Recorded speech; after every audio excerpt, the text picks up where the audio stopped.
Well, there we go. Thank you, Nick, for pointing out that you weren't hearing anything. Well, let's start off on day 3. It's been a long 2 days so far. The Vikings have 4 draft picks they've selected so far. We'll probably be discussing how those trades went, what sort of value we got or didn't get. Was it a sort of a welcome to the neighborhood thing by Kwesi Adofo-Mensah to generate some good karma? Lord knows we could use that. And we'll get this thing started right now.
Welcome to live NFL draft coverage, where a new era is about to begin, right here at Climbing the Pocket.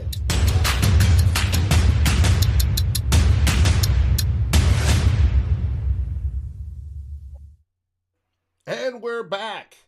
And I need to bring Ed in, because I know he's here. Welcome to day 3. How are you doing, Tyler? I am a zombie today, Dave. Long weekend so far. I was up till 3 a.m. finishing my piece for NBC Sports Edge, and this is the most important day of the draft. I mean, obviously you want to hit on day 1 and day 2, but day 3, they just showed a graphic on ESPN. 66% of all players were UDFAs or drafted on day 3. This is where you build the back end of your roster and how you win championships. Just look at the method that the LA Rams have been using. They paid all their big-time guys, all their picks are on late day 2 or on day 3, and they have those guys in prominent roles. And when you hit on them, it makes a massive difference for your football team. If this regime can figure that out, sky's the limit. That's a big question. How are you doing this morning, Tanishka? I'm good. I'm excited too. I think especially with the last couple of years, it's just been them not being able to hit those later picks that basically led to the roster deteriorating. So it'll be interesting to see how the new regime goes and what their what their strategies are with this day. Mm-hmm. Ed, how are you doing this morning? Watching Blue Man Group behind you?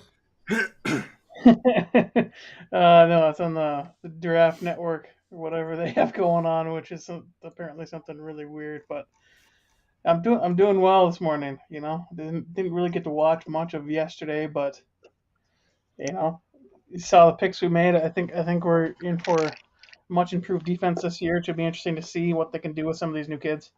Don't love that guard pick, but we'll see how that works out. All right. I wanted to ask you from a financial point of view, the trades that have been made so far, day 1 and 2, and the people we've selected and the moving around in the trade chart, have they increased their rookie pool costs, decreased them, and have they decreased, say, taking Sign in the first round at 32, the costs over his rookie contract versus selecting at 12, the whole thing. How did the money move around? Right, so if you look at pick 12, I think if I have this right, it's like 3.6 million salary for first year. At pick 32 is 2.3. Then pick 34 is 1.8 versus we're going to pick up 1.6 for pick 12 in round 2. So it's moved a little bit. We've probably saved, a good couple million by the trade down to 32 and then the kind of moving we've done since. Not really enough to impact this next year, but I think over the course of the contract, it's significantly less when you go from 12 to 32. So you'll save some on the back end of that. I'm not sure how much that factors in when they're making these decisions. I think it's more talent based because I think that much money when you're talking about 4 or 5 million, you can probably find that. Find that in the couch. Ziggy's couch. Yep. Yeah. So it's not a huge consideration, but I mean, it definitely helps. Every little drop helps when you have a Kirk Cousins like contract on your books, and you got to be paying Justin Jefferson soon. You got to deal with Danielle Hunter soon. I don't know how that's going to shake out, what we're going to do there. So there's definitely things coming up that we need to take care of. Yep, and you figure Jefferson and Danielle Hunter will easily eat up as much cap as having Kirk Cousins on the field in the long run. Oh, absolutely. Just the difference the longer in their you pay wait, raises. Mm-hmm. Right, and the longer you wait to pay Justin Jefferson, the higher that number is going to go. I mean, already market rate is face value 25 plus million a year. You wait much longer, you're going to have a huge chunk of your cap eaten up by him. Yep. And you'll so take that it'll be interesting to see where that goes. Chunk on Hunter, and you've easily matched the quarterback salary. Mm-hmm. Right. So, Tanishka, what are you looking forward to today? I think they have 5 picks today, so just trying to get the depth everywhere. I want them to try to get another receiver. There's a couple that I still like. I like Kyle Phillips a lot. And I think it would be nice if they got some more bodies in the secondary. Just try to get more depth there and more competition for guys like Chris Boyd at the bottom of the roster. Mm-hmm. Makes sense. You're right about 5 picks as of right now. We've got one in the middle of the 5th round or the 4th round today, one about a third of the way down in the 5th, 2 in the top third on the 6th, and then one about 2/3 of the way down in the 7th. So I'm thinking tight end, wide receiver, interior defensive line, Mm-hmm. Another corner. Where am I missing, Tyler? Who else? And you're on mute. You pulled a Dave. Oh, I am on mute. I apologize. I was finishing a bagel. There's some good quarterbacks available. I absolutely love and would pound the table for 2 players at this point. Calvin Austin III from Memphis. Yeah, use him as a scat back, a guy to just get the ball in space, jet sweep, screens, that kind of thing. But he's got the ability to develop into a Z receiver, even though he's 5'7.5", $180. He dominated the Senior Bowl, and in my opinion, outside of Jermaine Johnson, was the best player down there. And then the other one is Pierre Strong Jr., running back from South Dakota State. We don't necessarily need running back, but we do need to at least start having that conversation. The guy only had 630 carries at South Dakota State. He averaged 7.1 yards per carry over the course of his career. An astounding number. He's got 4.37 speed. He knows how to utilize a one-cut zone system. He's got good enough contact balance, and he can break away from defenders at any level. Those are the 2 guys that I would really pound the table for here. There's a lot of good tight ends. There's some good wide receivers. Tanishka mentioned Kyle Phillips. Romeo Doubs is still on the board. He's somebody that I would really like, especially to kind of play that Z role. There's just some really good players. If you want tight end, Jake Ferguson's a guy this team should want to grab. Him and Daniel Bellinger, great blockers and guys who were underutilized in college as pass catchers, and they can develop into really nice weapons for you in line. And that's what you need from a tight end in this style of the zone offense. Irv Smith Jr., great player, but when you're running one tight end, you don't want that one tight end to be your move guy. You want that one tight end to be more in line. Think of what the Rams prioritized Tyler Higbee over Gerald Everett. Both are pretty good players, but they needed that bigger body to be able to bang in with the defensive ends and stuff. And Irv Smith Jr., as much as he gives an effort in blocking, he's not that guy. And the Buccaneers just selected tight end Cade Otton. Cade Otton. Oh, if Otton doesn't get hurt, he probably goes in round 2. Otton's a great player. Knows how to run up the seam. I love the pick. Yeah, he unfortunately gets the injury tax, but really nice value for the Bucs, who don't have to play him right away because they're more than likely going to get Gronkowski back.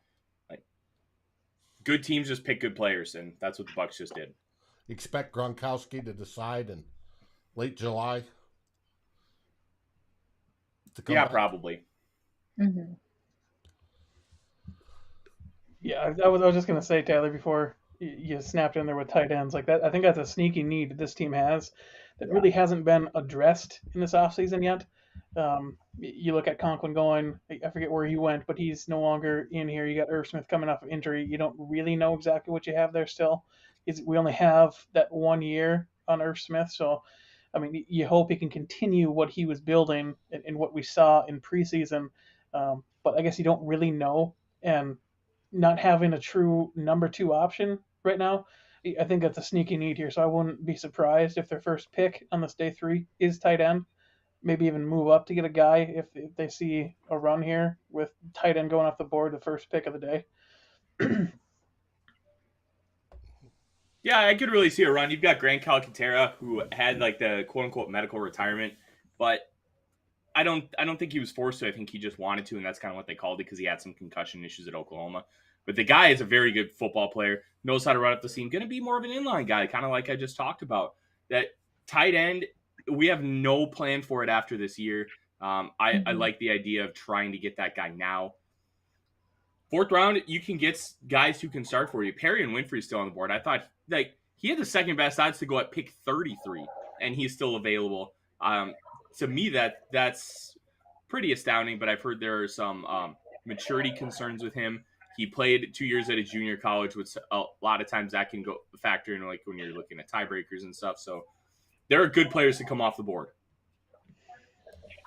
Well, we wait. Texans pick is in. We don't know what it is yet. They're about to announce it. Do you think Houston gets any better this year, or are they still full of dysfunction?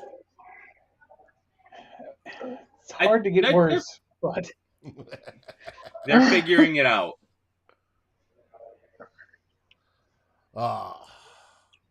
They're one of the local teams I get down here in Austin. Usually have Dallas on one channel and Texans on the other. And they picked Dameon Pierce, running back, Florida. I like that a lot. Pierce was underutilized in Florida. Obviously, I'm rocking the Florida Gators shirt here today. Dan Mullen didn't know how to use running backs. He liked to just throw stuff at a wall and hope it works. Pierce squats over 700 pounds, and you see that play strength in his running style. He's got great contact balance. He's got great burst through the hole and breaks tackles. This is a guy that can be a workhorse for you. And to get him in the 4th round with so much tread still on the tires, it's a really good value for Houston. Well, they're showing clips of him, and he looks like a little fire plug. Thick legs. Obviously, you have to have that if you squat 700 pounds. Oh, yeah. Really, this is where you just draft good football players. Yeah, and you hope the board aligns with what you need, right? It's that whole, if you can get a need and the best player available on your board, and they align right at your pick, that's money in this round. Well, Tanishka and Ed, I don't remember if you were on during day 1 when we picked sign. I think Ed was. I was on before we traded down. What do you think of the sign pick?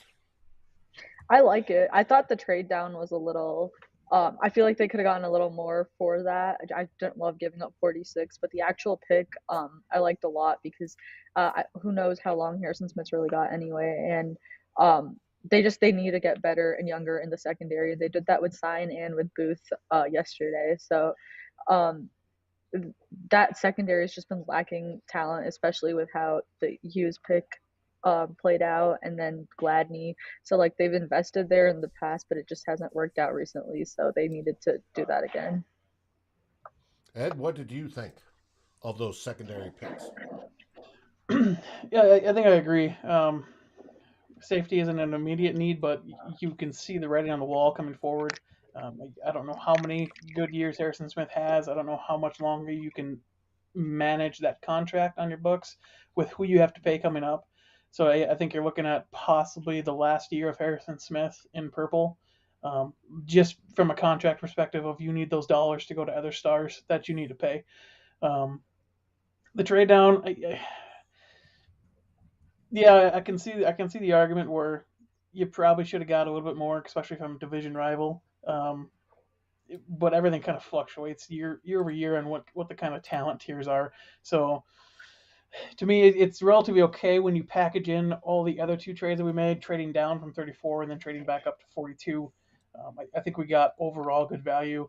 Plus, you got two really key pieces on your secondary, which was absolutely atrocious last year. So you kind of bring that infusion of youth, and you let this new coaching staff kind of meld pieces from the start of what they want this defense to look like.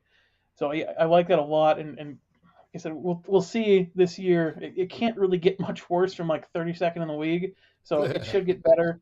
And I mean, I love young players because they don't have all these years of mistakes in their head, and they go after the high impact plays. So it's going to be fun to watch. It's going to be fun to watch these rookies play. Does anybody but me have an opinion on Ingram outside of his off the field stuff on his football acumen? He's nasty. And he looks to I was talking with Luke Braun, Locked On Vikings host last night, friend of the show. And he was talking a lot about how he just likes to, he's always looking to bury you into the ground. And Dave, I think you're going to really like that element of his game. But the hard part is going to be contextualizing everything with the off-field. But if you just look at what the on-field product is, it's a very good football player. He's stout. He translates more into a power game than he's going to a zone system. But he's got sand in the pants. When you have sand in the pants, that's really good for a guard. He's not going to get forklifted. He's got a little technique, but Perry and Winfrey going to the Browns, I hate it. Like, this is who I wanted for the Vikings. He could have been a nice 3-tech, 5-tech interior pass rusher. This guy dominated the Senior Bowl so much, they had to double team him in walkthrough drills because he was disrupting every single play. Mm-hmm. Like, just a physical beast. What I heard on Ingram is that he's got Fred Astaire feet, that he's very, very good on his feet with his footwork, balance, everything else, and that his best trait is that his pass blocking. I love that you used Fred Astaire, Dave. Fred Astaire, what a reference! That's tremendous. But yeah, he's got the quick, happy feet in all the good ways, and that really helps him when he wants to like set and then explode off of them. Big fan, but the off field just going to be tough. Can we circle back to this phrase, sand in the pants? I don't think I've ever heard that. It just means that they've got a lower center of gravity and they're not. Okay, got it. Okay, moved. yeah. I don't think I've heard that before. Like I've read so many scouting reports. I don't think I've ever heard that before. Is that something that's just come across new, or is that just something I've missed all these years? It's been around a little while. It's a great term. I love it. Hey, I want to acknowledge everybody that's joined us this morning. Sitting here as we watch the Seahawks come in and joining on day 3. We know it's Saturday. We know you could be doing something enjoyable out with the family, but you choose to be with us, and we appreciate that like no other. It is great. We have Too Evil, Too Hope, Richard B, Aaron, Brian, Nick, Who's That Dude? We have some others, Angela, Easygoer, and we appreciate you being here. You guys rock. And there's Raymond, old vet like me, in the group as well. So welcome to a beautiful Saturday morning, hopefully wherever you are at. And with the Seahawks pick. No, that's a good pick. They select. Come on, TV. It's quite hilarious how far TV gets back, like especially around like Uh-huh. the round 2 and 3 one. Kobe Bryant. It's hilarious. Oh, Oh, that is a good pick. just a solid player. He was targeted a lot, but he also played opposite Sauce Gardner. So if you're not going to throw at Sauce Gardner, you got to throw at somebody. And he's got tremendous ball skills. I wrote about him this morning for NBC Sports Edge as one of the players that could come off the board here on day 3 that can make an immediate impact. 10 interceptions and 37 passes defended over his career, including 11 last season for the Bearcats. Won the Jim Thorpe Award, and that's never a mistake to draft one of those guys. Just a really good pick by the Seahawks, who somehow figured out how to draft. They have been so bad at it the past 5 years. This draft, the Kenneth Walker pick, great player, but kind of questionable considering what their roster looks like. They've done a great job. And they're trying to rebuild this team, and Kobe Bryant's never going to be more than a good cornerback, too. You get a good cornerback, too, in round 4, you're feeling pretty good about yourself. Mm-hmm. Without a doubt. Without a doubt. I was sort of Who's hoping their he'd quarterback follow right us. now? Are they really that high on who they have for quarterback, Seahawks, that they didn't even take a swing at it? They're starting Drew Lock and 2 rookie tackles, so they'll probably just try to get one of the good ones next year. For what it's worth, they love Drew Lock. That's not a meme. They think Drew Lock is a very good football player. And Drew Lock's flashes are a very good football player. And coaches will always convince themselves that they can unlock everything, that they can fix the bad and only keep the good. So, yeah, Case Keenum flashes are also very good, but we know what Case Keenum is. Raymond asks, can we explain the trade grading system?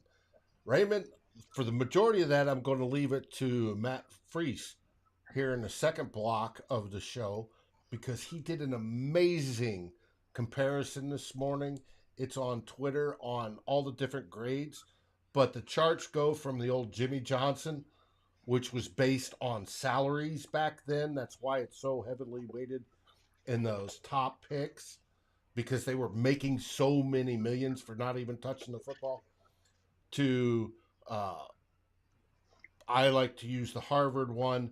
You have some of the others, and he's gone in. But the difference is what they value. Jimmy Johnson's valued money back in the day, and they ran that even though they put in, a rookie pay scale, and then people are figuring out that that's just not quite right.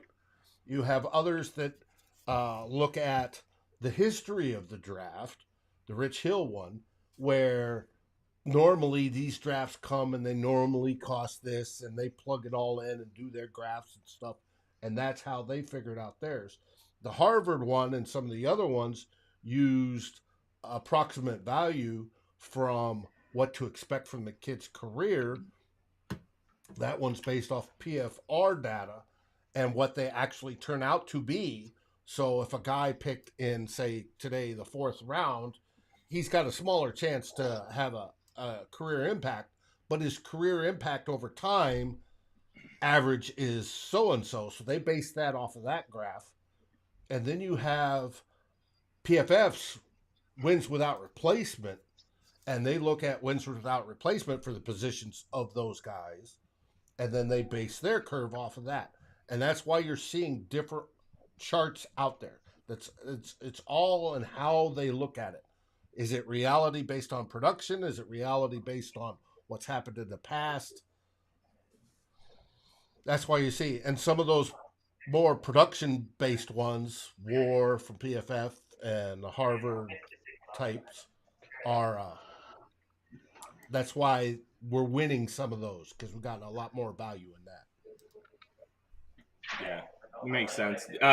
The Gopher, Daniel Falele, goes to the perfect situation. He is a Baltimore Raven. You couldn't ask for a better fit because the guy cannot move laterally very well, but straightforward, which is all they're going to be asking him to do in Baltimore, he's great. And the second he gets his hands on you, you're done.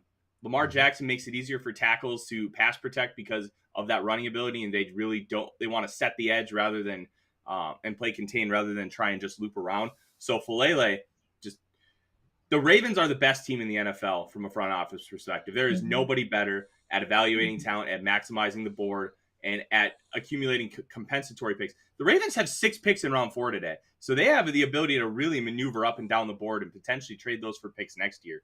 Like, this is just an incredible front office, and they've done a remarkable job in this draft. Jets just selected Matt Mitchell, offensive tackle out of Louisiana. Mitchell's a good player. The Jets are doing well this season. I don't know what got into their water, but they don't seem as dysfunctional as normal. Joe Douglas. Okay. That's really all it is. Joe Douglas is a really smart general manager, and they've been doing a fantastic job just identifying needs. Attacking them, and getting value for the pick. Now, obviously, there's a second half of that is you got to develop the players and not be completely inept on the field. But I think I agree. I think Jets have filled a lot of their question marks this year. So it'll be interesting to see how that plays out for them. They're basically sitting there in a nuclear arms race in the AFC. So who knows how long it's going to take them to be competitive. But yeah.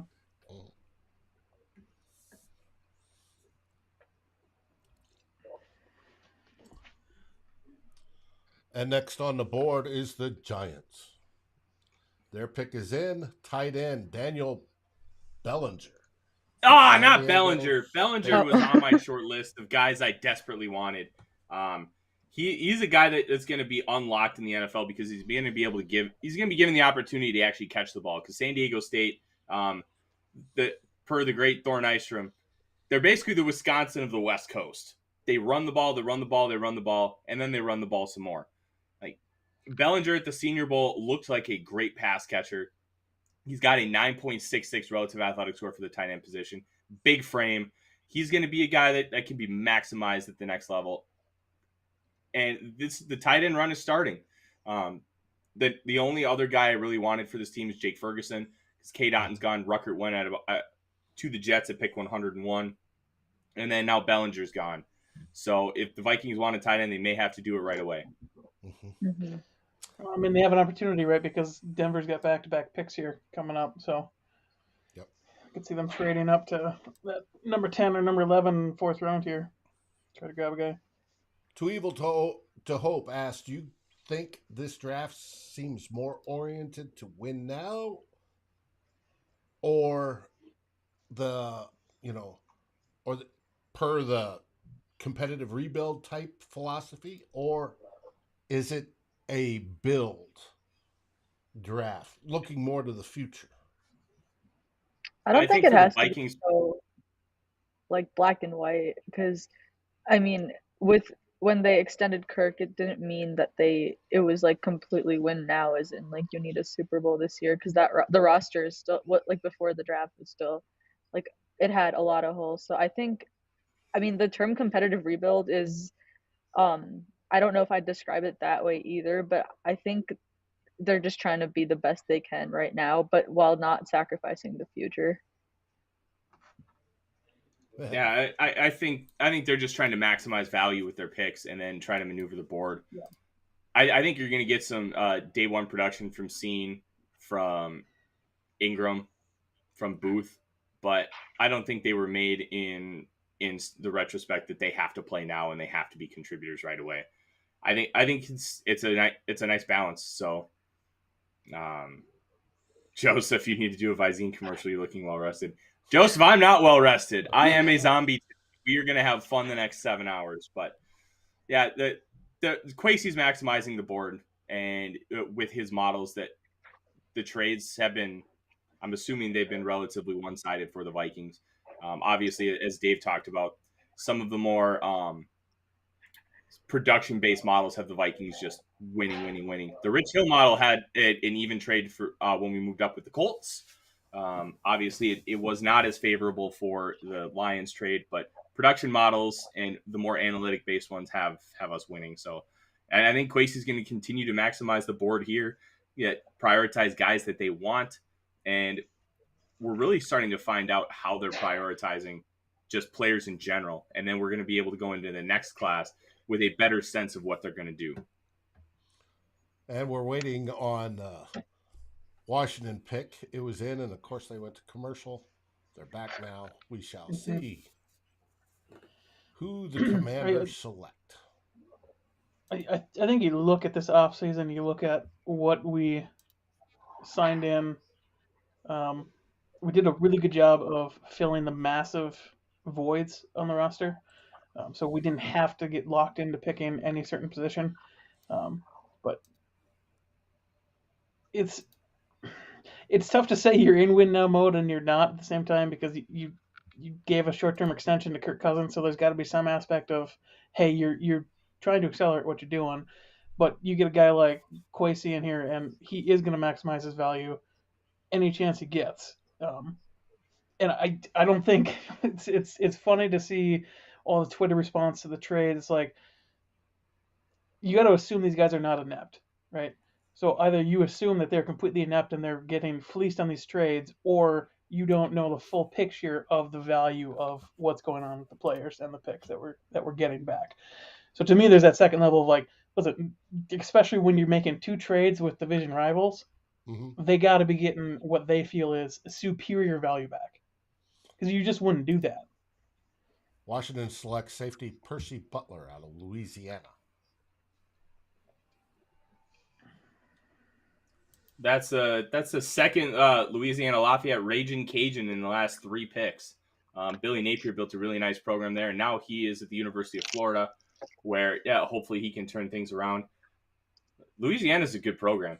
Percy Butler, I don't know a whole lot about him, but I do know that this is right about where he was going to come off the board, and now we can watch Bellinger just be great, and it makes me sad that we won't have him. We shall see. Up next, the Giants once again, and their pick is in, and broadcast. Another safety. Let's see. The Ravens have so Nick many Cross? freaking picks.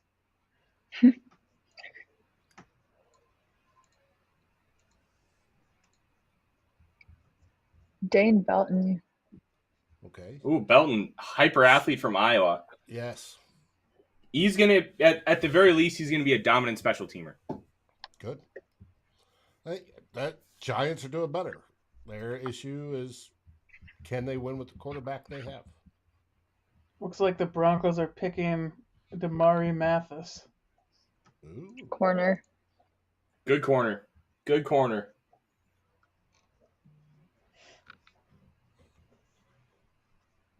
Jason was hoping Bellinger fell to 5th. I thought he might fall to the 5th, but it feels like we're getting that tight end run in round 4. So that high upside guy that has a dominant trait in blocking. That's what you want in a tight end, especially at this point. Mm-hmm. One that can block and do an occasional catching. Yes. Broncos pick is in. Raymond asks, Tyler, who do you pick at this pick? I'm assuming, Raymond, you're talking about for the Vikings, who are up in just 5, 6, 7 more picks. There's a couple guys that I really like. Calvin Austin III, the Memphis wide receiver. I already talked about him. Would be a really nice addition to this roster as a guy that can be like your gadgety type player. Play like a Robert Woods role. He's not going to be the same blocker that Woods is, but as far as how you want to utilize him, getting the ball in space, that would be fantastic. Tariq Woolen. You don't find corners one that are 6'4", and you don't find them that run a 4.2 640. Figure the rest out. He's only 2 years into the position. I thought he had a sleeper's chance to be a first-round pick because the traits are just ridiculous. The fact that he's available here, it's because he has little to no production.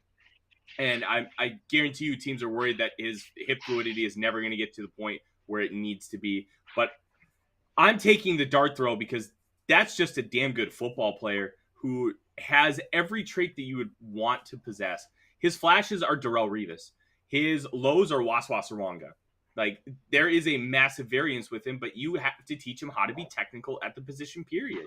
So if you believe in Jones, our cornerbacks coach, to be able to develop players, Woolen is a guy with a tremendous skill set, and especially in this defense, is going to play a lot of quarters, a lot of cover two.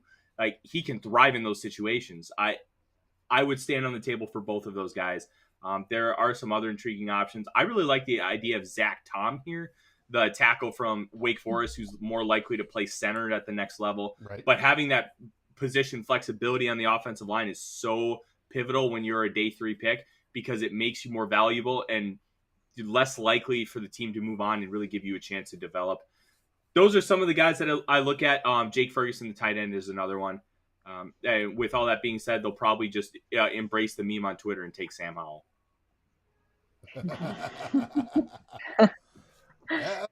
We need a camp arm. It's expensive. No, but to yeah, draft it's one like this high. Tyler, like you said, one of my mantras is you can't teach physicality. So if you got a guy that's rough, technical, but he just has all the physical traits and freak physical traits, I think you got to take him, and you rely on trying to teach him up the rest of it, because you can't teach length, you can't teach that kind of strength, you can't teach that. No, you can't. Teach speed, but can he Nope. catch the ball? Well, that's part of the reason why he's a corner, Dave. He was a receiver. It just harkens back to, what was that, the 2005 draft? So what you're saying then, Dave, is we should have made Troy Williamson a DB? Yes. Because obviously the speed was there. The dude could fly. It's just We should have got him catch the LASIK ball. surgery. We did. Like the last year did. he was here, he Yeah. had it. And he was going to eye doctors the whole time. They were doing therapy on his eyes, gave him special glasses, the whole works, so he could see better. And it's nope, slippery fingers. Didn't work. Let's get some stickum. Yeah, and it was past the days of stickum. Now, gloves nowadays, receivers' It's gloves, basically stick 'em. is basically stick them until they get wet. But just even with that wasn't Williamson's problem. He just couldn't coordinate and catch it where he needed to. Aha. Jason, check out the Minneapolis Warriors back-to-back national champs. What league is that in?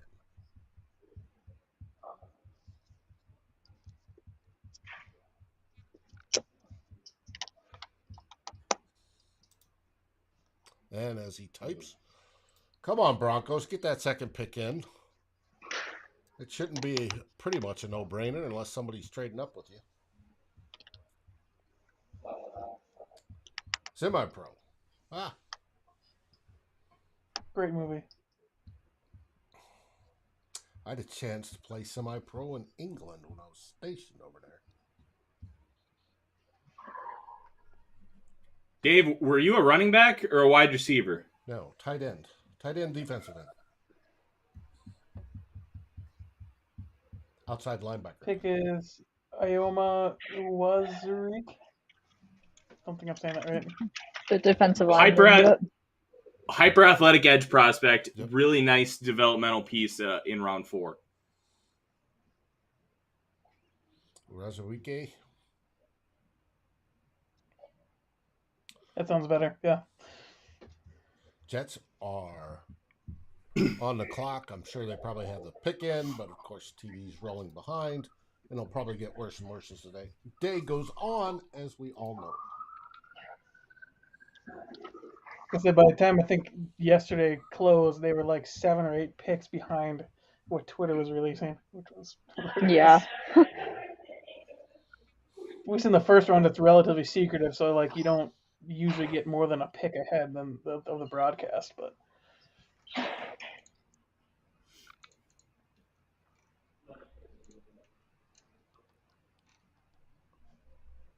And here we go. Come on, Jets. What is with... That's got to be in Vegas. That Ferris wheel?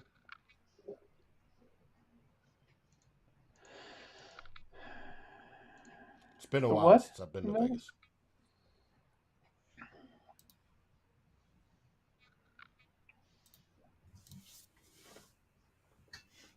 And they're showing clips of the kid on TV. Now, I've gone through and gathered 130 plus images that I've made for this draft. The network guys, they've got libraries of this stuff, and they put those together to have them all programmed out, and it is amazing the amount of work it actually is to get, something like this together. It takes a lot. Damari Mathis. That was round 4. What pick is in? Yeah, that was the Broncos. 2 picks behind. Come on, Jets pick is in. They're gonna be way behind for the next 7 hours. Mm-hmm. Yeah. Were you guys watching the draft way back when it was a single day on Saturday? Yes. Oh, Saturday and Sunday drafts rocked.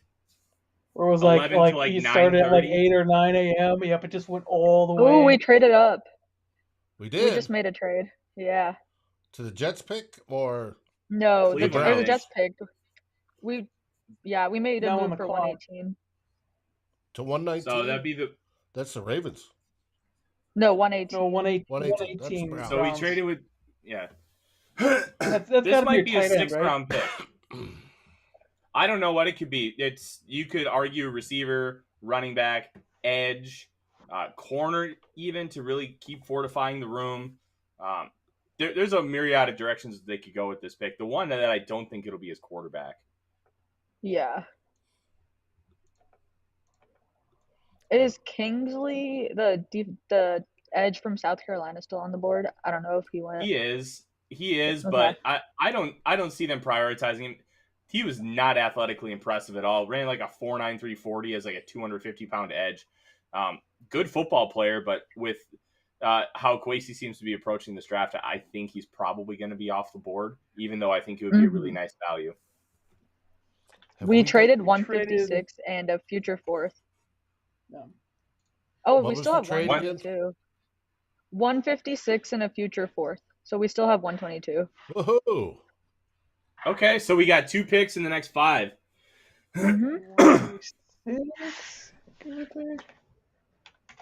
Yeah, that's obviously not great value, like in return there. But if you want the guy now, I think that's what you go with.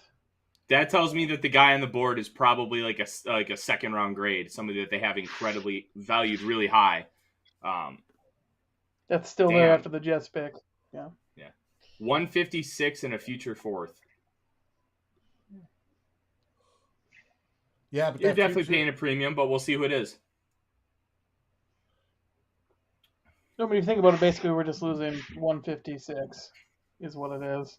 Because 4th for 4th is wash.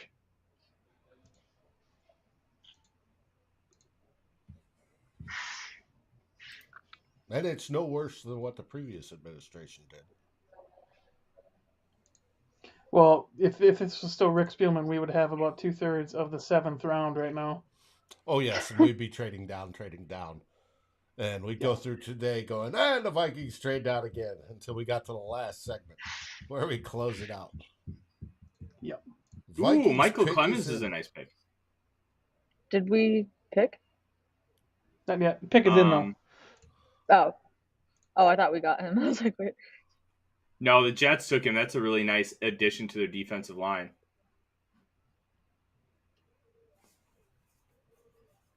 I'm seeing a Caleb Evans.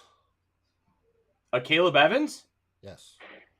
Interesting. So Evans is tested as a really good athlete. Not great ball skills and a little stiff in the hips, but he's got size and length and speed. And I think the idea with Evans is you're going to be able to develop the other aspects of his game. He was the 3-year player at Tulsa before transferring to Missouri for this past year. Held his own at the Senior Bowl, which is always a good sign.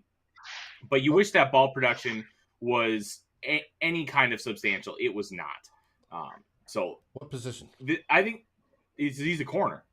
Okay. I think this is a good value pick. I would have preferred Woolen at this spot because of just the absurd profile, but Evans is a very nice player who I think will who will be able to play right away. Mm-hmm.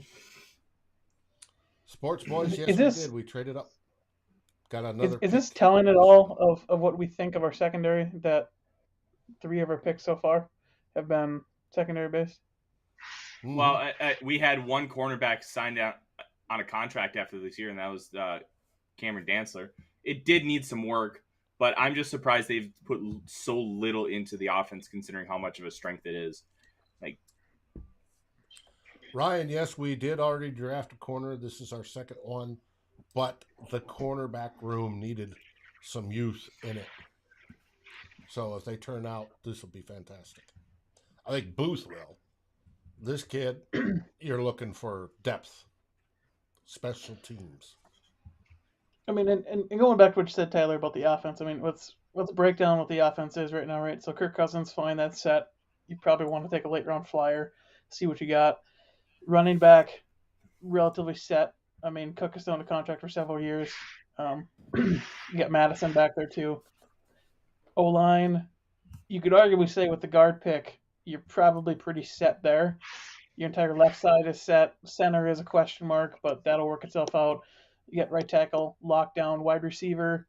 You're more or less set. I mean, you had wide receiver 3 kind of emerge last year. Aging Thielen, but if you expect him to be here another year or two based on the contract that we reworked with him. Wide receiver, do you really need much more infusion there?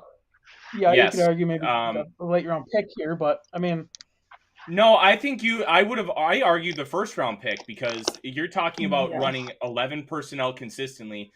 You like Osborne was a pretty decent wide receiver 3. Is he ever going to develop into wide receiver 2? I don't think so. He was drafted as a punt and kick returner, and I haven't seen enough of where I see true growth potential to him ever get higher than he is right now. Same with Amir Smith-Marset. ISM. Like I don't know if ISM's ever going to get to a point where he's going to be like the guy. He's going to be a wide receiver too. Adam Thielen has a myriad of soft tissue injuries. If Justin Jefferson goes down with how this offense is projected to be played, it's DEFCON 4. Like we're talking a room that needs to be prioritized and will be prioritized in this offense without anybody that can really dominate down the field.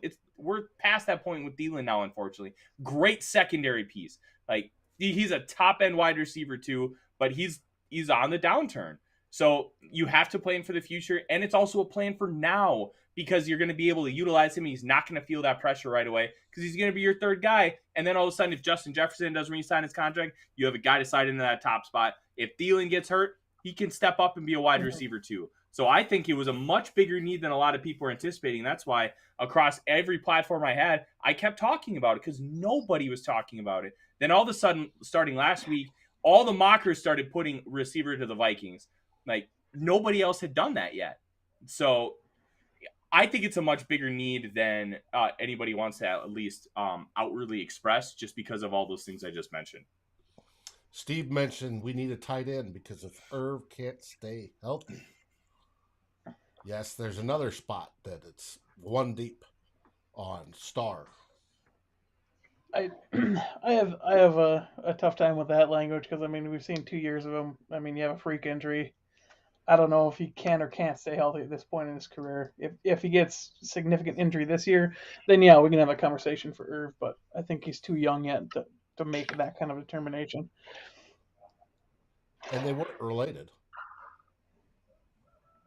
Right, and that's my thing with Daniil is well, right? It's like it's back-to-back season-ending injuries, but it's not the same thing. It's not if he injured his neck again, then you'd be concerned about it. But it's a completely different, separate injury. Right, or if you have one injury, lower leg, and that leads to you favoring the other leg, and then you come back the next year and it's weak, and then you blow out the knee on the same leg you had the lower injury. Those can be related.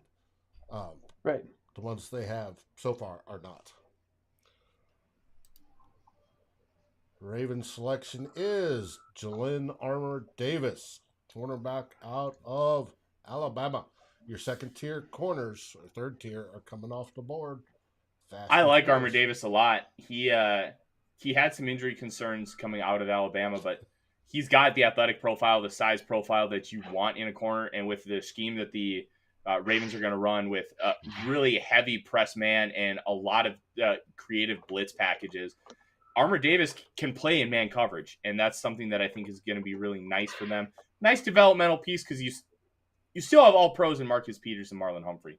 So, but to see Isaiah McCollum from Sam Houston State and Tariq Woolen still on the board, and then we have Armour Davis and Caleb Evans coming off before him, to me is a little bit of a surprise. But overall, really good player and a nice developmental piece. Mm-hmm. As Raymond reported, the Panthers have traded up to the 120 position. All right. They're next on the board.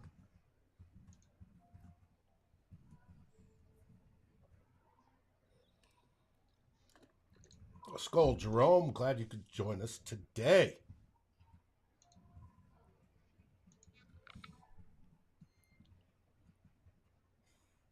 Alabama produces a lot of pros. They play in the most the best NFL caliber defense too, with how Nick Saban runs those like man match zones and how just diverse their defensive play calling is. Like, these guys are smart and they're ready to come play. Panthers pick is in, and we're waiting to see what it is.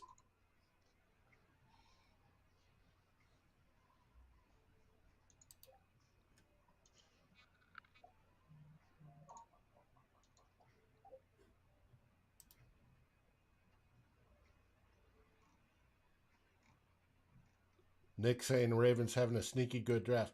Nick, the Ravens always have good drafts. Best front office in football. For so long. Yeah.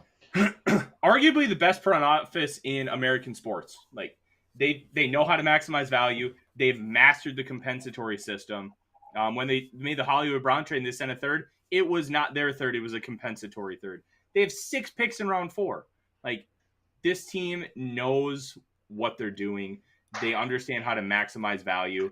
Like, I wish I hope Kwesi can eventually become as good as the Ravens front office, because the way they've manipulated everything, it's tremendous. And it was a seamless transition from Hall of Famer Ozzie Newsome to Eric DaCosta. Panthers select Brandon Smith, linebacker out of Penn State. A lot of people are calling for Brandon Smith to be the Anthony Barr replacement. Great size, great speed, athleticism. He's got the length. He kind of looks like him too, just with a body type. Like, hyper athlete. Penn State is just an athlete factory at this point. Like, I don't know how he best fits in, and I don't know how the Panthers are going to use him, but the really nice value from just an athlete perspective. Oh, we traded back. I'm about to say, hold on. Patriots pick is in. Yes, we traded back to 125. 126, it looks like. Oh, 126, my bad. We got 122 and 250 for 126 and 227. So we moved up 23 spots in round 7 to move back 4 spots in round 4. I'll take it.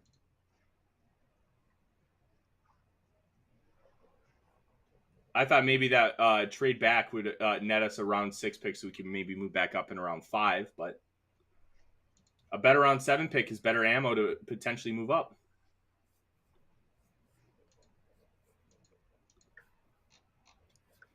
Viking Drome asked who we want next. Obviously, I've spoken a lot. Tanishka and Ed, when you kind of see what's going on, what do you want?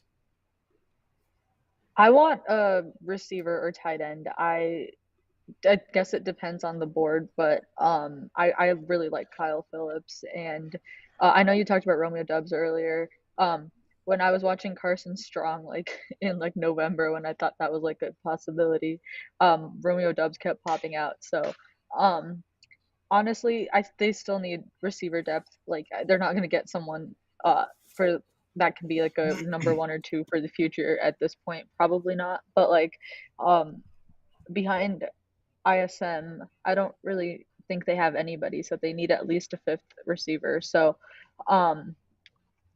that, and then just the fact that we've all been talking about tight ends so much, because like Irv's injuries, or just even without the injuries, he's still not proven yet to be like that number 1 guy, and we don't know anything about Johnny Munt really. So I want something that can help, some offensive playmaker, ideally. Calvin Austin. Yeah, III. same. Give him to me. Same. It's. I think you're looking at tight end. I think tight end is the biggest glaring depth issue right now on this roster. But you can never have enough wide receivers in the system. You just got to take swings at it. You got to take swings at it. It's like you can't have enough corners. You can't have enough wide receivers on your team that are developing and trying to get better. Because I mean, Diggs was what, a 4th-round pick? Fifth. Even better. There you go. Yeah. So, I mean, you can find them all over in the draft. I think, what was it? Antonio Brown was a 6. The odds of finding him in the draft declines the further in the draft you go, but there are always those exceptions. Yeah, actually, totally. And of course, there's so many good ones that are late. And Raymond brings up Tom Brady. There's the prime example. The dude is GOAT. Period. And he was taken way back in the 7th round, something. But that's what we're hoping with Kwesi and the new approach, the analytic approach. Hopefully they find some bit of data that says, hey, and I got to take that off. We're being spam botted again. Hold on. Yeah, interesting pick here by the Patriots. Jack Jones, cornerback out of Arizona State. Older prospect, was a highly touted recruit coming out of high school. Got kicked out of USC and went to junior college, and then got suspended after one game in 2020 for conduct detrimental to the team. So the Patriots take a risk on a high upside guy who's got tremendous ball skills, but that's got a myriad of red flags. So to me, that's an interesting one, especially with guys like McCollum and Woolen on the board still. But the Patriots have a good infrastructure, and they'll probably be able to help him.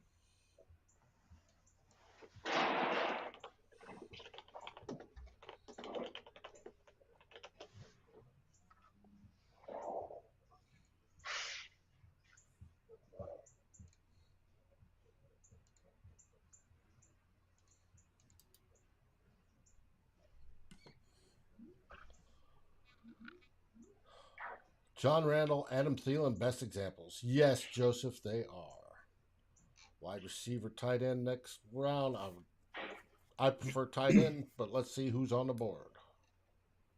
Yeah. The tough part is once 126 is made, the Vikings have 184, 191, and now 227, and that's it. So they're not going to pick for quite a while.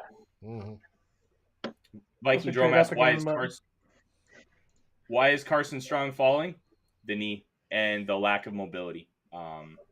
I've heard the knee has been cleared by multiple teams and doctors, but at the same time, the lack of mobility, it really shouldn't have been an issue for teams watching him last year because they knew he was playing with that knee injury. The man couldn't move, and he was still playing it through 70% completions. Hey, we have Nick joining us a little early. Let me switch to a 4 side by side.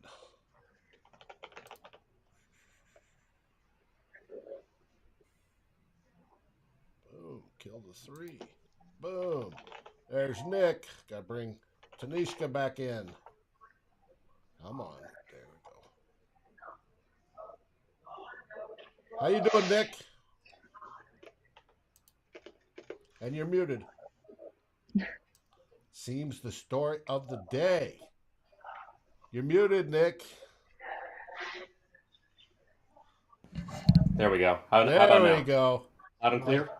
Yes. We are thriving. I was just saying, we're through 5 trades already, and we're only 3.5 rounds in. So we are wheeling and dealing. If you thought Rick liked to trade, this is something else. How you all doing? Good, man. Great. I like what Kwesi's doing, Nick, because he's not afraid to move up and down the board. But I don't know if you had a chance to watch the Caleb Evans, but to me, I'm a little floored by the pick and the prioritizing him over some of the other corners that were on the board because his ball production was pretty rough. He didn't have a lot. He didn't have really any good on ball production, but he's got the length. He's got good athleticism. I just thought that there were guys that flash better with that ball production. Zion McCollum, Tariq Woolen, Jalen Armour Davis, where I thought they would have been better selections. I know you spent a lot of time with the corners. What's your take on it? Yeah, he was interesting. The ball production, I mean, he only had the one interception, but he got his hands on some balls. So we got, I think he had 7 pass deflections last year. So I think he left some picks on the board or on the table. So that much is concerning. But in the 4th round, to get a guy with his kinds of traits, a 4.4 40, over 6 foot, 32-inch arms. Great jumps, almost 11 feet in the broad jump, obviously top tier, and then a 4-second or 4.1 second short shuttle.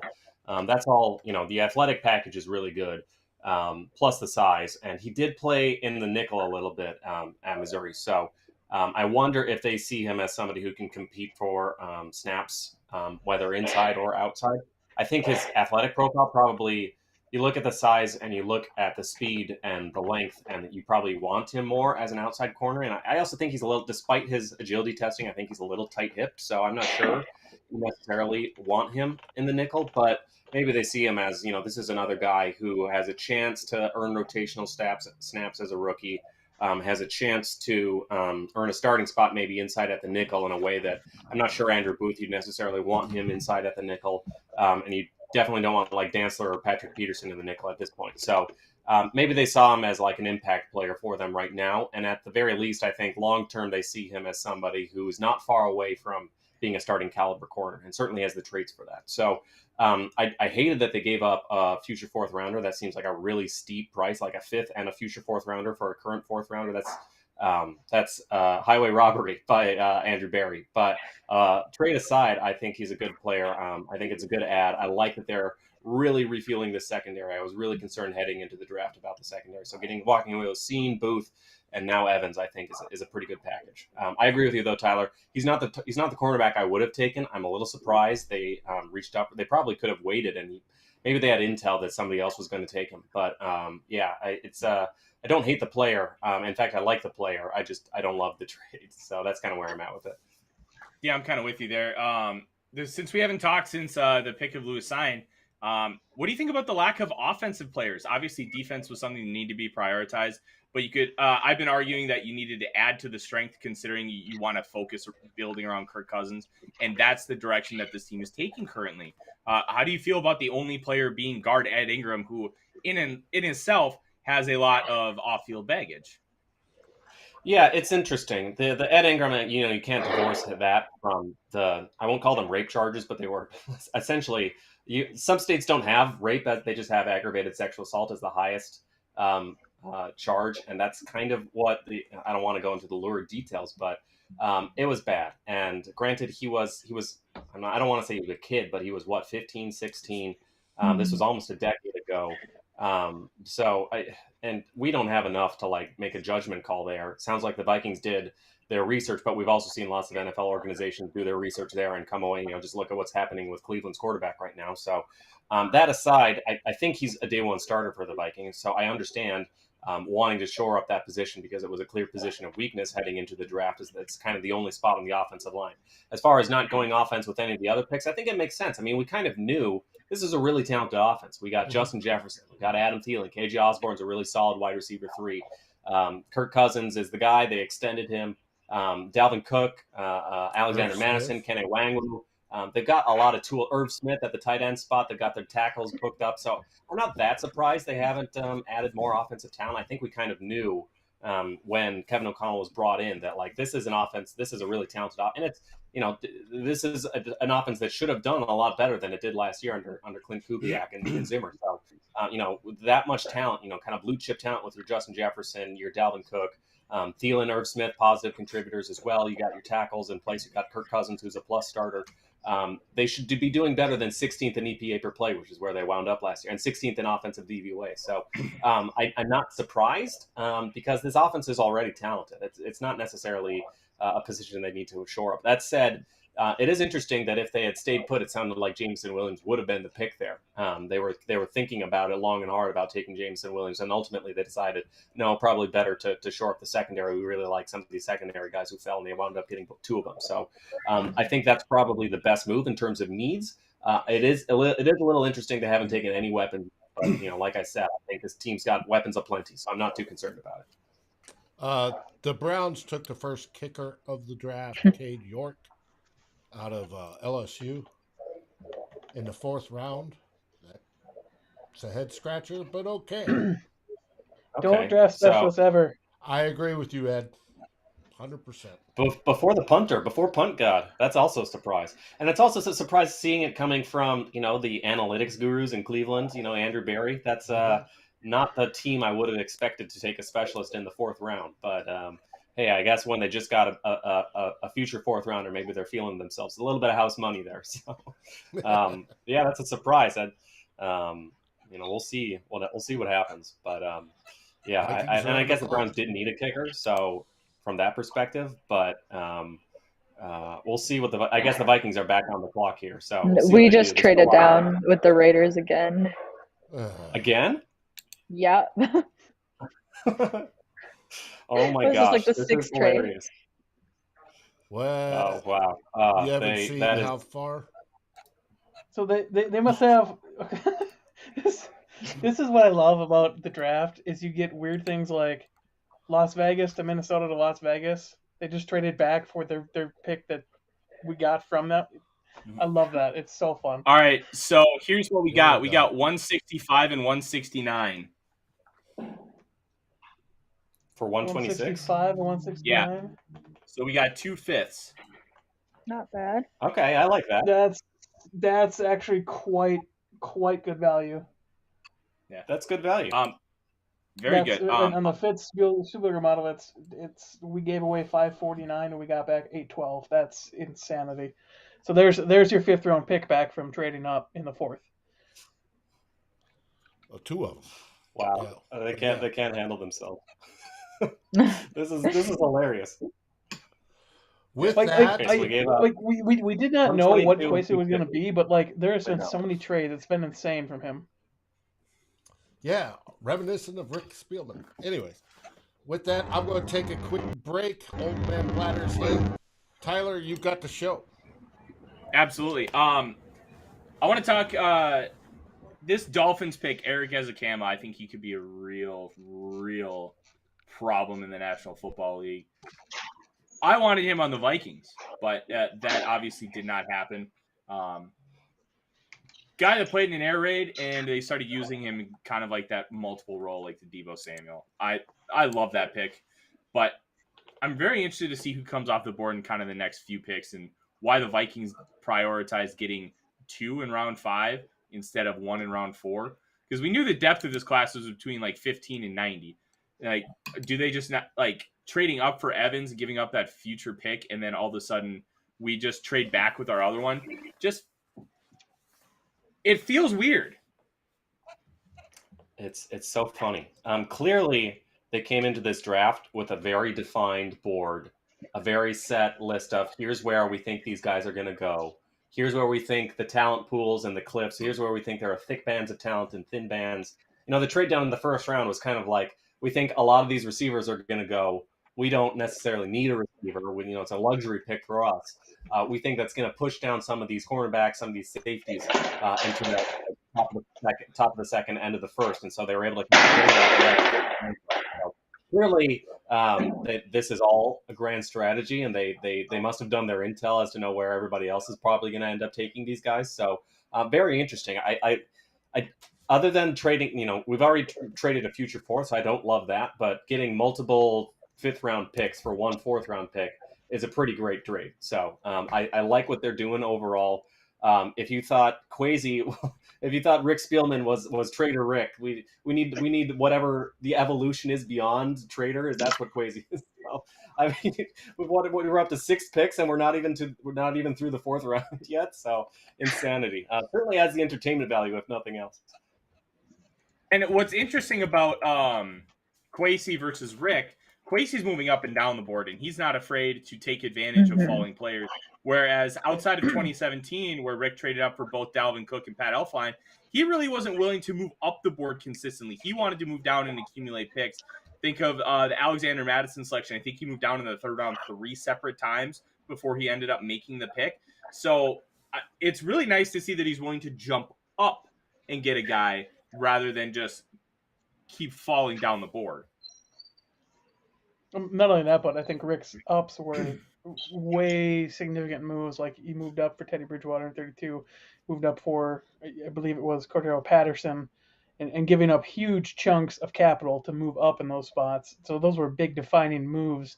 Where I don't necessarily see that from Kwesi. He's just trying to get his value, trying to get, okay, we really covet this guy. We know we can get up to 42 and not give up a ton of value to go do it because we've already generated that value moving down. No, 100%. Yeah, really interesting to see how the board shook out. Do we know who the Raiders traded up for yet? Neil Farrell Jr., the nose tackle out of LSU. Trading up for a nose tackle? Okay. I mean, not a bad player, but usually when teams trade up, I assume it's for, somebody who's like falling down the board, like the way that when the Vikings traded up for Andrew Booth, that made perfect sense. When the Browns traded up for JOK last year, made perfect sense. These were first round talents that fell into the second round and then somebody wanted to swoop up and catch them. Neil Farrell, I think that's even a bit of a reach by the consensus board. So, but hey, people have their boards and they draft with confidence. So, all right, we got a little bit of a break here before the Vikings next pick. So, what are we, like a round away? So see when we come in here. Allegedly, because until we trade up again. We have what's the trade up versus? I think we're up to 2 trade ups and 4 trade downs. Do I have that math right? We traded up for Booth. Right. Yep. And we traded up to for 42, and then we traded up Evans. to and then everybody else was a trade down. So have we taken a pick at our slot yet? Nope. We have not taken one pick at our designated slot yet. No. That's just comical. guys got a problem. Not only that, unless we trade back for our pick, every single one of the picks we have right now has not originally belonged to the Vikings. That's too funny. Oh man. Well, I mean, at least he's getting good value with the trade downs. The trade ups, he's probably paying a premium for. But the Patriots just took my guy Pierre Strong Jr. That's an interesting fit. I don't like it. Yeah, a wide zone system running back going to a spot that runs mainly man gap power. That's not a great fit. Between that and Cole Strange, it almost makes you wonder: are they going to do things differently with their scheme there? They're not drafting for. I mean, Patriots have been like a gap power scheme forever, but maybe with the loss of Josh McDaniels, they're thinking, hey, maybe we switch it up and do more wide zone things, or at least more stretch plays. You can certainly, you can build in a lot of like movement concepts, even if you were more of a downhill attack with counter and power and all those things that put those movement skills to use. So, but yeah, that's some of these fits, man. With like Linderbaum going to the Ravens, a lot of these fits, like and even Ed Ingram. I like the Ed Ingram pick. Off-field issues aside, which you can't really do, but the fit for Ed Ingram, I thought he would go more to a gap scheme team just because his calling card is moving people. So apparently the NFL is just put all preconceived notions of offensive line scheme fit aside because it's making no sense of where they're going. So but yeah, we'll see. I guess this is when the running backs were supposed to start coming off the board, so maybe we'll see that here. It was kind of surprised how far all of them fell.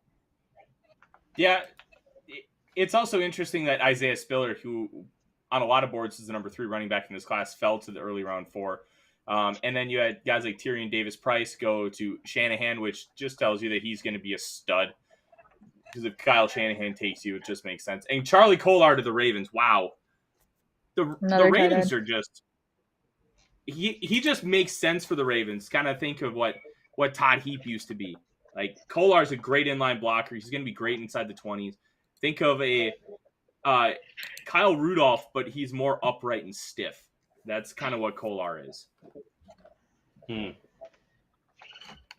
I was kind of expecting the Vikings to go tight end here, and instead they trade up for another corner, and they trade out. So clearly they don't see anybody on the board right now that they need to take. So I guess they'll let things fall to them. I'm a little surprised they didn't take Enagbare. I figured he would sort of be a fit and a target for the Vikings, and he's continuing to drop.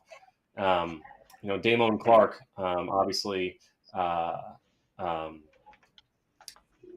blanking on our DB's coach name. What's his name? LSU guy. Damon Jones.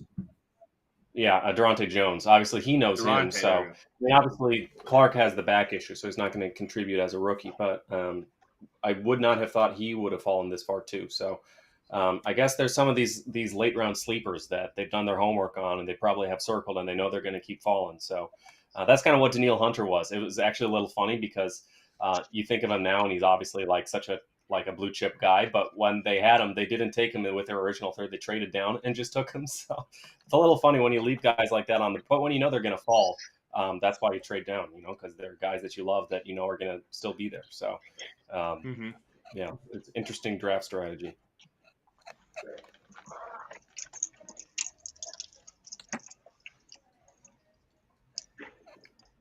I'm very interested to see what the Cowboys do here because their draft has been.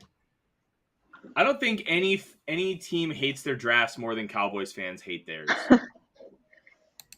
They took tight end Jake Ferguson. They took Ferguson? Good fit for them. I like that. I wish we would have stayed at 126 and taken him, but it is what it is.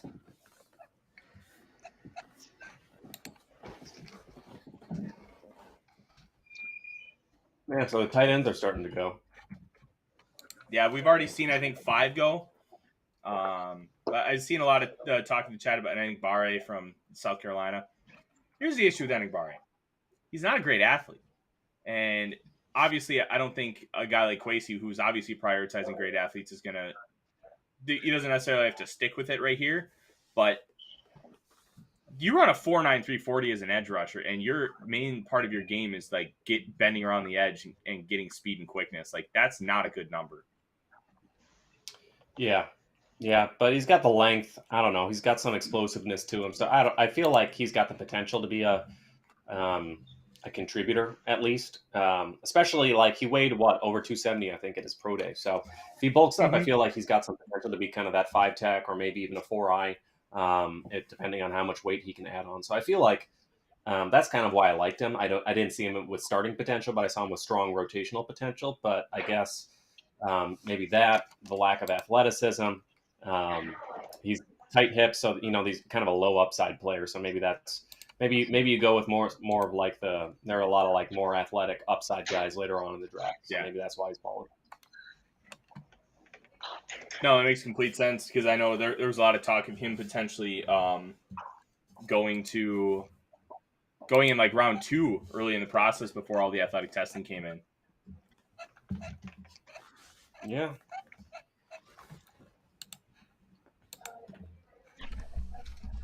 I'm back. Hi, Dave. Hi. I've been watching. We've got a lot of great questions coming from the viewers today. Absolutely love that. Appreciate that. And we shall see. Steven asks, who do you think we're going to get at 165? Man, they're so hard to predict now. Like early on, it was kind of obvious, like they needed secondary help. And Scene made a lot of sense just based on his, Donatel's scheme as a downhill attacking scheme. Booth made so much sense because he was just like a perfect fit in a quarter system, and they needed the help with the secondary. But now that they've filled needs at the secondary, the starting guard spot, they could go any number of directions. We'll see. I mean, these receivers keep falling, so at some point I think they should take receivers. Obviously, when you got a coach like Keenan McCardle in there to coach him up, basically every guy he touched in Jacksonville turned into something good. So, there's isn't Khalil Shakir still on the board? That's really surprising to me. You can reunite with Madison. Actually, I'm not sure they overlap there, but those Boise State guys with the blue football fields that are poison to my eyes to watch. So there's some good receivers. Obviously, still a lot of edge talent. I mean, this is such a deep edge class, so if they could go there, Despite the run on tight ends, I think they could take a tight end there as well. So, and they, not just pass rushers, but defensive line generally. I'm really surprised they haven't taken anyone on the defensive interior. So there's a lot of different directions they could go. But those are some positions that I think that might be a sweet spot for the 5th round with their 2 5th-rounders. They might end up. So, but we'll see how they go. At this point, with any luck, they'll trade up or down out of it anyway. So I wouldn't pay too much attention to 165. Head on a swivel to see when they're next moving up or down. Yeah, and I think based on kind of like you mentioned Khalil Shakir, I think the only reason he's still available is because he's a slot only. And I just think that the receivers that you've seen go ahead of him aren't pigeonholed in that kind of way. That they have more of a diverse profile. I like Shakir. I think for his size, I don't think there's anybody better at the catch point and with his body control and how he can just go up and get footballs out of midair. Like, he's going to be a steal. Jason saying Bailey Zappi really 165. Be still my heart. I would love Bailey Zappi. That is like king backup quarterback for the next decade. Yeah, I mean, if you like Kirk Cousins, you'll like Bailey Zappi. So. And if you don't like Kirk Cousins, then you won't. But solid backup certainly would raise the floor from Sean Mannion. So that much would make a lot of sense. You don't want the season to go down and Kirk goes down. You want to ideally have a Nick Foles situation where your quarterback goes down your championship run, you can still make a move. So, how dare you slander Sean Mannion? Oh boy. Did we watch the same Week 16 game last year? Did we all suffer through that together, or no? Did you just turn it off after the first pass attempt? Because let's be honest here, as Vikings fans, it's one long suffering. Let's be fair. Yeah.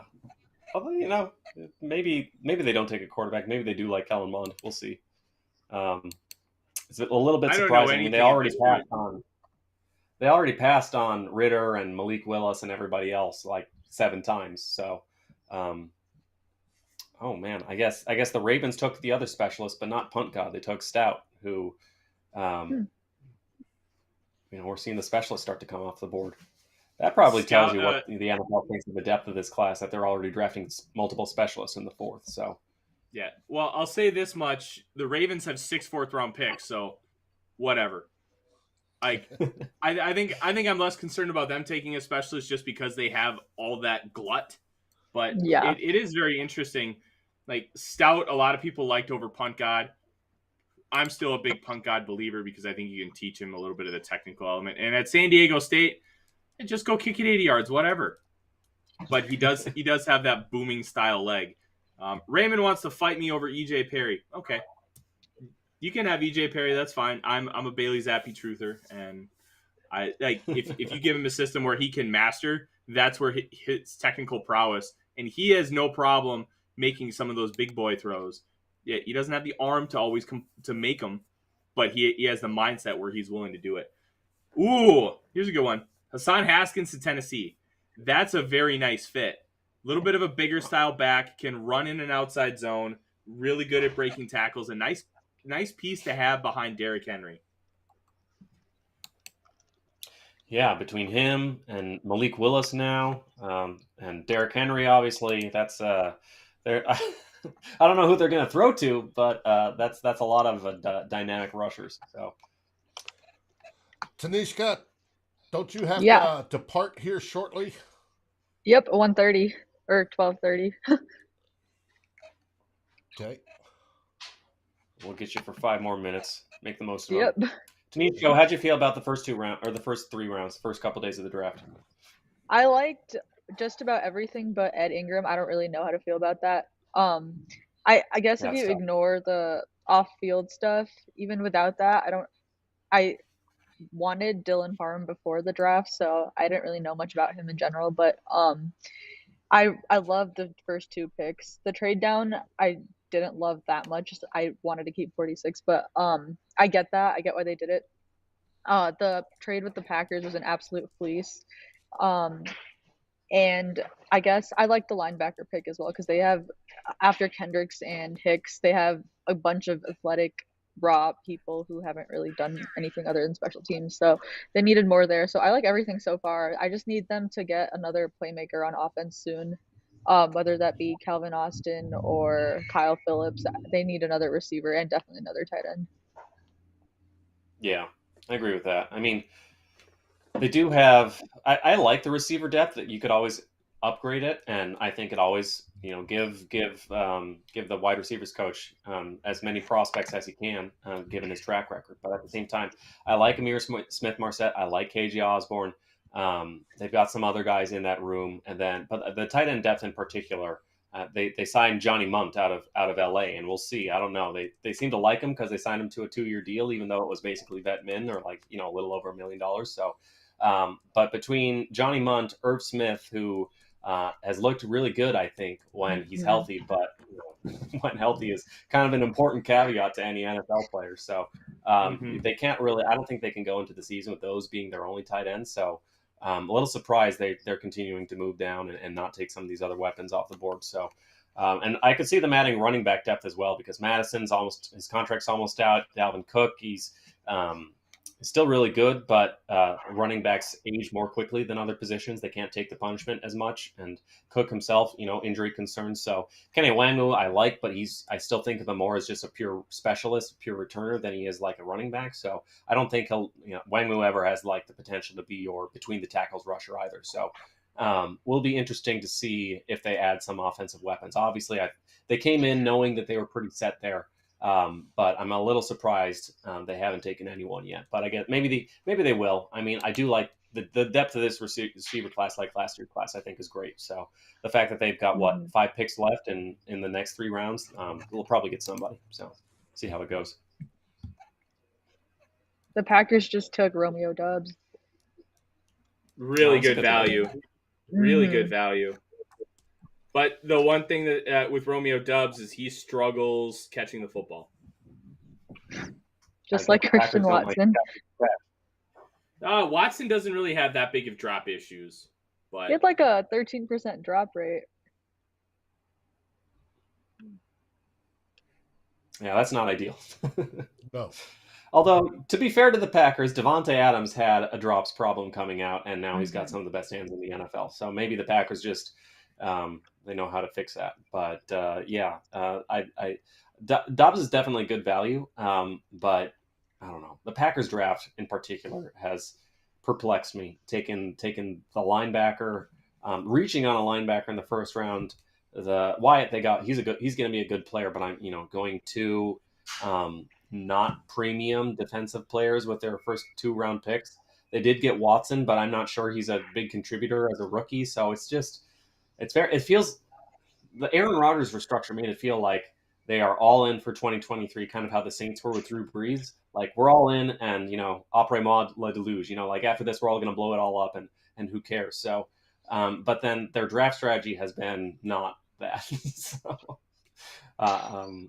it's a little bit of a mission. I guess the same is kind of true for the Vikings, where they so much of their free agency moves were about winning now, and then a lot of their draft moves are. Well, this is probably a mix, but a lot of the draft moves have also been about long-term. Like, Asamoah is like long-term. I don't think Asamoah is going to start as a rookie. I mean, he could. Jordan Hicks isn't the highest bar to beat, but I think it's more like long-term. Who's your Eric Kendrick succession? Who's going to play the will spot long-term? So, it's interesting. We'll see what happens next. But yeah, I like what the Lions have done. The Bears, but the Bears and the Packers, I think, speaking about their divisional rivals, like, I have no idea what the heck they're trying to do here. So I think the Bears, if you just look at the 2 picks, those are 2 really good football players. But just in context of what Justin Fields is dealing with on that offense with, I think Equanimous St. Brown is receiver 2 right now, and they have Dakota Dozier in the starting lineup. It's going to be really hard to evaluate him and his development if he doesn't have anything around him. Yeah, I mean, Brisker and Gordon, those were the 2, I think, their first 2 picks. I mean, that makes sense. I like Scene and Booth better, but Brisker and Gordon aren't. I think Booth isn't that much better than Gordon. I initially wasn't as high on him, but I watched more Washington tape, and I started to see the traits there, certainly see the upside there. And Brisker is not a bad safety either. So that's a pretty good haul for your secondary, and they do need the help because they don't have a lot of guys. But that offense just looks so anemic right now. It's like they're not even trying. I mean, Dakota Dozier as your starting right guard, What are you guys doing over? And their number one receiver is they just don't have a lot of talent. You look at that talent, and it's one of the worst rosters. You can't say the worst right now because there are teams like the Falcons and the Texans out there, but like the Bears, it honestly looks like they're not even really trying. So, you talk about putting your rookie your rookie contract quarterback in the best position to succeed. The Bears are doing not that. So, Yeah. I don't really understand it. Okay, but Nick, you said you didn't really know what the Bears are doing. Didn't you hear that they're going to grab the North and never give it back? I don't know about that. We'll see. I don't know if Dakota Dozier is going to be part of a championship caliber team. We'll see. One of our ex-beat reporters, Courtney Cronin, laments over what the Bears are doing. Tanishka, I want to thank you for coming on the show. Yep. Both day 1 and day 3, you have been absolutely awesome. We have to have you on more often. For sure. All right. I'll see you. Yep. See you. Now, I'm going to change this real quick.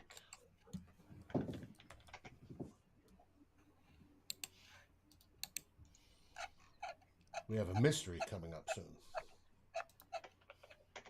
I'll just be over here being a nerd trying to input all the PFF war values that I see in images because I cannot find a table for the life of me. And here we are. We want to welcome Matthew Collar of Purple Insiders. Special guest. One of the great Let's go.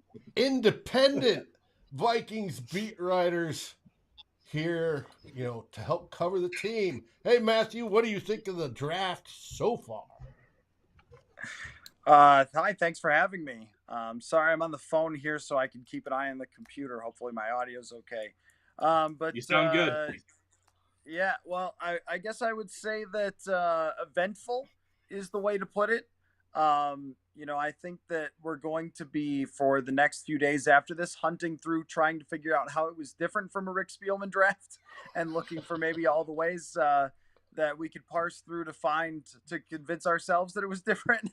But I think that the first couple of picks that the Vikings made a lot of sense. They had a pretty horrendous secondary last year, and rebuilding that secondary should have been a priority coming into it. But I think that also there's pretty reasonable criticism of some of the other picks, especially based on consensus boards and where you expect players to go and so forth. Even just the guy they just selected, a Caleb Evans, well, looks like he's got a decent athletic profile.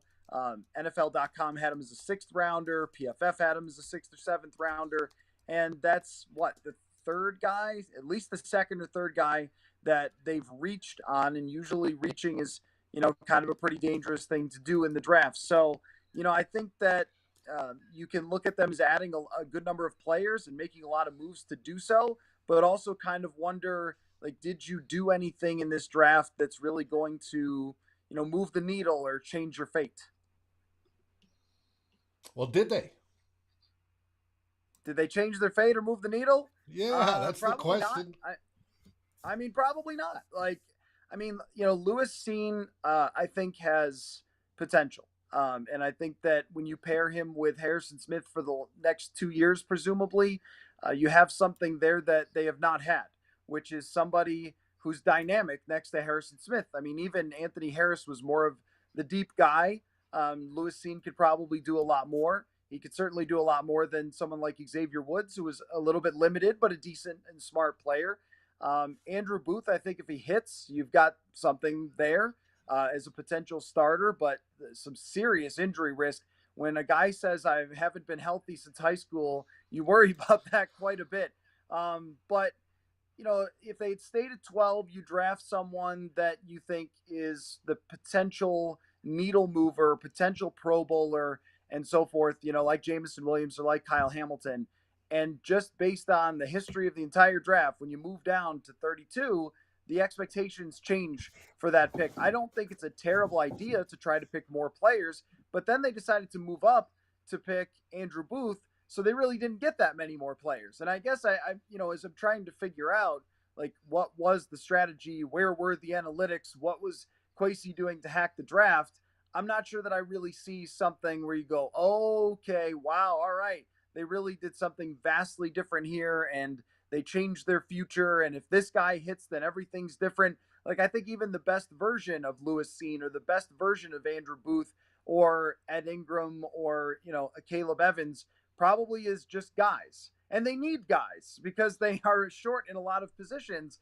But, it's Hall of Famers win Super Bowls, right? So, they didn't draft anyone here where you say, if this goes all right, this guy ends up, as a multi-time Pro Bowler or ends up in Canton. But, this team, if they're going to competitive rebuild, it probably wasn't going to be done in one draft where they do the whole competitive rebuild. But I also just didn't think that, at least so far, they've taken a ton of darts at the board or a ton of different shots either. So, I'm sort of, we're all wait and see always with the draft, but I can't sit here and say, oh, wow, they really shifted their future with this draft. Gotcha. It's definitely going to be interesting. I wanted to hit you up on Ed Ingram. We all know his backstory. We all know the troubles. But as a pure football guy, right? Do you think he takes a starting position? I'd be pretty surprised if he does, considering that he's, mostly played, if not completely played left guard in college. So then, in Spielman-like fashion, asking an offensive lineman to change positions right away, moving from the left to the right side, and then battling with guys who have a lot of experience. I mean, Jesse Davis has been a starter, and you can look at the numbers and say he hasn't been a great starter, but he has been a starter in the league. And Chris Reed has been a starter as well, and actually his numbers are better. And he's a player that I think even when Colts fans start tweeting you, hey, we're sad to lose this guy, like that's a first for a Viking signee offensive lineman, isn't it? But I think that, those guys would be far and away the starters, the favorites at right guard. And then Wyatt Davis still has to be considered in the mix. But the fact that they spent this position on guard at 59 tells you how they feel about Wyatt Davis and their evaluation as well. I guess it's possible that he could compete with Ezra Cleveland, but that seems like a long shot because I like a lot of the things that Ezra Cleveland did for them last year. So it seems more like there's a stopgap there, and then they hope that he can shift over to right guard and then take over that spot. If you look at his PFF grades, they like his pass blocking, but a lot of the other analysts have said, we're not so sure that he's going to, project as a great pass blocker, that he's more of a run blocker. And of course, it's all guesswork at this point of what, anyone will become anyway. But I think if we were talking about players at key positions, players that get paid huge contracts, players that have ceilings that can be stars, like this doesn't look like one of those draft picks either. This doesn't look like a swing for the fences. It looks like at best case scenario, the guy becomes solid, which, hey, the Vikings have certainly not had at guard in a long time. But it's not something that you would say, even if the guy becomes the best version of himself, like what does that mean? It probably just means he's a guy. He's a starter, maybe average or slightly above average. And I guess I wondered coming in, would they go for guys that had the potential to be big stars? Would they go for picks that they thought would be, the most predictable of someone being able to even play in the NFL? And I think that, we probably got more of the latter than we did the former, that it's not a lot of big swings. It's more of, we think we can project this guy pretty well, so that's the direction we're going. And I think from a football perspective, that's Ed Ingram. One of our viewers asked, do you think Wyatt Davis will be moved to center? Which to me, who do we have as our backup center, and what is the competition? Because we know how we all feel about Garrett Bradbury, and who's going to take over that spot as it sits right now? Yeah, I mean, Garrett Bradbury long-term is probably not the center of this team. It would be very surprising if he was.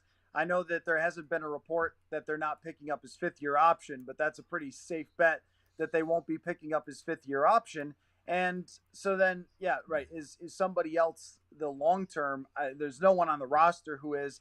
Wyatt Davis took about 5 reps in training camp at center last year, and because we all saw it and tweeted it, there kind of was some buzz of, are they moving Wyatt Davis to center? But like when a guy can't even be active on most game days unless there's a bunch of injuries, even as a rookie, you sort of go like they must really not feel like he's somebody that has a great chance to succeed. And he can change that this year with training camp. And, I've seen people report that he's working out with Duke Manyweather, which is probably a good idea if he wants to have any chance to make it in the league, to get with an offensive line guru and so forth. But, I mean, once again, we're kind of talking about, could this third round offensive lineman change positions? And I think the way that they want to handle the center position in the future, or should be, is to just look to free agency.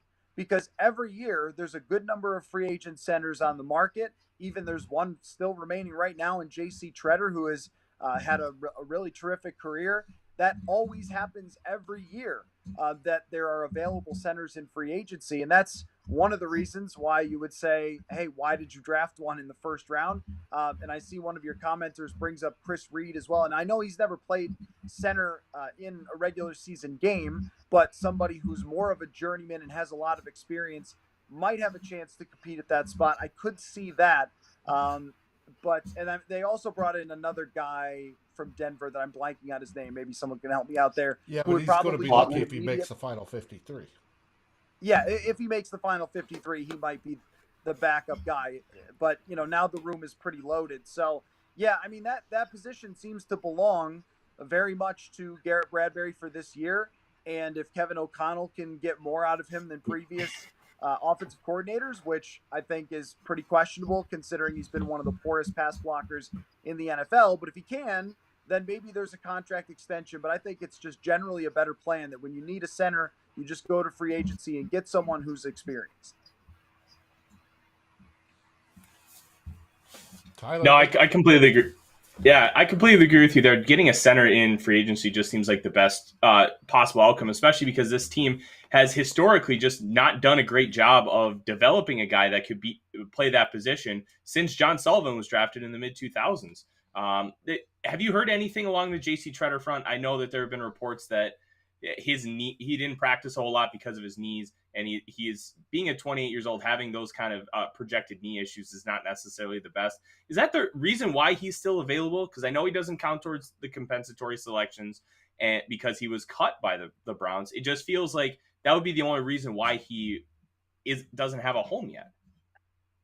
Yeah, no, I mean, I haven't heard anything specifically on his medical situation, but once a guy gets into the 30s, you certainly start to ask yourself, like, okay, is this the reason the league isn't paying him? Is it because they have concerns about his health? And also, teams generally don't just cut really good players, right? I mean, so when the Cleveland Browns move on, you assume that they moved on for a reason, but maybe your hope would be there that you get a decent deal on somebody because some risk is involved there. And how many teams could say to J.C. Tretter, you'll get to start if you beat out Garrett Bradbury, which, by the way, is not stiff competition.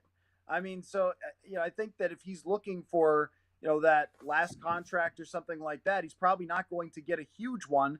But this is what happens every year now in free agency is there's the first wave, the guys get paid big money. Second wave, everybody grabs onto the remaining dollars. And then it just goes dead quiet. And then we get out of the draft when you don't have the compensatory issue anymore. And then you get out of the draft and look around and go, wait, there's like 20 players in free agency who could actually help somebody. And last year, Sheldon Richardson was okay. Bashaud Breeland was not okay. But I think that both of those were good plays at the time for the Vikings. And the same it could be said, I think, for Mackenzie Alexander, where they were low-priced players who were still available and could contribute. And, you think if Bashaud Breeland had even been the average version of previous Bashaud Breeland, it would have been a pretty good move. Sheldon Richardson, I think, was about what we expected, that he wasn't going to be the same guy from a few years ago, but he contributed. I mean, he was playing defensive end in a pinch when they had to and doing a decent job. Like, that signing for the dollar was actually pretty good. And so, they could still look around here after the draft, and maybe there's a few dollars left to be had with their salary cap situation and say, would J.C. Tretter come here for a few mil? If you're the team that offers him $1 more million than the next, he's probably going to take it. Is Jerry Hughes interested? Is Justin Houston still out there? I can't remember if he is, but he's always out there at this time of year. So I think that, there's some opportunities there, and maybe JC Treader is one of them. But at the same time, the comments by Kevin O'Connell at the Combine seem to really point more toward they want to give it a shot with Garrett Bradbury. And, I think that they're kind of taking their life in their hands a little bit by doing that and not having a parachute. But that might be the case. And they're kind of doing that, really looking at the draft and free agency with the entire offense and saying we don't need to improve anything there. And I think that if there's one part of the offseason, aside from the whole direction, that you could question is, why didn't you give Kevin O'Connell a present for, hey, you're the offensive head coach, here's a new receiver? Like they haven't really done that at all outside of his second round guard. What, Matthew? Johnny Munt doesn't count as a giant birthday present for Kevin O'Connell. I mean, 2-year, $2 million contract. That's something. Yeah, I mean, 3rd and 1, you load up, run a little play action bootleg, drop it off to Johnny Munt in David Morgan-esque style. I mean, he could play a role. There you go. Ed, go for it. I got a question for you since you're our cap guy, and Matthew's talking about tier 3 of free agency. How much money does it look like after the draft the Vikings are going to have available for tier 3? Right now it's not a ton, but you have enough to make, competitive offers on some of these guys. I mean, right now we're looking at, just bringing it up here, we got about $8.3 million in effective cap space. After you add in rookies to that, that's going to take about 5 or 6, depending on where all those land. And then you got the 52nd, 53rd contracts. Once you get into the season, it's another $1 million, $2 million, somewhere in there. And then practice squad. So basically, we have nothing to play with right now to add that third wave. However, you can still add that in the offseason while you're still waiting for all those contracts to get set. Like rookie contracts typically lag super far into the offseason before all those guys get finally fully under contract, and you need to account for their numbers. So you have probably, I think, $4 or $5 million you can probably throw out there in this third wave without really redoing a bunch of deals. But there's a lot of manipulation we can do to create some cap space if we need. Yeah, I think they're kind of out of money at this point because they've got like a little under 10 million in cap space now, but you got to save $3 million for the practice squad, which I think is going to be 14 unless they expand it again for COVID. I haven't heard anything that they're going to do that again, but they were rolling with 16 for a while. So, and those practice squad salaries are going up as one of the big parts of the new CBA is they're paying the low end guys a lot more. So it's like $2-3 million for just the practice squad.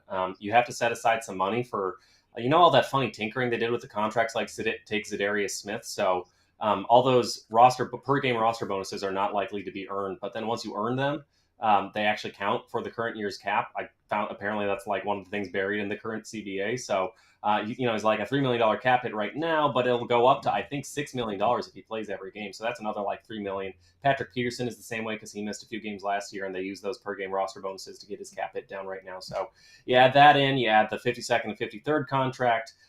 You have to save at probably at least 4 or 5, ideally more $1 million just in case of injury, break in case of emergency. Somebody goes down, you got to sign somebody to replace him.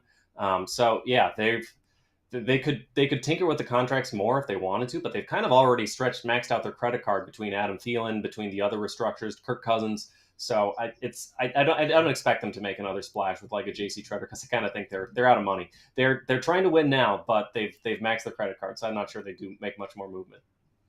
Yeah, you're really looking at somebody who needs a 1 year, $1 million or $2 million contract that you can barely fit under the line, which they were able to do last year and get some of those guys who were just desperate to continue playing in the NFL and weren't getting any offers otherwise. And I think that circles back, with the Treader point. If it's a serious knee concern, then a lot of teams are saying, well, we're not going to pay you. And maybe the Vikings are one of the only ones that could actually say, hey, we can let you compete for a job. But JC Treader has also made a lot of money in his career, and he might just say this ain't worth it. That often happens too in the middle of the off season where guys look around for a job and then they find out, oh, well, there isn't much out there for me. But I think that really the way that this draft has fallen, though, the Vikings could look for another situational pass rusher at a very cheap price. Even just somebody to play a handful of snaps, handful of third downs, be a little dynamic for them. So I bring up Jerry Hughes' name, and he might want more money too, but so does everybody. They've got the corners in the draft to kind of fill out their depth a little bit here, but the defensive end and pass rushing positions are kind of something that end up, getting left out in the wash. That's something I think a lot of us believed that they would really target, that maybe Kwesi Adofo-Mensah would go after. Let's load up on the pass rushers and so forth. But that's not how this draft has fallen. So that might be the position that they end up looking to for that last $2 or $3 million that they could squeeze out of the cap. No, I agree completely. And to me, I'm very surprised that they haven't tried to target that position, because you could argue that with this scheme that, one, pass rush is more important than secondary play, and two, this draft was just robust with pass rush talent, especially in the top 50. And the Vikings had opportunities in multiple places to be able to take those guys. I'm wondering if age might have had a factor in there, Matthew, just because of the background that Kwesi Adofo-Mensah has. And some of those back end of the first round pass rushers were getting up towards 23, like Boye Mafe, Arnold Ebiketie. Have you heard anything, or do you believe that age is becoming a really big factor with Kwesi's draft style?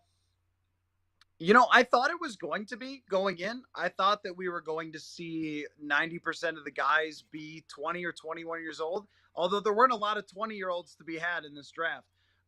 But then I think Ed Ingram is 23, and the guy that they just took, Caleb Evans, is 23 as well. He was somebody that played basically a full college career at Tulsa and then transferred to Missouri and kind of made a bit of a name for himself there. So it hasn't, like, a lot of the things that we looked at analytically and said, well, maybe this is something Kwesi will do, those things haven't really come to fruition. That a lot, like the positional value part of it as well. I thought edge rusher should be one of their top things, because if you hit on even an average pass rusher and the guy gives you, 7 sacks, 6 sacks, like, that's really valuable. Even on the free agent market, we were just talking about, like, those guys, are sometimes available at the end, but often even a 6, 7, 8 sack type of player who can get decent pressure and play 500 snaps, usually they get decent money. So there's value there. And I have been surprised. The guard specifically is one, and even a linebacker too, where you kind of scratch your head and go, wouldn't it have been better to try to get an edge rusher there, even if he isn't your favorite guy in the world? Because if he's average, that's way better than an average linebacker. And, I guess I'm just a little skeptical about, a 220-pound linebacker. And we've kind of gone through this the last few years, Troy Dye and Chaz Surratt, and now kind of this is the latest version of that. And even if the guy hits and as a third-round pick is just like an okay player who contributes, well, is that the same as having someone who gets 5 to 7 sacks in a season as being an okay player and contributes? So, yeah, that's the biggest area that I think I've been surprised at. I don't know if specifically maybe edge rusher, that position, there's an age, or if they have, like, instead of just the broad, it's all about age, this position matters more with age than that. I don't know. Like, Ifeadi Odenigbo is an example of a guy who I think was 24 when he was drafted. And for a 7th rounder, he ends up being a pretty good contributor that they got stuff out of him. So, yeah, I don't know. Like, there have been a few things in this draft specifically where I've kind of gone, like, I'm not sure I really get it. I'm not sure I really quite understand, like, why you didn't go with someone like, a pass rusher, as opposed to getting a linebacker who is not going to contribute right away. And maybe long-term you're talking about replacing Eric Kendricks, but even then that would be a super, like, high end, outcome for somebody, in the 3rd round. So, yeah, that position, I think it's really surprising that that's sort of just been left to Danielle Hunter, Zadarius Smith, guys who have been injured in recent years, and then kind of nobody else. Interior rush is another thing that we have not seen them really address here. Yeah, 100%. And then the other position that is something that we were talking about before you joined us, Matthew, was a wide receiver position. You mentioned that they had thought about taking Jamison Williams at 12. I know you and I have both projected them to take Chris Olave when you did your Viking spot and I released my mock for NBC Sports Edge, I thought that they would make that a priority with the wide receiver contracts booming to be almost as valuable now projected as a quarterback contract. And Justin Jefferson entering his third year, if he goes down with the projected 11 personnel offense, it could be DEFCON 4 for this team. And to not have added any sort of weapon to help fortify that unit feels a little puzzling. Where are you at with the wide receiver position? And are you surprised that they haven't taken that guy either? Well, I just checked in with Kendall Wright and Jordan Taylor and Tajay Sharp. All of them would be willing to come back because it worked out great here. But that's where the last thing I want to do is sort of agree with the mob that says like, oh, what is this Kwesi or Spielman in a Kwesi suit or something? But it's very Spielman-y to wait till later to look at the wide receiver position and sort of ignore it in free agency. Now, it is expensive in free agency, so that is, kind of a problem for them. But this was the area where you can hack that, like where you talk about the surplus value of, how much would you have to pay for an average wide receiver versus what if you get one in the second round? And in the second round, you look at some guys that other teams took, George Pickens, Sky Moore. I think that those were two very interesting prospects. Sky Moore, I think, would have been a very good fit for this team, being the the slot guy who you can kind of plug and play because of his playmaking ability and after the catch stuff. But I also thought George Pickens would be a guy who had a chance to be a star, but has the ACL injury and then anonymous scouts and so forth. But I think that did surprise me. The way, Tyler, we can make ourselves feel a little better about our picks is that somebody jumped ahead of the Vikings. So maybe the Saints thought that, right? Was that the trade? The Saints thought that, Olave was going to go to the Vikings. They heard what we said, and they were like, oh, no, we've got to make this big trade or the Vikings are going to take Olave. But anyway, I'm just kidding. But, I think that, Oh, and we just lost Matthew.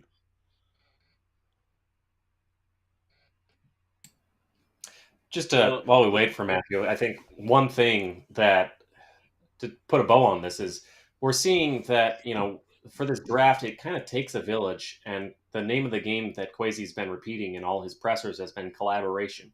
I think we're really seeing that this is reminiscent of Spielman because it's really still the Spielman machine still in Minnesota. I mean, I know Spielman left, but it wasn't just Spielman. It was Brzezinski, it was Monens, it was Stevenson, it was... you think about it, we hired Kwesi just a couple months ago. By that point, the scouting work had already been done. And, Kwesi hasn't replaced the scouting staff. He hasn't replaced the analytics staffers. He hasn't really brought in that many people other than Ryan Grigson as sort of senior advisor. So other than Grigson kind of helping out and advising Kwesi a little bit on a lot of these things, on top of Kwesi being not a scout himself, but being an analytics kind of guy, I think that Kwesi, this feels like a Spielman draft because the Spielman infrastructure was kind of what we already were used to, and that's what Kwesi came into. And, when you're only a couple months away and you've already done the scouting work, I think that's probably what it's going to end up looking a lot like because it's a lot of the same guys, working the phones, doing the scouting, figuring out where to put guys. So despite there being new position coaches to weigh on things, despite there being, Kwesi and Ryan Grigson kind of advising a little bit, I think it's still a lot of the same infrastructure. There's a new guy at the top, but a lot of the actual scouting work and putting it together, the big board and all the making the sausages, I think all that machinery is still in place. So I think that's why we're seeing, we thought there would be younger guys, but instead we're taking some Senior Bowl guys. We thought there would be an emphasis on positional value. Instead we're taking linebackers and we're taking, secondary guys and guys who are probably not the most premium, not edge rushers, not tackles, not quarterbacks, not receivers. So I think that's kind of why this feels a little Spielman-y is because you'll probably need to give Kwesi another full year before he starts, firing scouts, bringing in new scouts, tinkering with the machinery and everything there. So it does feel Spielman-y with all the trading and the trade downs and the positions they've taken and the kinds of players they've gotten. But I think that's because, like I said, it takes a village. So it probably makes sense that when Monens and Jamal Stevenson and everybody else is still there, that all the college scouts are still there, that the results probably end up looking pretty similar. Ed, it's time for the second block. I want to thank you so very much for contributing this weekend. Your knowledge, especially when it comes to the finances, has been outstanding. I do what I can, Dave. I Good stuff, appreciate Ed. it. And we look Thanks, forward Ed. to having you on even Awesome. more in the future. You did great. Yes, Sounds good. We'll sir. see you guys. You guys have a great second block here. See ya. Take it easy. Have a good Go weekend. Vikes. Now, with that, he's messaged me, he's trying to get back in. So we'll see how that goes. I'm going to flip over to Ed's I hope I spot. certainly did not replace Matthew. People are definitely Yes. not here to see me. Yes, you replaced No, Matthew. Big shoes to fill, Flip. But you got this. I'll be back in a moment, gentlemen. Wow. I need to use the restroom. Yeah, go right ahead. The Rock. I know Tyler, Matt is who's planning been on here joining this right whole about now, too. So, changing of the guard. Fries football. What do you think, Flip? What do you think of the draft so far? Oh man, building a team full of dream chasers. I love that ethos. I think this has been the most exciting draft for me since the Teddy Bridgewater draft, to be honest. And it's kind of, maybe it's just always just has that extra energy at the start of a new regime. But, I was on a flight to Washington, D.C. during the first round of the draft. I was on a flight back from Washington, D.C. during day 2 of the draft. So I've been building up all these takes, and I got to manage myself because I know Nick and Matt and Tyler have been doing such a great job on the CTP live draft coverage all weekend long. They have. Yeah, it's been fun, but you put in the work, so this is when you get to see the fruits of your labors a little bit. So, but how do you feel about we got Matthew back? Yes, I was we just got asking Matthew Flip back. how you felt about. Got him back. Yeah, sorry All right. guys. I don't know what happened there. I was ranting about wide receivers, and then all of a sudden, Kwesi and Big Data came and shut me down. I'm sure they did. They've got a tech department, probably with jammers. They came by and said, no! So what have you guys been talking about? Definitely. Still how I'm right about the wide receivers? I was kind of making the point, Matthew, that I feel like part of the reason things feel very Spielman-y is because a lot of the Spielman's infrastructure is still in place. Other than Ryan Grigson, Kwesi kind of has the exact same staff. And when collaboration is the name of the game, it's the same scouts who had already done all the work. That the scouting was pretty much done by the time Kwesi was hired. So I think the reason we're seeing, we haven't seen an Andrew Berry approach. We've seen more of a Rick Spielman approach to the draft, might just because it wasn't really just Rick Spielman. It was, it took a village, and part of that was Jamal Stevenson and all the other scouts, and Briz and Monan's working the phones and everything too. So I am a little surprised we haven't seen, a more analytics, what you would think of at least as an analytics approach. It doesn't look like an Andrew Berry draft right now. So, but maybe that's wise because, when Kwesi was just brought in a couple months ago, he hasn't really had a chance to necessarily overhaul the entire staff, because you're not going to fire all your scouts or hire all new scouts when the scouting has already been done. So I don't know. I'm curious. Yeah. It doesn't feel like an analytics draft, Well, if I could add in real quick, go ahead, Matt. Are we losing him again? I was just going to say that I think that your point.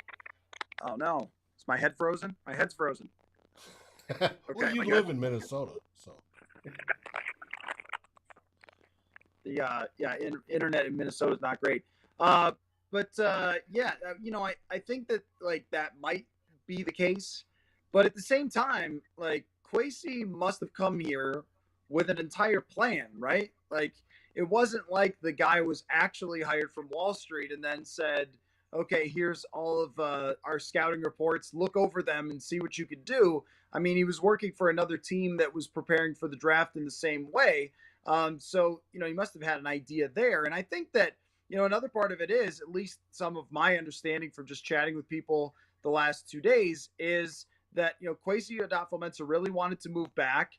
And there weren't a lot of people who were willing to say yes to the trades to move back.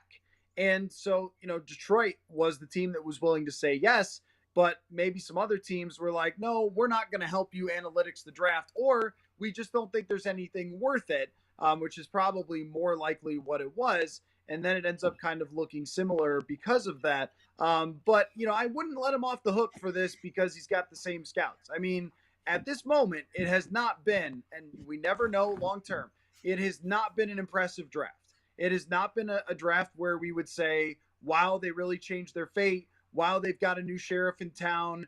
Wow, they got the next wide receiver who's going to be unbelievable next to Justin Jefferson, like we would have said about Jamison Williams. I think it's a lot of guys who can fill out a roster, and there's some best case scenarios, especially I think with Andrew Booth, where maybe they found someone who could be really good as a starting corner. So not everything is bad at all, and I think that secondary and stopping the pass is really important for them. But I think compared to the expectations with Kwesi Adofo-Mensah going into it, I think it was just different from what we've seen, and I think the expectations were higher, that we didn't expect that they would take somebody who was graded by NFL.com as a 6th rounder or by PFF as a 7th rounder to be taken in the 4th round and with trading up. Like, those are things that we didn't think would happen to go so against like consensus value. And I think that one of the things that you have to be a little concerned about with Kwesi Adofo-Mensah is the collaboration element. It's like there's a very fine line between listening to everyone and also doing what everyone else wants you to do. And so if you're taking the guard because Ryan Grayson tells you to, or you're taking the corner because the area scout really wanted that corner, as opposed to saying like, hey, this is bad value, guys. We shouldn't be doing this. You're the guy that's pushing the final button. And there's it's felt just a little bit of a cop out with Kwesi Adofo-Mensah when he's talked about, well, it's our draft. It's not my draft. Like, no, man, like, you're the guy who makes that final call. I don't know how they do it. Maybe do they click, or do they actually have to call the NFL and tell them, like, is there a draft this guy button? Do they send it down a chute that goes underneath and goes all the way to New York and then they file it? I don't know. Carrier pigeon. Whoever pushes that button to send in the pick, that is Kwesi Adofo-Mensah, and it's his draft and it's his regime. And I wrote before, like, the draft, like, you got to do it your way. And it, at least from what our perception of the Kwesi Adofo-Mensah way was going to be, it has not been that. Well, can I ask you then, Matthew, because there's been a lot of talk of expectations in the narrative you just spoke. So what were your expectations going into this draft? How many starters did you expect from this draft? Do you expect the Vikings to be in win now mode or rebuild mode? Yeah, I think the expectations were kind of hard to set just because we didn't have any idea what Kwesi Adofo-Mensah was going to do. I thought that trading down was a very likely scenario, but also felt like if there were a couple of different players at 12 that could be potential Pro Bowlers, like, that you should just take those guys, because Pro Bowlers and Hall of Famers are the ones that drive your success, a la Los Angeles Rams or any other team that's made a Super Bowl ever. I mean, they always have great players, not just a bunch of, good guys. So, I guess I thought maybe they'll try to take a bunch of swings, get more darts, and it looked like that's what they were doing until they traded up for Andrew Booth. And then it's like, okay, well, I guess you're not doing that.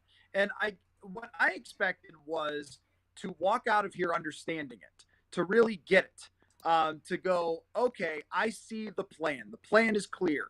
And actually, through the Andrew Booth pick, I thought the plan was becoming kind of clear.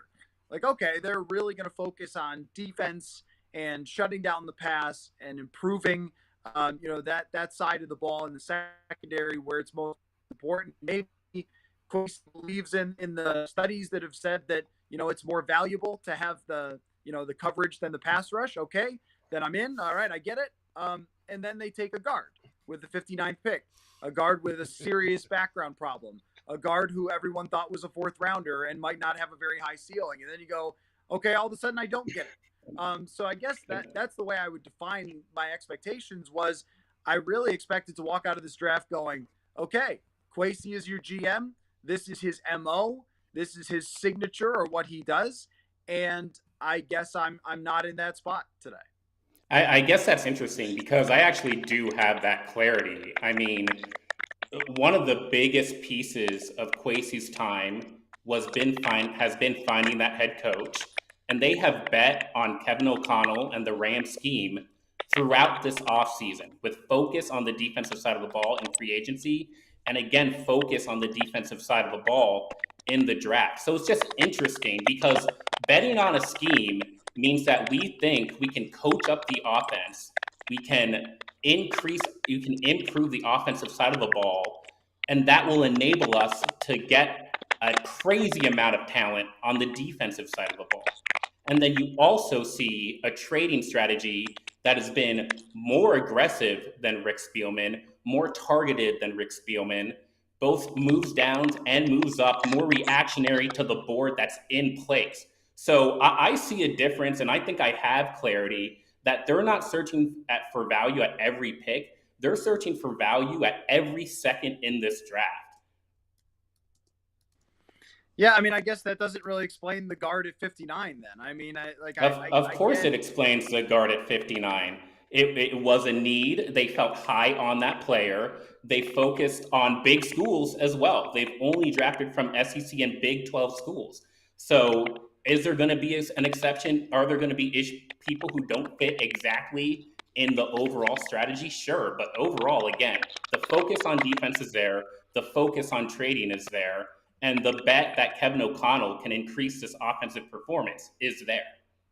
Well, I'll say this, Flip, because while you talk about maybe high on their board as far as the value from what their perspective is, kind of to Matthew's point, if he's valued later on in the draft and you take him at 59 when you know you can get him later on in the draft, you're kind of ex-naying your own board's value and understanding that, hey, even though this guy may be higher on my board than this player, I can get player B instead of Ingram here, and then I can wait a little while and get Ingram because I know he's going to be available. And before you jumped on, Matthew was talking about how when the Vikings took Danielle Hunter, they traded back in the third round to go get him because they knew he'd be available. And I think that's where that value conversation really comes into play, understanding that, hey, even though I have him valued higher than other people, I can wait longer to take him. And I think that's where, as Kwesi continues to grow within this role of being the guy, he'll continue to understand that and understand how the market plays out and be better for it. But I'm kind of waiting. Yeah, I completely agree. But I'm not saying Kwesi's been perfect. I'm saying that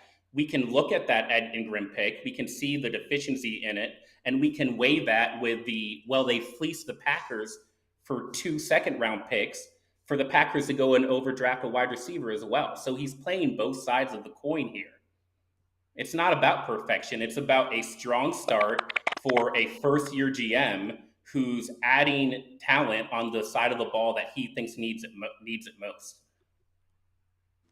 Yeah, I mean, I think I could have gotten with that opinion had they – I mean, two things. I mean, had they not traded up for the corner. I mean, that to me is – if they were going to go all in on lots of picks and lots of players and trade down, then why did you do the go get your guy, which is a pretty risky strategy, as we know. And I think that Andrew Booth is a good prospect. He's also a very injured prospect as well. And so there's risk that goes along with that. And the next best corner or the next best player available, like if they had traded down from 34, and I think they made a very good move to get the 2 draft picks in the 50s, and then they had stayed there and taken 2 players, and if they had taken 2 defensive players, then I would have totally got it and said, all right, the whole thing is completely rebuilding the defense, and that's the strategy, and I get it.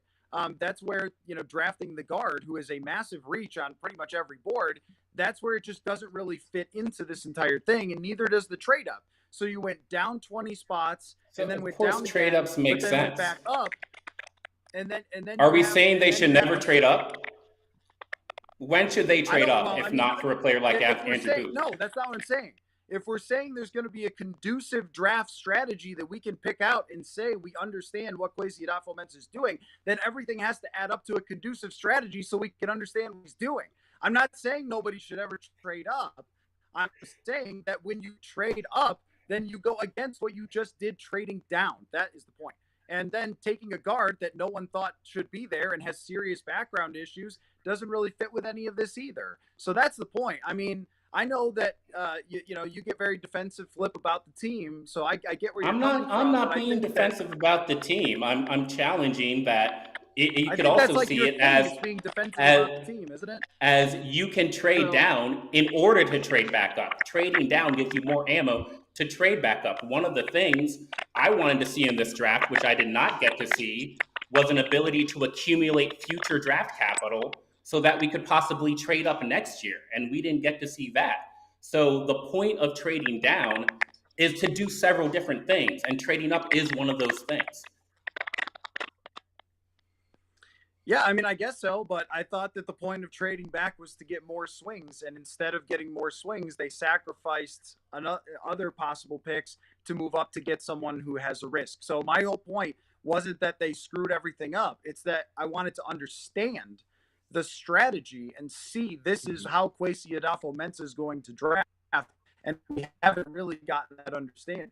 So, I mean, that's just kind of where, I stand with the draft as a whole. And I think that all drafts, you end up seeing how it plays out in the future and whether the moves were the right or wrong moves. But I think if we're trying to get it to add up, to be able to say, okay, I totally understand where he was coming from, then I think that and I see your commenter says it's just about the guard. No, it's not just about the guard. It's about a guard and a trade up and a trade way down out of a potential pick where you could get a Pro Bowl player. I'm sorry, but these things just don't really fit together.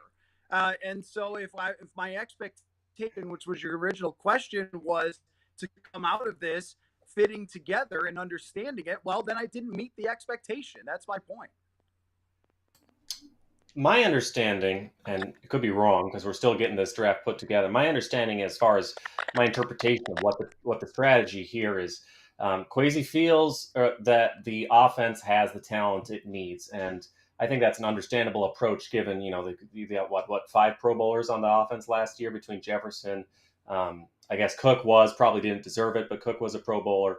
And they've got, Kirk Cousins made it in there at the end, even if he probably did it. But, Brian O'Neill was a reserve as well. So they've got talent on the offense. They needed a little interior offensive line help. So maybe that's why they reach on a guard in the second round. I don't love it. And we haven't even really touched on the off-field issues, which are just put a real sour note on the whole draft. But I think the approach has been, okay, we feel comfortable with the talent on the offense. Defensively, let's build this defense from the top down. This Donatell quarters attacking scheme where the players play top down. We're going to get guys who are fast, who can break on the ball, who've got some ball skills, who are able to disrupt. So they're with Scene, they're going for a guy who fits that quarters coverage, playing top down, attacking the ball, very rangy, very explosive. Same thing with Andrew Booth. You talk about like the click and close, the explosion, the ball skills. Booth, very talented player if he's healthy, which is obviously the reason he fell all the way to the second round where they took him. But and then taking this other cornerback, they're building top down, and even Asamoah is he's a linebacker, so he's part of the front seven, but he's like 220 pounds more of a safety almost than a linebacker. And the reason they take him is, Kwesi mentioned JOK in his presser immediately afterwards. That's the same type of attacking mindset. They want to be fast, they want to be close on the ball quickly, and they want to be able to make breaks on. So when I think about, okay, what's the philosophy here? I think it's about rebuilding this defense as something to fit that Donatell scheme of quarters coverage, top down, attacking, downhill mindset. So that's kind of where my initial interpretation, but the draft is still ongoing.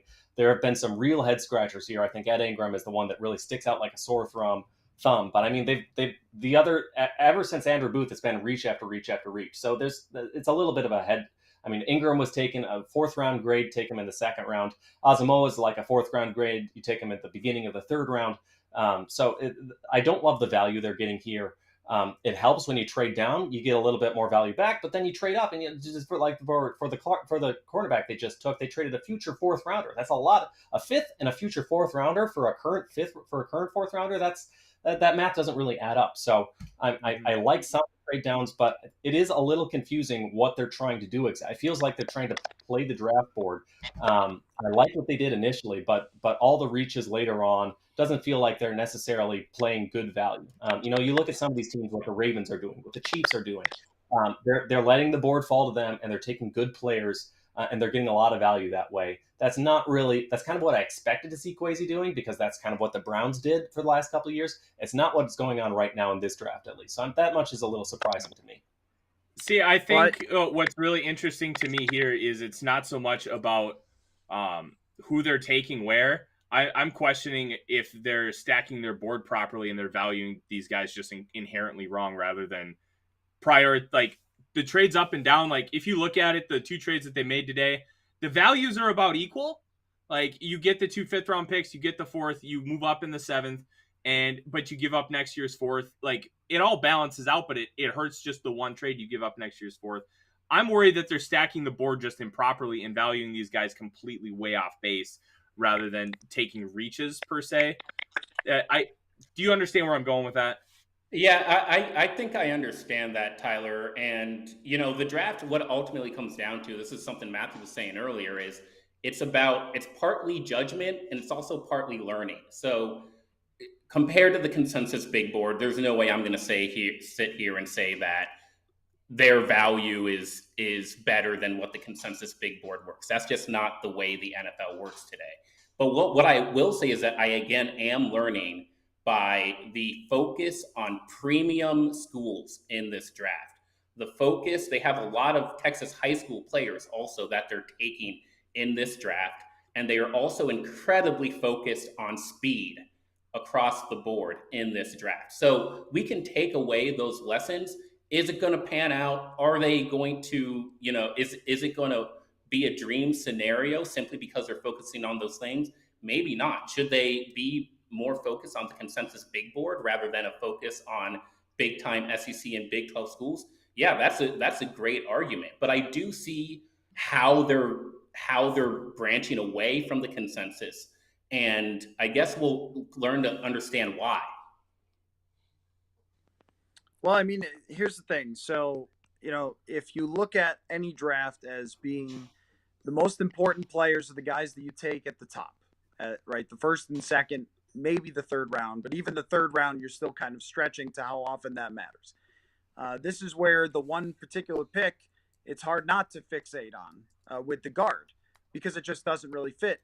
With the first 2 picks, I think that they did a really good job of getting 2 players who can revamp their secondary and be long-term, players for them. If Andrew Booth is healthy, and I think Lewis Seen is probably maybe one of the easiest guys to project as a good player. Like, I don't know if he'll be a great player because that's, something you don't predict for the 32nd overall. Sometimes they are, sometimes they're not. But I think you can predict that he's likely to be a good player based on his background, what he did in college. Even his first interview was very impressive and the way that he played, his physical profile. It's like, this one's probably got a pretty high floor to it. And with Booth, the way that he played in college, I think that one's probably got a little bit more of a higher ceiling to it. But even then, you got a good chance to start turning around the secondary. So I don't like to get too lost in the weeds of here's what they did with the 4th, 5th round picks, and that's going to shape the opinion because those, I mean, there are very few teams that hit regularly on those, and that's probably just been luck in recent years. At the same time, like you want to understand how a guard ends up in there who, isn't somebody who's the next Quentin Nelson or something. Even though, I think we all believe that interior protection is more important, but is it, is that going to be, next year is going to be 2 years from now when this person plays, and also the risk that you factor in and how much you reach. And I think that's where it kind of goes sideways for me, because if they had drafted another defensive player, even if it was an Owusu-Koramoah type of guy, with that 2nd pick, then you could have said, okay, they're giving Ed Donatel everything he needs to improve this defense, not just for next year a little bit, but like in the future, to build, a potential defense that can drive you, in the playoffs and things like that. So that can't you say that anyways? Well, no, I mean, I think that if they had taken another defensive player there, then I would have said, yes, it all fits together. And that's where, you've done a lot to really help improve yourself. I think it's just they've done less to help improve themselves. So they would have had to take only defensive players in this draft for us to say Ed Donatel has everything he needs to field a competent defense. No. I mean, look, if you're going to question me on these things, you have to restate what I actually said, Flip. Okay? I didn't say, look, I didn't say they only needed to take defensive players in the whole draft. I said that if you are going to make that your goal of the draft, then you can't take a guard at 59 that's a massive reach. Then you should continue on that strategy with the key players in the 1st and 2nd round of rebuilding on the defensive side. And Tyler talked about it earlier. instead maybe going for a pass rusher, going for another corner, continuing to build that out. If they had drafted a receiver at 59, I think you would have said, all right, well, they gave their present to Kevin O'Connell. They kind of mixed it with defense and offense. But it's really the positional value and the risk that goes along with that pick that makes it not fit together as sort of a conducive draft that we can all come away with a defined, this is what they did, this is how they made themselves better for the future type of opinion, because those are the top rounds that are going to matter, those first and second round picks. So you spent one of the picks that's going to matter into the future on a guy that probably won't matter into the future. And if he does, how much does it even matter, and what's it worth compared to a free agent or a replacement player to begin with? So that's the whole point. It's not just, you should have drafted only defensive players, but also, even if we were talking about best player available, how is that the best player available? I mean, it's just that's another question there. I 100% agree. I 100%, which is my whole point. I 100% agree that pick is a reach, and it's not the only reach they've had this draft. And I 100% agree that guard is not the positional value we were expecting throughout the first 2 days. I will say that there's a lot of scouts out there that think Ingram has starting potential. And again, I think this could be seen as a pick that puts not just the right guard position at note, but the left guard position. I'm very interested to see what happens at left guard and not just right guard through when we talk about mini camp and training camp now, because of this pick. Because if this guy really is someone who can compete for a starting role, I'm not even sure how the interior offensive line shakes out, which three guys are going to be lining up there. So I'm interested there. It was a reach. It was bad positional value. Well, and I think that's where, and also when we talk about the, trading up for Booth and the value involved in that and the risk involved in that, that's where all of these things, when you try to put together the math and you try to be that, that meme with all the math things going in front of the lady's face, and you try to figure it all out. I guess, I expected it to make more sense. And that's kind of my entire bigger picture takeaway of what they did in the first couple of days is that I just expected it to really kind of fit in with what we have seen other analytical teams and GMs do. And it hasn't really done that. And that goes for age, positional value, drafting versus the consensus board, like all of these types of things that the more analytical teams do, they haven't really done in this draft. And so, it seems like 60% of the strategy, not really 100% of the strategy. Yeah, it seems a little disjointed. I would say the investment in the secondary is one of the things you could expect from an analytics team. It's one of the things the Browns certainly did over the last couple of years, drafting Greg Newsome with their first round pick, drafting Grant Delpit in the early second round, investing in Troy Hill, although they just traded him, investing in John Johnson. They spent a lot of money and they spent a lot of draft capital over Kwesi's 2 years in Cleveland on the secondary. And that is something we've seen repeated out here. It's not necessarily, you can argue about is safety a premium position? Is cornerback as important as taking an edge defender? I think those are good points. And I feel like, the maximum, if you're going to maximize your marginal value of the contract, of the rookie contract, or if you're going to maximize the impact, you probably targeting, there are more important positions out there than a first round safety. But that is something that I think we saw that blueprint in Cleveland. We're seeing it reflected, I think, over the last couple of days with this draft, with the investment in Lewis Cine, with the investment in trading up for Andrew Booth Jr. So I think that much we're seeing. We've drafted 3 defensive backs in their first, first 5 picks. So that much makes sense. Some of the other things are a bit of a head scratcher, and where they're taking these guys to, I think, is the biggest head scratcher for me. But that much, at least in terms of building from the back end in, that's something that we saw in Cleveland, and I think it makes sense that we're seeing it now again. Yeah, and I think Nick, you put it well. And with this entire draft, one of the hard things is, just like anything else, everybody wants to either love everything or hate everything.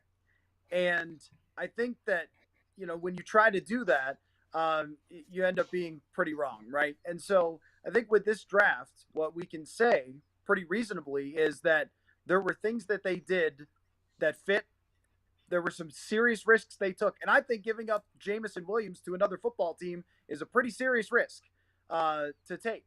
And I think that drafting a corner who's been injured, when corners always get injured in the NFL, is a pretty serious risk to take. But we can also say that, you mentioned loading up on secondary. I think that's a great strategy.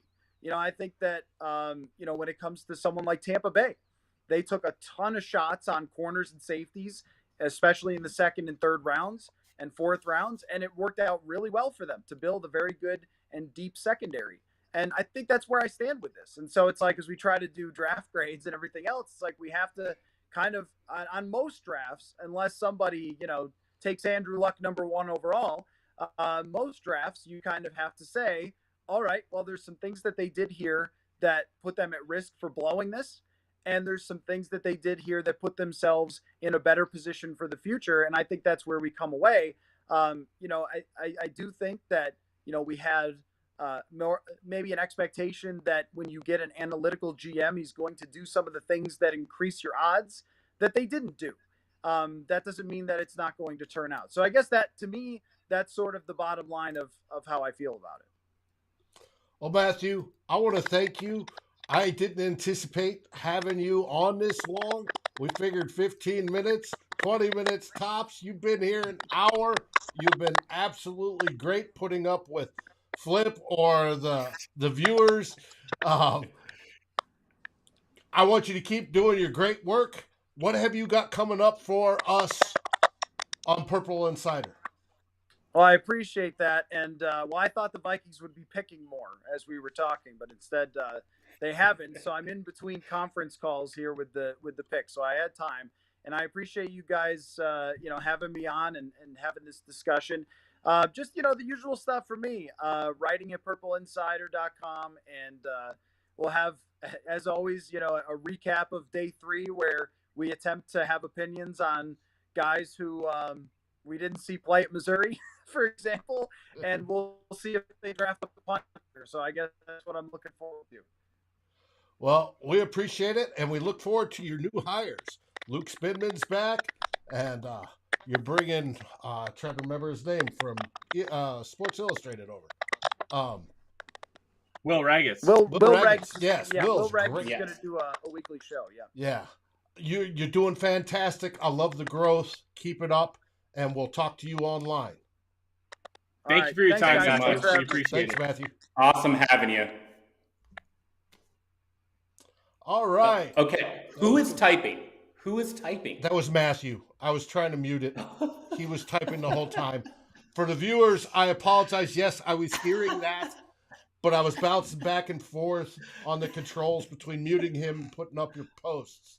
That was. I thought it was you, Dave. I was going to go off on you. No. I've got. I just want to point out that Dave initially blamed me, and I feel really hurt by that, Dave.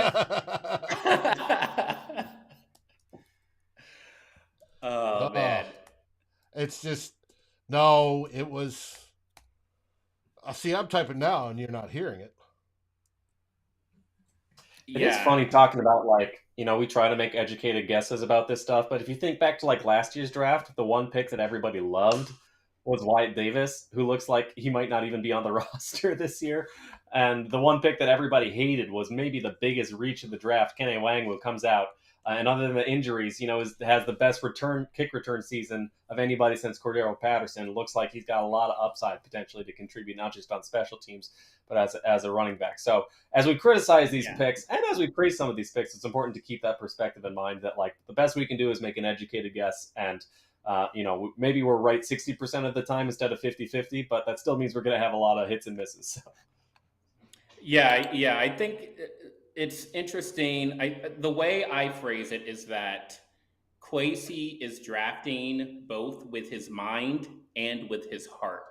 And, I'm a Kwesi apologist. I'm going to outright say that. I think he's got a good heart. And I think he's making some of these moves, betting that the people, the humans that he's drafting are going to be the best versions of themselves.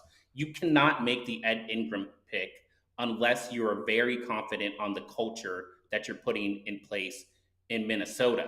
I think also you don't make the Brian Asamoah pick unless you think you're going to get Brian Asamoah at 110% of what he can be in the NFL, because you have a culture here that is inclusive of a guy like him. So some of the red flags here, I think the Vikings have already considered them and are confident. I'm shocked that they're this confident early on in the regime, to be honest. It's very easy for an analytics guy to come in and just go best player available and trade down. That's like main course. And so you have to ask yourself why they think they can veer from that strategy. Doug posted up, in other words, we'll know in a year or two. Yes, we will know in a year or two, but I also chalk some of this up because it does seem a little bit disjointed in my mind on some of the things that are going on. How the inclusive, and I'm worried about it being decision by committee because that slows things down and is inefficient, how that changes over the next 2 years. Kwesi now has his chance, but he's got to take this slowly, and he's learning this year with all the staff that moved over from last year, right? All the scouts. He will make decisions in the offseason on how to move on from that, and he will slowly refine his processes to get where he envisions, but we're just not seeing it this year. And I do believe Kwesi, like you said, Flip, is doing absolutely the best he can, short term and long term, for this team, and I think it's fabulous.